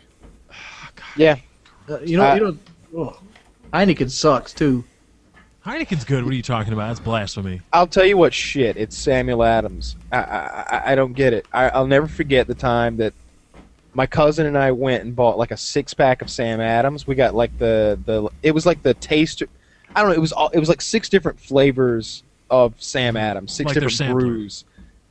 Yeah, their sampler pack, and I don't know. It was like Boston Lager and Winter Ale and Orange something or another. We poured it out, dude. We each took like a swig of like each flavor, decided we just thought it was awful, poured it out, and went and got a 6-pack of Dos Equis. It was just terrible. I bought It a was 6-pack awful. of Heineken. It's so bitter. It's so bitter. You know, and I probably said this on the show before, but it's like it goes back to the Samuel Adams commercial. He's like most beer companies just use a dash of hops. Here at Sam Adams, we use a whole pound of hops. And I'm thinking like, yeah, that's the fucking problem. You don't use a pound of hops. It's the Hops bad is part. the bitter part. Hops is the bitter part. Yeah. What are they thinking? I used to. I haven't drank beer in ages, but I remember liking Rolling Rock. I'm not familiar with. I don't drink a lot of beer, and I Really? go to a lot of. There's a lot of places in Atlanta that like have like microbreweries attached and stuff, and they'll have like literally 50 to some of them. There's one place that's got like 200 different kinds of beer, and my friends will be there and they'll be like, oh yeah, I want this one and that one and this one with this finish and this, and I'm like, no, if you just want a buzz, why don't you just get a shot of vodka and get it over with, and then you can drink a Coke. Not bad advice. I don't get it. Topics? Did you guys see the sorority girl email rant and the dramatic reading of it? No. Really? It was. I read it. I read the email, but who is it that did the dramatic reading? Is it the guy from Boardwalk Empire, right? Yes. The crazy agent. Yeah, he reads the email with this fervor, and it's awesome. I don't think it's a great topic because it seems like I'm the only one that's seen the reading and such, but sorority girl tells her sisters to stop being so effing boring and so effing awkward at sorority events, suggests that they shouldn't be hanging out with frats other than their, I don't know, brother frat or something like that. And went wild. They kicked her out of the sorority, which is kind of a bummer to me. Yeah, but that kind of the stuff she was railing on her sisters about, like, you know, oh, you could stop being awkward at social events and stuff like that. That's like a legitimate thing. The social scene in Greek life is very like weird. It's very like it's like there's organizations that act just like high school individuals. That's like, oh, these are the popular frats or fraternities or sororities, and these are the unpopular ones, and these are the ugly ones, and those are the hot ones. And it's really, you know, there's like social reports on how good it is to have exchanges and, you know, stupid events with given sororities. So Let me tell you what sucks. What, Lefty? Those grown-ass men that still have their sorority on the damn license plate when they're like 45. yeah, that. Does that describe Some you, people- Lefty? Some Were you in a Some frat? people really buy into it. Some people like really buy, like the skull and crossbones guys. Like that's real. Like there was where I was at college, there was a fraternity called the Skulls, and they were like really into the whole, we're like kind of a seedy underworld fraternity brotherhood. And it's just like, what the. You're in a fraternity because, you know, you don't want to meet new people on your own, so it's kind of easier, and you can live in kind of a nice house with people that you know and get drunk on the weekends. On campus, usually. On campus. Yeah. That's it. Okay. Brotherhood, we're gentlemen and scholar. Kiss my ass. Roy. Yeah, if you get past the whole brotherhood bonding stuff, what you have is a house that's on campus that's not a dorm. You know, so you can either live in like almost prison housing or the frat house. But I don't know. I don't think I'd do well in a frat house. Just a bunch of guys who sort of get off on picking on each other, too close packed With a in. little bit of homosexuality mixed in. I hold this rule Yeah. of thumb. If I can't fall asleep on the couch, I don't want to be there. Frat house You would not be for you. You wouldn't want to. If you did fall asleep, bad things would happen. You'd be victimized. Yeah, absolutely. Maybe. Yeah. Hey, Dad, Have you both seen kneecaps. Have you seen the episode? Do you watch It's Always Sunny in Philadelphia? I've seen From all time the to episodes time, on Netflix. That's how current I am. So there's one episode where, like, I don't know the name of the character, but he's kind of like the pretty boy at the bar, the guy who's like obsessed with his looks. He goes back to his old frat house theme. It's going to be like the good old days, but like all these newer guys like have no respect for anybody who used to be in there. And like on his there's a picture of him on the wall, and they wrote like cocksucker on his picture. And he's like, that's not cool. That's not cool. He's like, well, so what kind of games do you guys play? Well, we've been doing this lately. And the guy like pulls out a taser and just like tases a pledge, just like knocks him out. And he's like, holy shit, are you serious? And then he ends up getting tased himself, and it's awful. They end up tasing him, and I'm like, yeah, that's probably the kind of shit that's going on, because like the shit that makes it to like the public air arena is like when they have like, I don't know, they make the guys drink like 2 or 3 gallons of water and they die of like water sickness or some shit I've never even heard of. Mm-hmm. Like, you kill the kid by making him drink water. I'm not gonna fucking hang out with you guys. I'm so glad I didn't go to fucking college. I just see myself in that environment. It would go poorly. My buddy pledged a frat, and it took a while to get. Apparently, they all. Is there a polite way to say circle jerked onto a pizza, and the last one had to eat it? Is there a nicer way to phrase that? I don't. So I don't see the point of it at this point. So this guy ate a 50 gram pizza to get into a fucking frat house. Wait, a 50 grand pizza? Isn't that the number you said you take to eat your own? He wasn't last, my friend, according to the way he tells the So story. did the last guy actually eat it? That's what I'm told. I wasn't there. I wanna slap the shit out of him like that black kid did earlier in the. So think about this. Like, what's the motivation behind this? Whoever came up with this game probably enjoyed standing there with a bunch of dudes jerking off. First of all, I think there's a bonding aspect to it, a shared secret, I don't know. It's like something that you've endured. That they don't keep the secret very well, obviously. Yeah, it's on Painkiller Already. Yeah, we just told 100,000 people this top secret information. Yeah, I mean, according to him, this was a fairly common frat activity. I wonder what the comments It will is. say. I've heard of this before. It's a thing. I wouldn't go so far as the frats require the underlings to blow them. No. A little more gay. That's gay. There's some lesbian porn sites. Oh, like jerking off a pizza isn't gay? Good stuff. Not that there's anything wrong with gay people. I got no Have you ever problem with that. seen? Have you ever seen like in the corner ads of like the porn Haze her. sites? There's Haze her. it's like Haze Dorm or something. It's like it's like a super it's like chicks forcing other chicks into these lesbian sex acts and stuff. It's great. It's great. That doesn't happen though. I always like those ads. Those ads are the funniest, where it's like, too many women have joined, so now it's free. Bullshit. There's some poor lonely bastard out there like, holy shit, here's my chance. Yes. Awesome. And one will pop up and they like know your location, so they'll be like, like horny MILFs like and they'll like name your exact hometown or something like that. And you're like, no, if that woman was in this town, I would know about it. That's how small my town is. I was like, bullshit. If I were in New York, you could trick me. I'm not. There are 800 people in my town, and she's not one of them. Oh, I hadn't even thought of that. Because sometimes they're in my town or like the next town over. Next town over has 100,000 people in it. My town is like, I don't know, 40,000 or something like that. Yeah.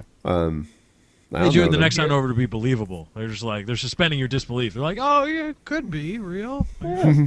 Yeah, I could believe that if I'm in a moderately sized city or something. But like my town is small. Like I know everybody in there. Like if there were a gorgeous, beautiful woman if that chick, and I'm right now I'm pointing at an imaginary screen. If that chick were in my town, I would know about it, and I would have fucked her.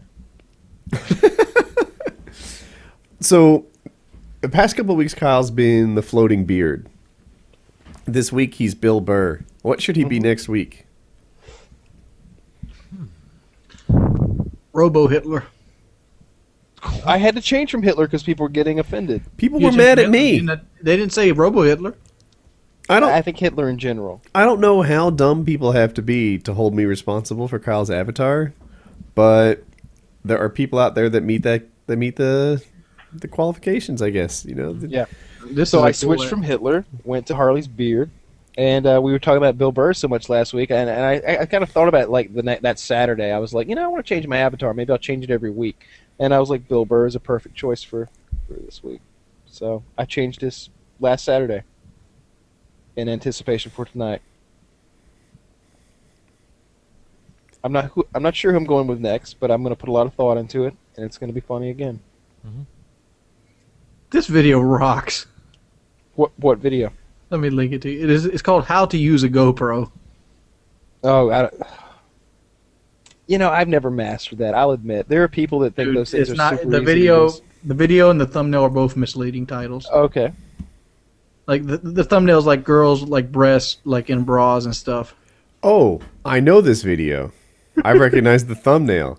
Oh, I've seen it. Yeah, it's a great video. Yeah, it's not this is a misleading. great- That's in the video. This clip is. Yeah, but it's like the whole video is an action sequence like Jason Bourne, and the thumbnail is like the millisecond that there's a girl in a bikini they run by. Well, they picked the best millisecond of their video and they made a thumbnail. Absolutely. Yeah, that's... Like I can't. I suck. I can't even fathom how you start to create this video. It's real. Yeah, I saw a bunch of the making of this video. It's on the web somewhere. They did and they showed the like thing on the guy's head. You know, he is wearing a helmet with a camera that like points to his face or something, and it's cool. It's very cool. Very well done video. It's Freddie W. style. Very nice. Yeah. But I don't think the original is called Now This Is How You Use a GoPro. No, it's not. It's something else. And there's 2 parts of it. So we're coming up on 4 hours. We need 8 more minutes, I think, to hit 4 hours, which would be nice. Which is fine Wings? because I have a play date scheduled for tonight. A play date scheduled? Yes. Oh, who's the lucky guy? I had to beat Raccoon City's expansions. Wait, I didn't understand that. What was funny? Raccoon City's expansions? Is this a game? Is this a girl? Operation Raccoon City. Operation Raccoon City? He's playing Yeah. Resident Evil. Oh. Are you playing now? No, I can't play Resident Evil and do the podcast. I can play Tactics and do the podcast. Resident Evil's too much complex thinking. What are you doing now? I'm watching this movie. Oh, okay. Oh, my mistake. I am literally sitting here holding a SpongeBob SquarePants doll, staring into its eyes, just concentrating on the show. You're like, what are you doing? Kyle might be sleeping in Colin's room.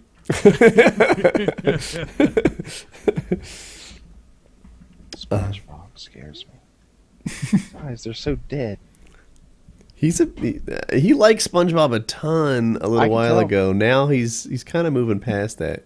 He's in more of a Ghostbusters phase. Yes, he is. He needs a proton pack. I bet if Joe showed up with a proton pack and the whole deal, oh, that would be like Christmas. He just had his birthday. It kind of yesterday, although it's past midnight, so you could argue it was 2 days ago. But on the 25th, Colin turned 10. So, kind of cool. I'm a 10-year-old. This is why the world needs unemployed, brilliant people. So, Kyle, you met my dog. I Dogs. met all of your dogs. Yeah, what'd you think? So Jack, I believe, is the male brown Great Dane. He's who- considered blue, I think. He's gray, He's brown. right? He's brown. He hates me. He's got a Hannibal Lecter style Muzzle. thing on his muzzle on his face, which is literally there to prevent him from killing me. He was trying really hard to attack me earlier, and He was.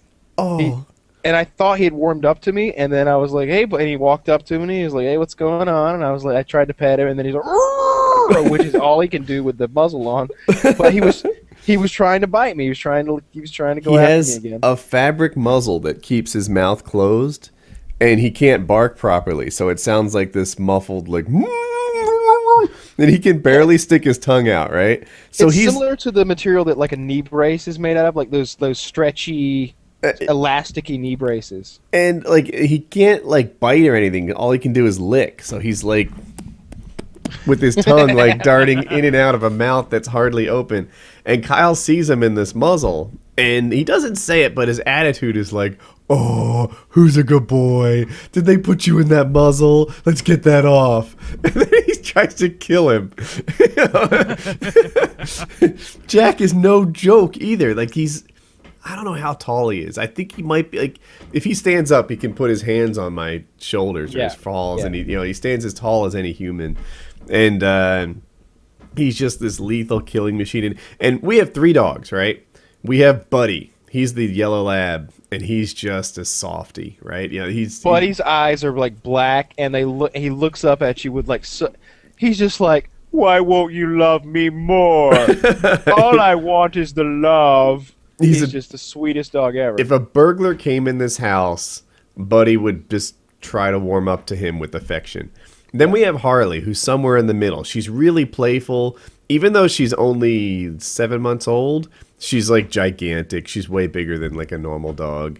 And she barks, and like I don't know what she'd do with a burglar. She's that in-between dog. And then you have Jack, who will rip your face off. Jack's scary. I'm afraid of Jack. Harley and I are friends now, I think. Definitely if I've got some sort of treat. Kyle has a what kind of dog do you have? A Belgian Malinois. Yeah, it's a trained killer, right? It was like a police dog. Yes. Yeah, and I would argue Jack is equally scary. Oh, I'm. Yeah. Your dog is big. I feel like my dog, I could easily like, even though it would latch onto my arm, I feel like I could throw it around and like drag it to a weapon toward some sort of weapon I could use against it if need be. Hey. I feel like I could manhandle my dog. I can pick it right up off the ground like it's nothing. It weighs 50 pounds. Your dog is like dealing with a person with teeth. It's like a grown. How much does it weigh? I don't know, 150 maybe, something. I don't know. Maybe like Weighs a lot. Easily 120 pounds. Like this is a big dog, and I feel like just his legs. Like he could actually use those to kind of like beat me up. He has like human-sized biceps. Your female dog has Yeah. So the female dog was like laying on the ground, and I kind of laid next to it and put my arm, next to hers, and like they're about the same length, and I've got long arms, they're big scary dogs. I would not want to have to fight that Great Dane. It would go poorly.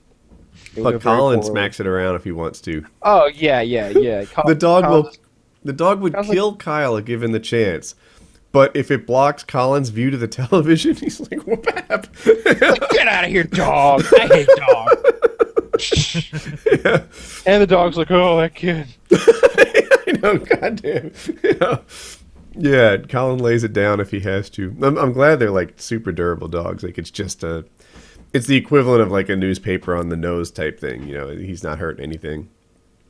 But yeah, he doesn't take any flack from the dogs whatsoever. It's funny. So that's my house. Still haven't shown us your closet. You're talking about your wardrobe a lot earlier. Oh, yeah. I'd have to go past my sleeping wife. And it's not here. I've shown you the other closet. What's that? We call him PK. We need to go at least 2 more minutes. Tell a story, Wings. We got to break 4 hours. Make it happen. Well, one time, the section when I went to pick Black Ops 1 up, you ever had to take a shit while you're driving? Mm-hmm. You ever had to take one of those shits that there was no waiting for? Oh, Okay. Yeah. I went to pick up Black Ops 1 about 2 years ago, and I started to feel it on the way there. So I got about halfway there. GameStop's somewhere like 8 or 9 miles from me. So it's not the longest trip you're ever going to, undergo. But So they don't I'm have a like, public I'll bathroom. get there. And then I get there, and I'm thinking, GameStop doesn't have a public bathroom. So I'm starting to think of the Call of Duty line. So I get to there, and the line's like 200 or 300 people. And I'm like, I'm not picking this game up tonight. So I'm driving by Walmart, which happens to be right in there near the GameStop, and I'm contemplating going in to Walmart to take a shit. And I don't like using Walmart bathrooms, mainly because I know of the Walmart work ethic. Do as little as possible, as often as possible. So bathroom cleaning might not be the highest on their list to get done on their midnight shift. So I'm like, I can make it home. That was probably the longest car ride I've ever had in my goddamn life. I actually stopped 3 times on the middle of 378, which is it's a US 378, so it's a major 4-lane highway. contemplating taking a shit on the side of the road. I was in major pain. I was having, dare I say, I was having contractions. I was ready to pass the bait. Oh no. Oh, and then you made it home and I splashed did make it down. home, and I ended up shitting my pants. Wait! That's not making it home. I shit my pants in the bathroom trying to pull them down. Oh, You made it so far. You were. Oh, at you were Walmart. seconds away. You just lack sphincter For discipline. some reason, when I hit the house, all the willpower and the breathing patterns, all that went. So you were doing the whole shh. Yeah, I was like I was having a contraction. I was like rolling the window of the truck down. I'm like, and I'm like, as soon as I got in the house, my butt could feel that the toilet was near. Like it just starts to let its guard down, and my muscles start to unclench, and it's like, ended up getting like half in my pants, half in the toilet. That was Painkiller Already, episode 132.